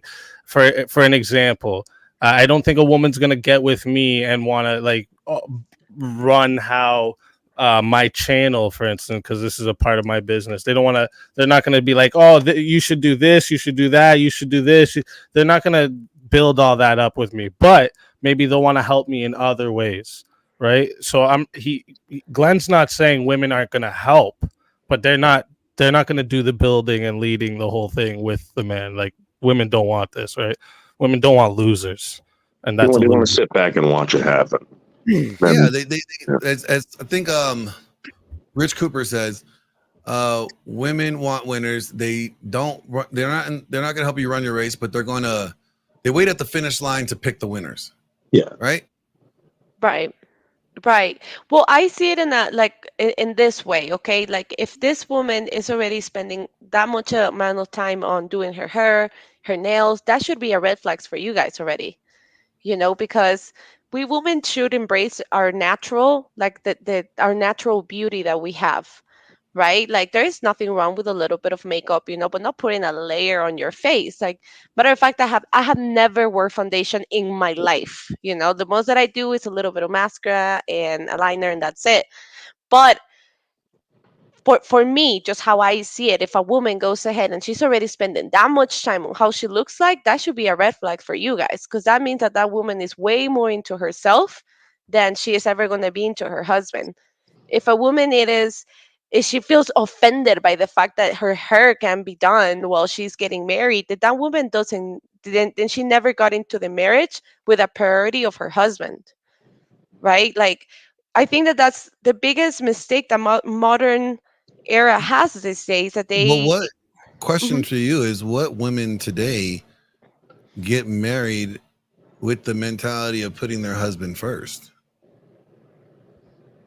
I got married when I was 18, so, and I'm 32 now, so I can't really. I'm not really sure. I think that they have this idea of the Cinderella story where the man is a prince and he's gonna just kiss you and you're gonna be a total princess. And I don't think that women are realizing that a marriage is really hard. A marriage is hard. Okay, one, you're spending time with somebody 24/7. As much as you're in love at the beginning, that in love part it just lasts a couple years. Then the love, it turns into something else that is way deeper, into that you look at that person and then you know that you're capable of doing anything for that person to be okay, for that person to thrive in life. Now, modern era women, they don't think about their husband as a superior. I see my husband as superior. Okay, my husband, he tells me what to do and I follow. I ask him for permission to do certain things because I follow him. It's not because he was like, you need to ask me for permission. No, it's just he's my superior. He's the one who's leading this relationship, right? So, Can I ask you a question? You said something about being a princess. Who taught you that? Because I have a feeling that stupid dads tell their daughters that Disney. Teriyaki is so true. Like, I grew up watching the Snow White and the Princess and the Swamp and all those weird Disney and Pixar movies where they romanticize so much a relationship, and then you get on one and you realize that there is no such a thing as those type of relationships. There is going to be struggles. When two worlds are trying to create one, those years are the hardest, because you have your own habits, that other person has their own habits, and somehow it needs to work into building now your own habits as two that are going to make one, which is a marriage, right? So I feel like women on this, from what I'm listening and watching, this woman from this new generation, they think that they are the superior ones, that they are the ones who deserve everything. And that's why divorce rate is so high these days, because they're like, oh, this man wants to make me feel inferior by telling me what to do. It's like, girl, we don't think straight once a month. I'm sorry, but we really don't. The hormones are everywhere. We're more sensitive. How am I going to trust a woman taking good decisions when she knows that she's going at least once a week, she's going through a hormonal change? Although I'll agree with what Noodles just said. Like, in modern times, a lot of the problem with these type of messages is like women want to be treated like a princess but act like a fucking king. Yeah. So the whole thing is, like, back in the day, the message of something like Cinderella actually made a lot of sense. She's a woman that is dedicated to her chores at home. She presents femininity when she's out in public. She presents classy when she's out in public, right? And she gets a good man, aka the prince. This was a good message, and it still could be. But the problem is things that we are taught to women nowadays, and this whole everybody wants to be fucking equal thing. This is what ruins this type of message, right? I do think we should teach young girls to act in their feminine and to be in a princess way for a good man. But the problem is they want to be treated this way, but not act this way.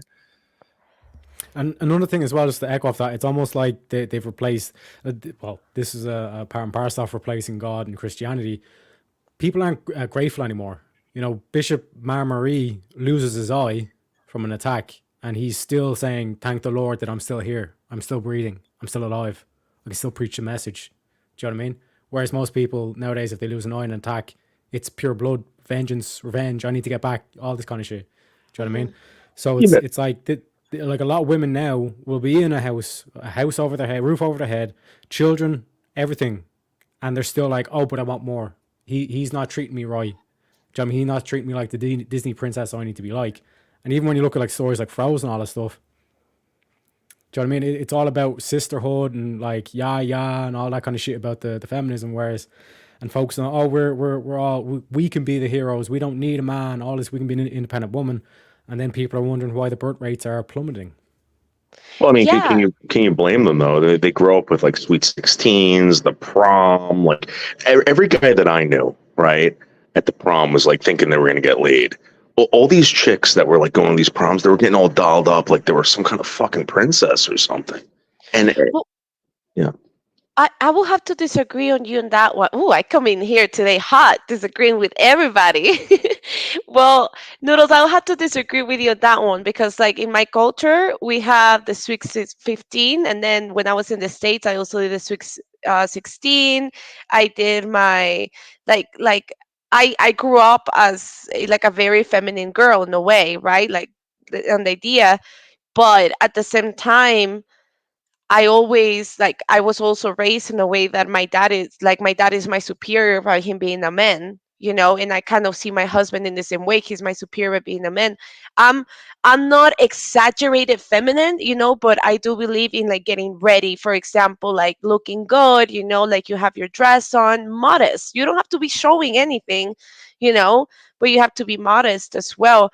I think that being feminine now is just being translated by being sexy, and that's where we're kind of like crossing the line, because for example, if you look at the modern day woman, they're wearing these very short shorts, showing everything, putting these hair extensions, and honestly, that we don't do it to attract a woman. You're not the norm though.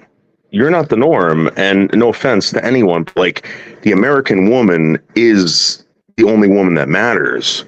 So everything that is talked about with feminism and all this stuff, it's the American woman, and the American woman has been treated like a princess growing up their entire life, treated like a princess.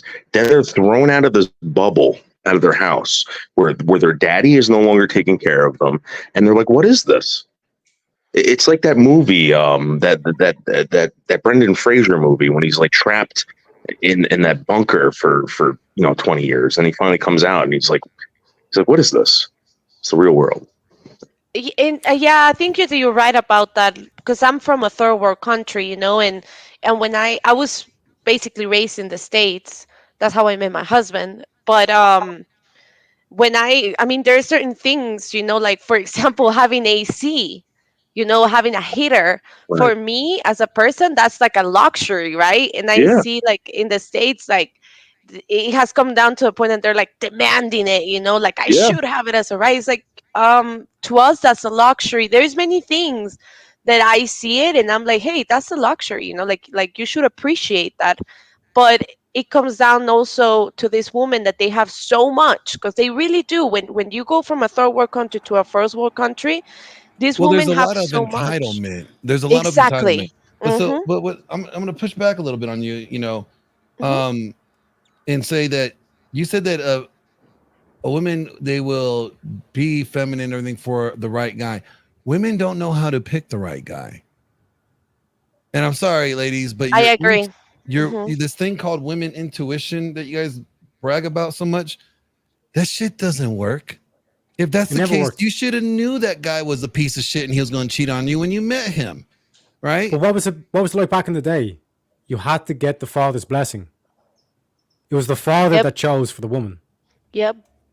But nowadays, what do we have? We have Homer Simpson. We have Jerry from fucking Rick and Morty. These weak fathers that they don't run the household.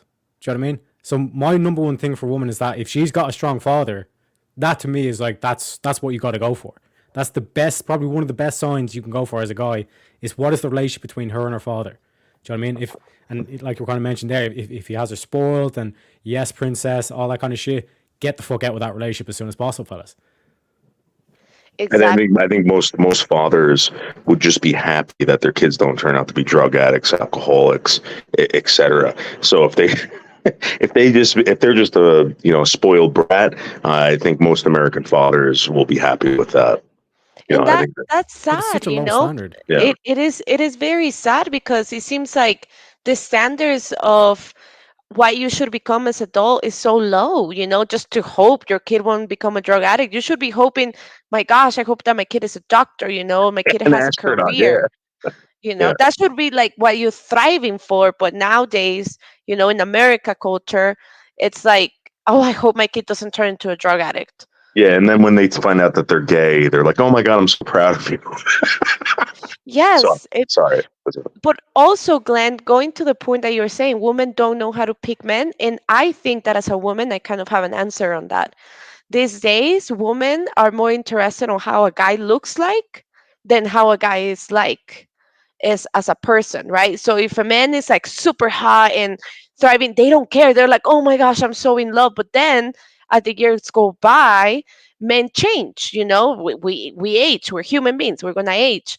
And the women get bored of that because it turns out that the guy is just how can I say without cousin, like a piece of crap of a man, no values, a man that will never be a leader to you. And then they're like playing victim, like, oh my gosh, he treated me so bad. It's because you just went for how the guy looked like and he halfway treated you right. Can I respond? Can I respond to someone? It's more to do with what people have than rather what dudes look like. Like chicks are trying to go for things that are materialistic, right? That's the problem. Is they're going for things that are materialistic rather than actually looking for the qualities of a real man and a father and a husband. You're right, Easy. Yeah, I never see that, so I didn't count that in countability. You're right. So someone's asking where I came from. I don't know what that means, but I've been doing YouTube for a while. I used to do YouTube with Anthony Cumia, Stuttering John, High Pitched Eric, Winnie the Retard, a lot of those people. And now I just find YouTube channels that have interesting topics, and I go there and I perform. I'm a big deal. I do radio as well. I'm a very, very big deal. Yeah. But yeah, I mean, women, and now the divorce topic that you guys were talking about a few minutes ago, it's how now it's so unfair towards men, like I don't understand how is it that we women get the kids all the time and the men don't, especially now that women work, like they work as well. So we can't say it's because the woman is staying more at home. Like, no, a lot of the time, again, it has to go. These laws are in place for a long time now, and it's favored women in this way because it has to go. It has to do with like the fact that the assumption is women are the ones that are primarily in the kid's life most of the time. So this being said, the women should have the primary care. Blah blah blah. It's bullshit in a lot of cases, to be honest with you. Yeah. It gives another incentive for women to use this as a weapon, which is disgusting. yeah, there's big problems with no fault divorce in general is a huge problem, right? Right, right. And also like taking away, for example, a lot of women, let's per se that you go ahead and get married to this guy after 5, 10 years, you have 2 kids together, you decide to divorce your husband, and suddenly your husband needs to give you 50% of what he worked for. Right. I understand child support. Okay. Yes, of course. Whoever is going to have the custody of the child should have some type of allowance to take care of the kid, though, not to take care of like the mother. The mother should be working then. Like if you decide to go off on your own, then make it by your own. And like these certain cases too, it gets ridiculous because like child support is strictly based off of what the father makes, has nothing to do with other bills he has. None of this is factored in. It's strictly off of what he makes, and that's it. So there's women that are getting like 50 grand a month because the dude's like a millionaire, and it's like, really? She needs 50 grand a month to take care of her kid? That's you know what's funny? You bring that up. 25 grand pre You bring that up, right? I hear people complaining about how much Jeff Bezos makes and all this stuff. These women that get like 50 grand a month, they do absolutely nothing, and nobody ever fucking complains about it. All these social justice warriors, all these people that say rich people should pay more in taxes. A divorcee, okay, a woman should not be receiving $50,000 a month because she sucks some dude's dick for 12 years or 10 years or anything like that. I mean, come on. If the dude is lucky. If the dude is lucky, yes. Well, I mean, come on. No, and it's incredible. I mean, if she getting 50K a month because she sucks some dude's dick, I mean, she got that good throat. I mean, that's. No wonder there's so many gay men walking around with I that know kind of I know a payments, personal case where I have a buddy. He's paying his child's mother $9,000 a month, and like this isn't 50,000, but still $9,000 a month for one kid. Check this out. Like, This get the is fuck out of here. What do you need $9,000 a month for? That's Google this. Google it. I did not get $9,000 worth of ass a month. Google the richest woman in the world and find out why she's the richest woman in the world. Because she divorced Jeff Bezos.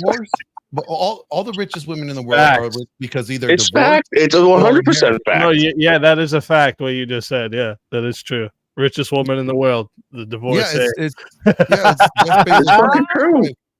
But like, you look at it, like all the top I'm laughing because it's women so in the world, stupid, but it's disgusting that that's even a possibility. If you look at all the top 10 richest women in the world, they're all rich because of inheritance or divorce. They have treated marriage like a job. It's because now people don't get married because of God. There is not a marriage based on God. It's a marriage based on how much money that dude has. So now the new God is money.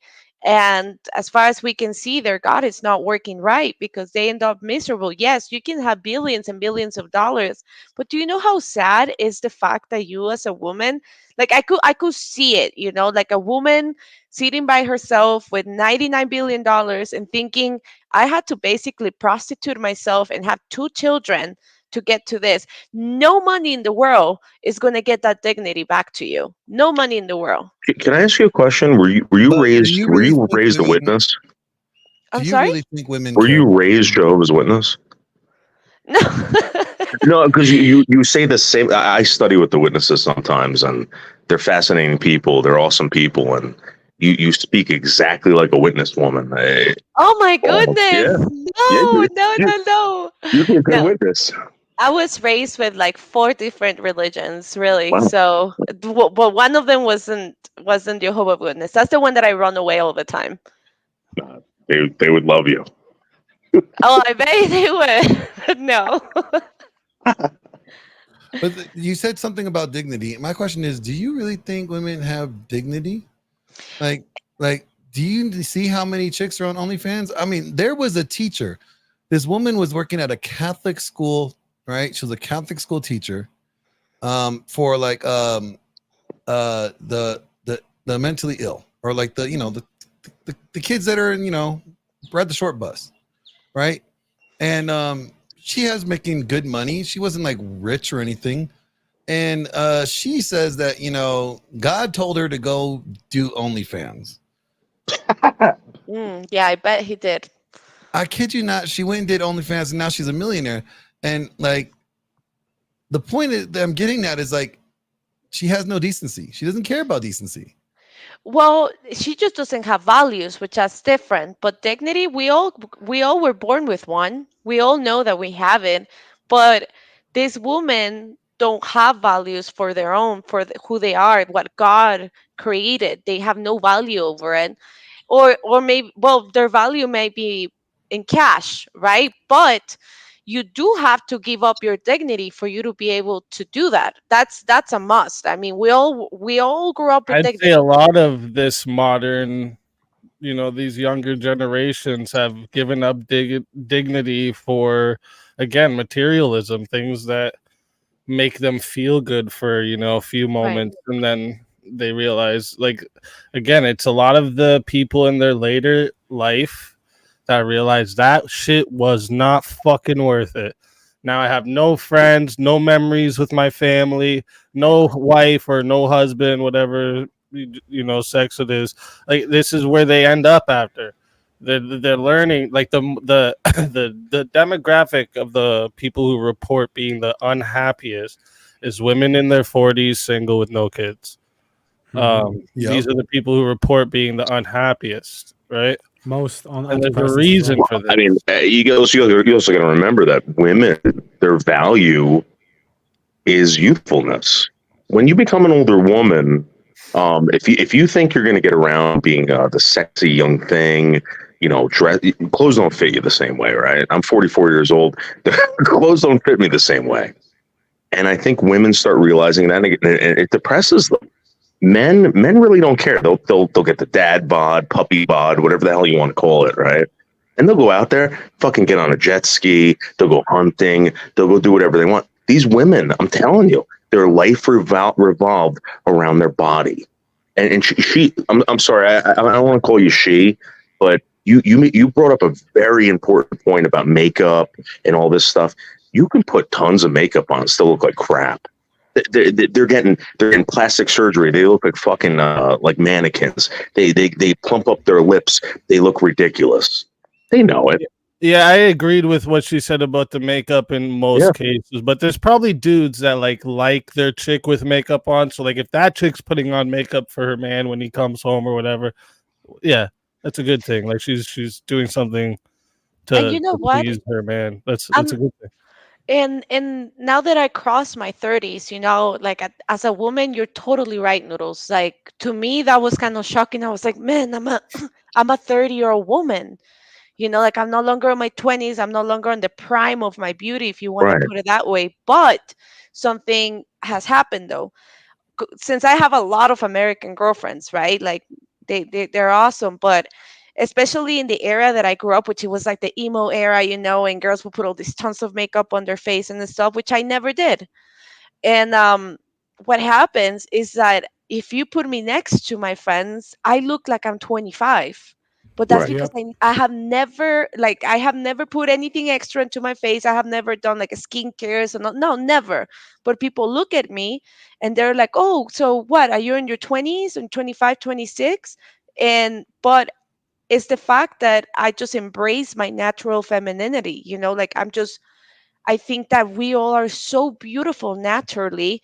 And also a man, like if a man sees you naturally beautiful, if you do a little touch, we're going to go to dinner, I'm going to look a little bit extra pretty for my husband. The husband is even like, wow, she's beautiful. Yeah, oh my God. Yes. See, my wife doesn't wear any makeup, and like when she does, it's like barely anything. And it's like this, like the eyeliner stuff, whatever. I don't know. Exactly. And I'm just like, wow. So you're not one of those women that like surround themselves with fat chicks, right? To make yourself look like 10 times better. No, I'm actually very pro exercise, guys. Like I exercise like 4 hours a day. I have 6 dogs, and we walk and run all the time, all day long. And that's another thing. Women now, they're just like, oh, I'm going to do a surgery and I'm going to look super skinny and I'm going to pretend like I go 1 hour to the gym so I look fit. But why don't you just put the effort in? Why don't you exercise? That is also going to make you look younger, and more beautiful naturally. So I'm not saying I'm a perfect woman because I'm not. I mean, I'm a Latina. I'm hysterical. I have my temper. Yeah, you have a knife underneath your pillow and you gonna stab a motherfucker. I got it. Oh heck Got you, yeah! man. Like my husband fears me sometimes, but Ooh, where's he at? I'm gonna tell him, be like, yo, man, why you scared of your wife? Why you scared? You scared? You told me you were scared.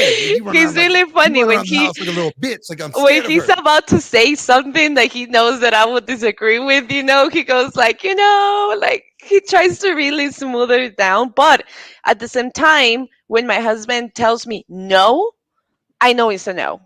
I can't argue it. If I want to do what I'm asking him, then that means that I'm going against my husband, and that's going to be a huge problem. So it's like I haven't stopped being myself, but a huge part of my life now is being a wife, and I want to be a good wife. Let me test you for a second, Flo. I just want to test this out. So if your husband said you're no longer allowed to go on any panels with other men, would you stop? Yes. Matter of fact, before I got into any panel, I asked my husband if I can, and he tells me no, I don't do it. Okay, so this woman is every guy's dream. I just had a talk with my girlfriend, right? I'm like right outside Manhattan, right? I got a girlfriend out in Portland, Oregon, and I said, if you ever come out here, are you going to be the type of girl that does what I say, or are you going to be the type of girl that's like against me all the time? And wait a minute, you said your girlfriend's in Portland, Oregon? Yeah. Portland is weird, right? They have. Yeah, dude, I was out there. I've never seen that before in my life. Yeah. Have you met her? Have you met her yet? Like in real life? Yeah, she's a great girl, and so you know she has a vagina, right? You guaranteed the vagina, right? No, you want to know something, man? I was flying 7-hour flight, right? And I'm thinking to myself, I'm like, if I get there and this fucking chick's got a dick, I'm probably still gonna fuck her, but I'm not gonna tell anyone. But she did have a pussy, so yeah. You guys sound so traumatized by women having a penis. How many times have you guys encountered one? Now. Hold up, look at this. Look at this. Where is the bobblehead, Easy? This guy really just said if she had a dick, I would have fucked. Well, she was that great. She was an awesome girl. I've been talking to her for a while. I really love her. No, she would have been an awesome man, is what she would have been. Yeah, well, yeah. Right? Hold on. Before we go down this whole tranny conversation, I kind of want to go back to where you said like you've been a wife most of your life, and at this point now, and it's like it's all. Like, it's not all you know, but like it's who you are now, right? What makes a good wife? I mean, like you've been a wife for how long? Oh my goodness, like 13 years. But there was a few years that we did separated, there was a gap in between the 13 years, but I mean, it was just personal issues. We both were not with God, and there was a struggle in the marriage, but there was never an intention of getting a divorce, like it was just, I was another type of person. I was just 18 when I got married, and I thought I knew what I wanted and how to be a good wife, but I wasn't able to be a good wife, and we had to separate for a few years. But if we would have never done that, I don't think that I would be the woman that I am today. Yeah, I'm going to tell you something right now. You're the most intelligent woman I have met. I'm going to like in 20 years. And hold on, real quick. Yeah. XF444 Karen, I don't know who you is, but you better show your face or you're not going to get up in this biz. Yeah, even if they do show their face, I'm gonna dip out of here if that person comes up. Oh, you know this person? Yeah, this person's a fucking weirdo. Hangs out with all the people that do the weirdo shit. So, wait, is that Karen? Karen? Yeah, that's who that is. You don't like Karen? What's wrong with Karen? Yeah, they're all weirdos, bro. Come on, man. Anyways, Nah, back those to where people we that- were. I was trying to figure out what is like. Okay, you said you've been a wife for most of your life now, your adult life. What have you learned that you have come to the conclusion like this is what a good wife is? Now I'm finally being a good wife. I'm doing the things that make me a good wife. What is a good wife? I think that follow your husband really is what makes you a good wife. When you realize that your husband thinks in a different way and that he's going to lead you to success in both of your guys' life, when you let go of I'm just going to say and do whatever I want, then you have a great relationship. You really do. When you stop thinking that you're just this individual that got married to somebody, but that you're going to keep doing the things that you were doing when you're single, and basically just when you were living with your parents, and you follow your husband and your husband is a man in Christ, then you have a great relationship. You really do. You can argue, you can fight, because it's not like my husband and I don't fight, but even the fights are even better, because there are some things that sometimes we can disagree on. But at the end of the day, I respect the fact that he's my husband. I stay quiet, I think about it, and then we talk about it next day. So they stop trying to be right all the time. That's the main issue. And I think that I will say I have seen a lot of relationships is where it fails, that both of the parties are trying to be right. Like, oh, I'm right, and fighting for being right. That's very difficult in a relationship because we agree to that. Yeah, it's like do you want to be right or do you want to be happy? Exactly. And it's not even about that. It's admitting that my husband sees things more emotional than I do.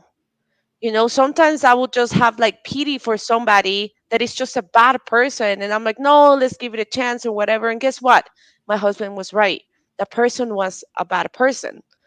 Hey, I don't mean to be disrespectful at all, right? I don't know you guys, and I really do appreciate you having me up here. But what is the problem with Karen? Karen, let me tell you something about Karen, all right?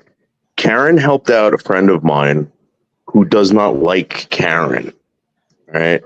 And is very vocal about not liking Karen. And Karen helped this guy out. This guy had autism. She took her time with him and explained things to him. Is Karen a bad person? And I just out of curiosity. So since it's my channel, I'll explain to you like what I do. Yeah. So let's say like I have Easy up here, right?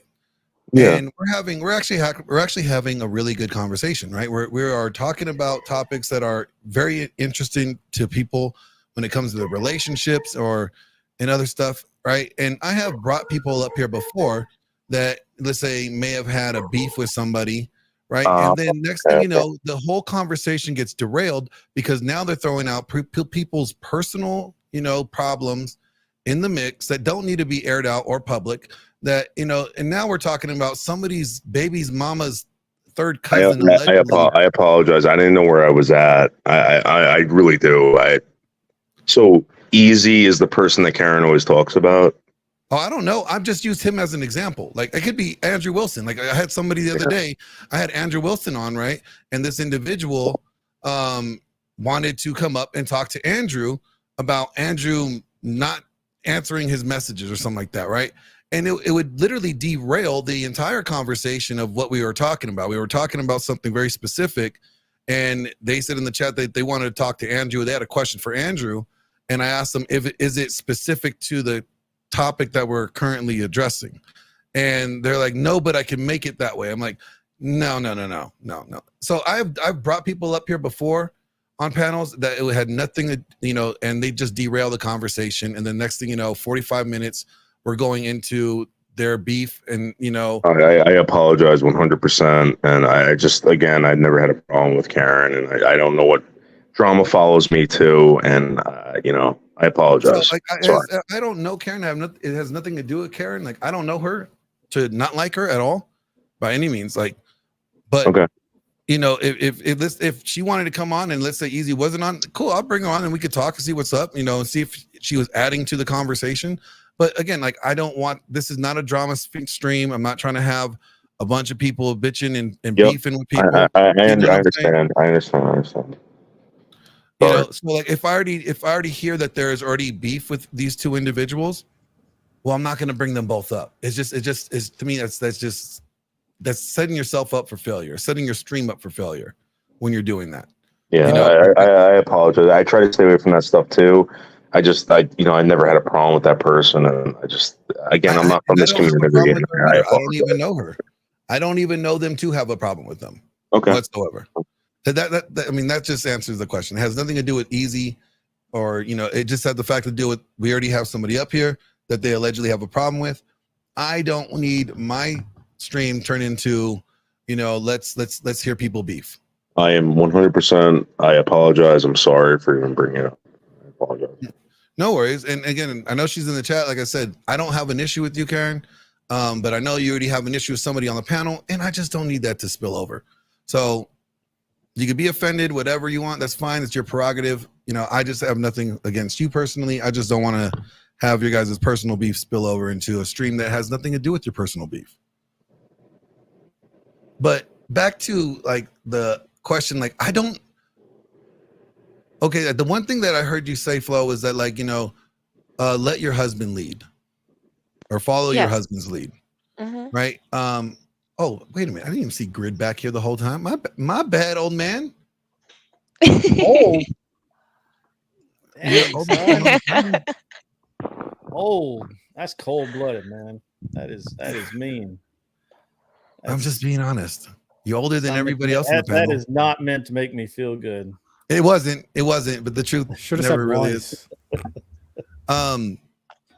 So basically I got what you said was Flo, was that letting your husband lead. Yes. Right? Are there areas in your life that you will not let your husband lead? No. I will.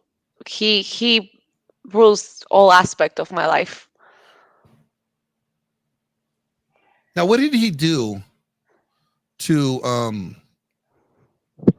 earn that privilege? And did he earn that before you guys got married, or was this something that you didn't give him until he proved himself throughout the marriage, throughout the 13 years? Like, did you give him this authority from day one, or was there by year 7 he earned this level of authority over you and that you gave to him? That's a really good question. You're making me go back years and years, over a decade.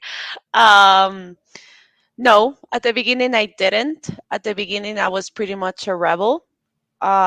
Basically what put him into that role is when I put God first and I read the Bible, and I have this pyramid. Basically, I will say first God, then my husband, and then myself. And the moment that he became into God, that he became a Christian,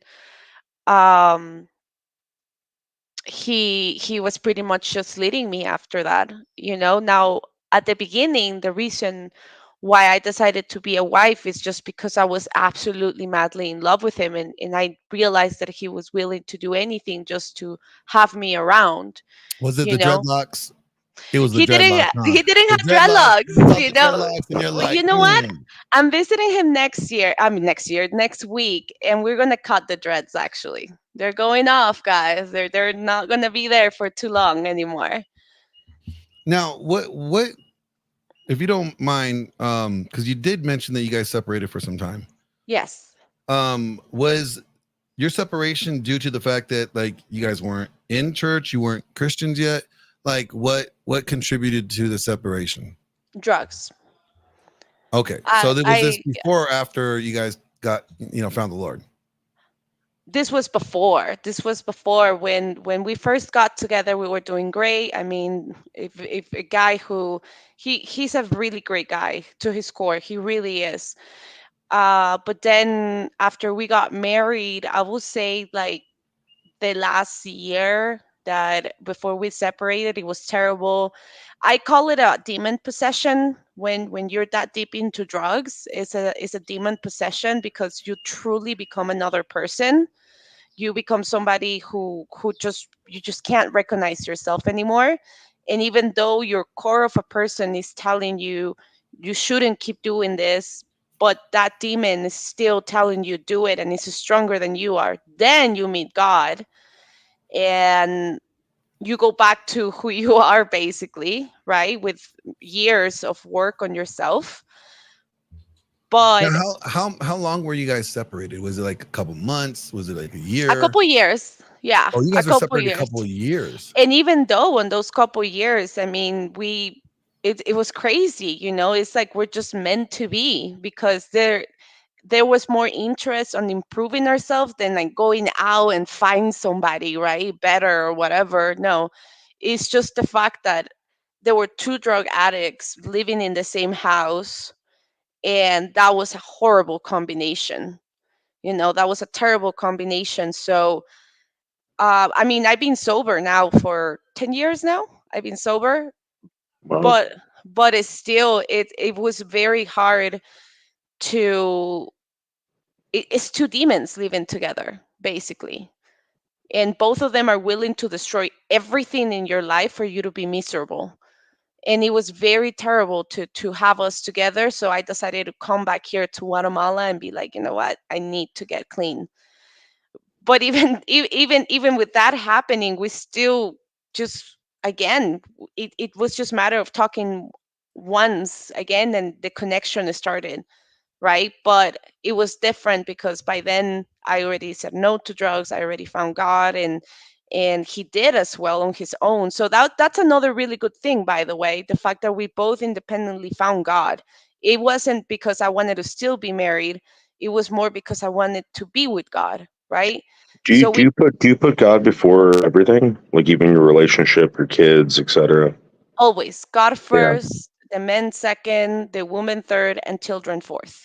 Yeah, it's wild. You said something before that I was going to jump on that. And I don't know you, and I kind of felt that a little bit.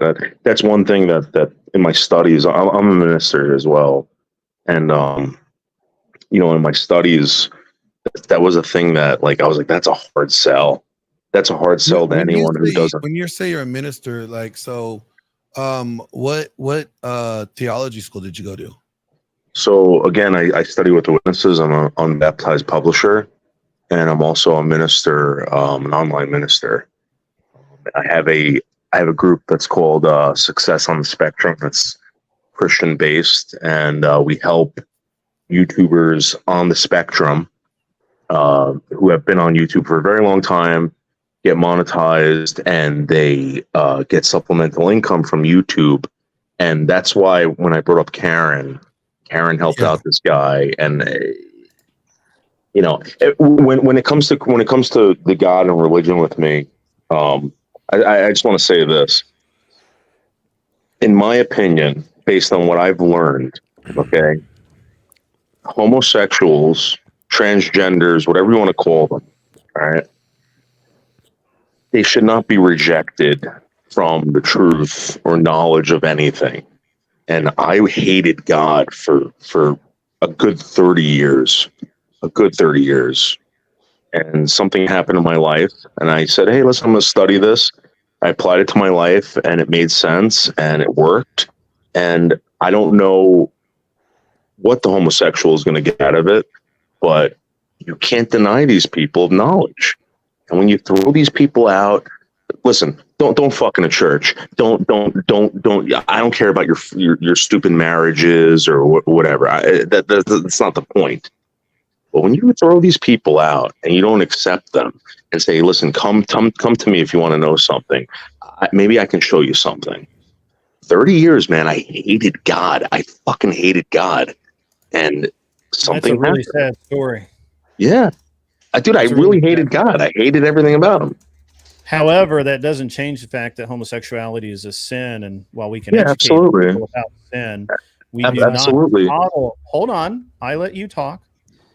Oh, I'm not disagreeing with you. Okay, but you're talking over me, and I don't Well, like I'm sure I'm encouraging you to keep on speaking the truth. Yeah, go ahead. Okay. So coddling and accepting are two words that we should never, ever use in the church. Listen, again, I was born dyslexic, right? I don't want to be dyslexic. There's no pill that's going to change it. I really do believe that these people are wanting to. What does that got to do with making the choice to be a homosexual? It's not a That's choice. a lie with another I man. don't believe it's choice. I believe it's I a. don't care what you believe. God said, if a man chooses to lay with another man, that's a sin. It doesn't matter what you believe. It doesn't. That is irrelevant. That is what God said. Yeah, but you're born a sinner, right? And you know what the sins are, and you try to stay away from Why them. add to them? They don't know the truth. What are you talking about? But they do know the truth. No, they It's don't. right there. No, they How do don't, they because not know? people like you tell these people to get lost. I didn't say tell them to get lost. I said you don't accept. Wait, and you wait don't a second, wait a second, follow. wait a second, wait a second. We have the Pope accepting same-sex marriage. Do you believe in that, Noodles? He's a pagan. And we have again, the Pope he had accepting the- pedophilia as well. Just Right. And the Pope Exactly. tells people to put Christmas trees in their house and all that. That's paganism. I'm sorry, guys. I was raised Catholic. I thought it was awesome. It was a great time. Christmas trees are beautiful. The Christmas lights on these houses are beautiful, right? But at the end of the day, that's paganism. That's a pagan practice. And this guy's fucking pushing this shit. But that's all great. Yes, but but when we say that homosexuality is a sin, we have a current Pope saying that you bless. I smoke cigarettes. Do you hate me for it? Do you hate me for it? This is hardly. That's turning away homosexuals. yeah, Well, let me ask you a question. If someone murdered someone, right? Would you allow them to know? Would you allow them to know about God, or are you going to say no? But are you going to condone them continuous to murder because they were born that way? That's the worst sin. God respects life. God, that's the worst sin you can do is kill someone. All right. Well, So a actually, murderer is a murderer allowed in the church? I'll tell you right now. He can learn about God on death row. How about that? Well, that's sometimes people do. Yeah. Well, That sucks. I mean, I don't know. I mean, listen. I thank God every day that I wasn't born a homosexual. I'm going to chime in here. So I agree with you. I agree with you. There are churches that do turn away people that are homosexual. Okay, that there is that they shun them out, right? But I don't think that's the majority of the problem. See, the majority of the problem in my eyes is that these people are confronted with their lifestyle, and their lifestyle in the Bible. Like, you can't look at the Bible and you can't read the Bible and come up past this passage in things like what, Leviticus, or it's in Leviticus, where it talks about homosexuality is a sin. It's an abomination, right? And you cannot be gay, come across that scripture and be like, oh, well, I guess I need to change. You can't come across that scripture and be confronted with the fact that you are not living the life that you should be. Well, how are they supposed to realize that? What I'm getting at is that a lot of people that are gay, as you mentioned, like, well, they don't know. And I'll give you, there's a portion of the population that, sure, that might be the case, right? But I think the majority of the cases is that they reject God. Yeah, absolutely. I did. I did for 30 years. It's not So, that the church is rejecting them. It's that they understand that if they come to this church and this church is saying they believe this Bible, and that this Bible right here is going to be like, that's what they're measuring up by, right? That's what they're measuring their life by. And they realize, they come by this passage, they're like, oh, I'm falling short here. Yeah. Right? Like, they're going to either be like, well, either one, I need to change the way that I am. Right. Or I reject this and just keep living my life this way. Well, the church is not, the congregation is not going to allow you to continue this behavior and call it acceptable. Absolutely. Right? You're 100% correct. The whole point is to come as you are. Yes, come to church, come to Christ as you is, but you ain't leaving as you is. Because if you leaving as you is, then there really wasn't a conversion there, right? Right. So my thing is, like, it's not so much that the church is rejecting homosexuality or homosexuals and keeping them out of the church per se. It's the fact that when they come into the church, they don't like what they're hearing. They don't like to hear that they're living a life of sin, or that they're living a life that's unpleasing to God, and they don't want to hear that. So instead of having to deal with that reality, they reject him. As a Christian, just remember this: you got blood guilt, and you know, just be aware of that. Can I pitch in on something? Noodles, would you see the difference? Would you see the difference between like the urge and the action, right? So like if you came home, you seen your wife fucking some dude in your bed, right? You'd probably have the urge to fucking kill somebody, right? But the difference between you doing it and having the urge to do it is what makes you the difference with the sin, right? So like the temptations come in many different forms for many different people, right? So the act of performing the gay sex is what is looked down upon. You'll be like you said, we're born sinners, and some people, I guess, maybe I could, even if I was to concede to you that there was people born with these urges, it wouldn't mean that it was right to do so. If you're trying to get me to say that I agree with homosexuality, no. I was just showing you the difference between urge and action, right? There's a difference between the urge to do something and the actually doing it. Some people read books, some people burn them. Again, you know, what's more important to you? If your sexual attraction, your sex life is more important to you than eternity and perfection and all this stuff, then you won't fit in. You're the square peg trying to be fit into a round hole. It's never going to happen. And that's the way you want to live your life like that. The church isn't for fucking. The church isn't for drunkardness. The church isn't for anything. It's a place of knowledge. If you want to come there and get some knowledge, you are more than welcome. Anybody. That Jesus Christ wouldn't turn away anyone. He would tell them. He would definitely tell them, you cannot do this in the church. He drove out the peddlers, right? Yeah, but he didn't. He hung out. He tried to talk to everybody. And well, let's be honest though. When Jesus also had no problem at calling people out for the bullshit that they were doing. Yeah, like the woman at the well, right? You know, that's a perfect example of. She's like, he's like, where's your husband? She's like, oh, I ain't married. He goes, yeah, you had 6 of them, right? And the man that you with right now ain't your husband. So, so he called her out, right? Like he had no problem. I'll say this: Jesus Christ also cured people of illnesses. You can't do that. I can't do that. I was not sanctioned to do that. Either was Gabriel, either was any of these other angels. The only human being on planet Earth that was allowed to do that and call people out, all right, was Jesus Christ. We as Christians, I don't know if that's the. I think you have the right to correct. Like those that see, I think correction. Yeah, God commands us to judge many times in the Bible. He literally he tells us to judge the fruit. Righteously. Not after the death of Jesus. Not after the death of Jesus. How would you describe a false prophet? Wait.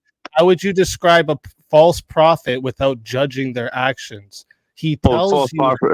If a false prophet was telling you to jump off a bridge, right, and you know that Jesus would tell you not to kill yourself, God would tell you not to kill yourself, you would know that they're a false prophet. So again, all right. Right. So you're judging them by their actions, exactly. So. Well, that's what I'm saying. You got to remember this. If someone's walking toward like a cliff, right, and you say, I know that guy's gonna fall off, and you don't do anything about it, you don't say, hey, don't stop, you got blood guilt. If you go there and that guy tries to throw you off with him, that's not good. The Bible will tell you to get away from that person. All right. I'm confused. What do you mean by blood guilt? Yeah, blood guilt. You kind of bounced all over the place. I want you. I want to stop with I want to go back to the fact that you're okay with homosexuality and all of the other perversions. That's why I just asked you guys not to do. And I asked you multiple times, and you said you weren't going to do it. You're saying that I'm okay with it. I don't. It's a serious thing. All right. It's a problem in society. It's a problem in the world. People suffer with it, and to be okay with it is not good. It's like being okay with To murder. be Being fair, okay with earlier dyslexia. you said if the chick had a dick, you would have still fucked. To be fair, Okay, you so said that. I also I have a comedy channel. I do comedy. I'm a comedian. Oh, I took that. I I mean, took come that on. more as a joke. Like, I don't know. I don't know. Listen, dude. How old are you? How old are you? Who? Whoever just said I don't know. I'm 32. Okay. You don't get satire. You never grew up with satire. Yes, I have, but I've also. So where do you draw the line at jokes? Weird people on the internet, so I don't know when people are. Yeah, well, maybe you should relax a little bit. I'm totally relaxed, bro. You seem uptight. I am because you just accused me, right? I was just accused up here of being okay with it. That's a big problem. You're I asked saying you not to do that. you made the claim that we should not turn away homosexuals from knowledge. Yeah. But we have a pope who is Absolutely. blessing same-sex marriage. So do you denounce the No, pope for that? no, I don't. That's ridiculous. Why would you bless that? That's ridiculous. But you just claim to be Catholic, which means you're from the You pope. don't- So do you no, denounce you the don't. pope? No, he said No. he grew up Catholic. I think we got to be careful, like not to misquote people. He said he grew up Catholic. Yeah, I have no problem repeating myself. It's just again, come on, guys. I don't accuse me of being this whatever, and then saying, "Oh, he said that." Some things I say, all right. But you're the one who made the claim against Greer, said people like you who turn away homosexuals from knowledge. Yeah. Correct? Yes. But like we were saying, we currently have the church, the Catholic Church, blessing same-sex marriage. They're hardly being turned away. But that's totally different from giving them knowledge and blessing them. I think that when it comes to homosexuality, God, after Jesus died, there was a big commandment, right? We have to love them. That's basically how it is. We have to love our brother or sister or anybody really as we love ourselves, right?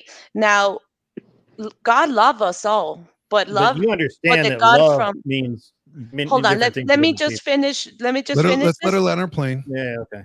Okay, so God loved all of us, but his love is tough, right? His love is tough. God is a tough guy.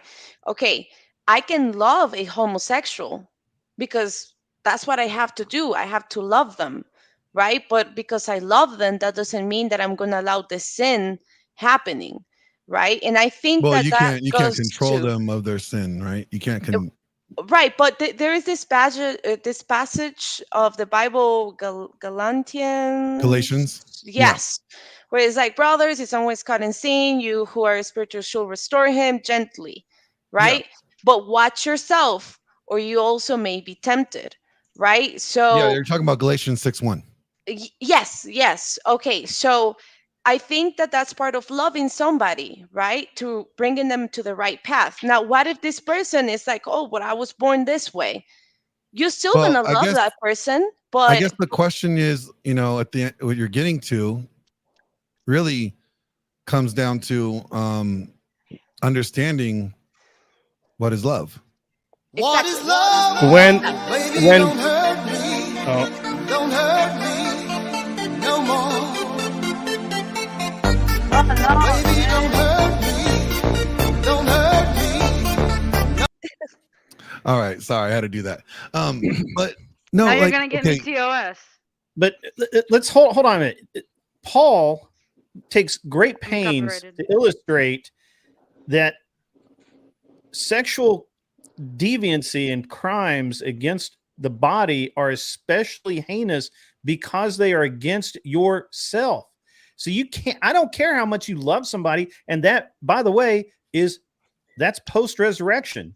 So we are not supposed to be accepting of that. It is an especially heinous sin in the eyes of the Lord, according to Paul. So you don't come at me with this being Did God love David? I mean, loving and accepting Well, hold on. somebody is two different things. Did God love David? let me clarify. David was his most beloved. Now, Noodles, you said that there was nothing in there about judgment after Jesus. Well, it's written. Paul writes it about it in Galatians, in Corinthians, 1 Corinthians, Ephesians. It talks about it. as well as where's my scripture at? Romans is in there. Titus, it talks about judgment. I already mentioned Galatians. But what so there is a judgment After the death of Jesus, no man is to judge another man. Well, he was the ultimate ransom. He died for our sins, and even the only one that was able to judge the deniers, right, was Jesus. Jesus was put in a predicament where he was denied 3 times, right? Yep. And he forgave who? But so do you have a passage of reference that supports the argument of no one's supposed to judge after Jesus? There is Yeah, Corinthians. Jesus said so. Hold on. So Okay, there okay. is Can I Corinthians. just ask? Hold Can I just ask, like- on. I'm asking the question. What passage did Jesus say not to judge? 1 Corinthians 5:12-13. What business is it of mine to judge those outside of the church? Are you not to judge those inside?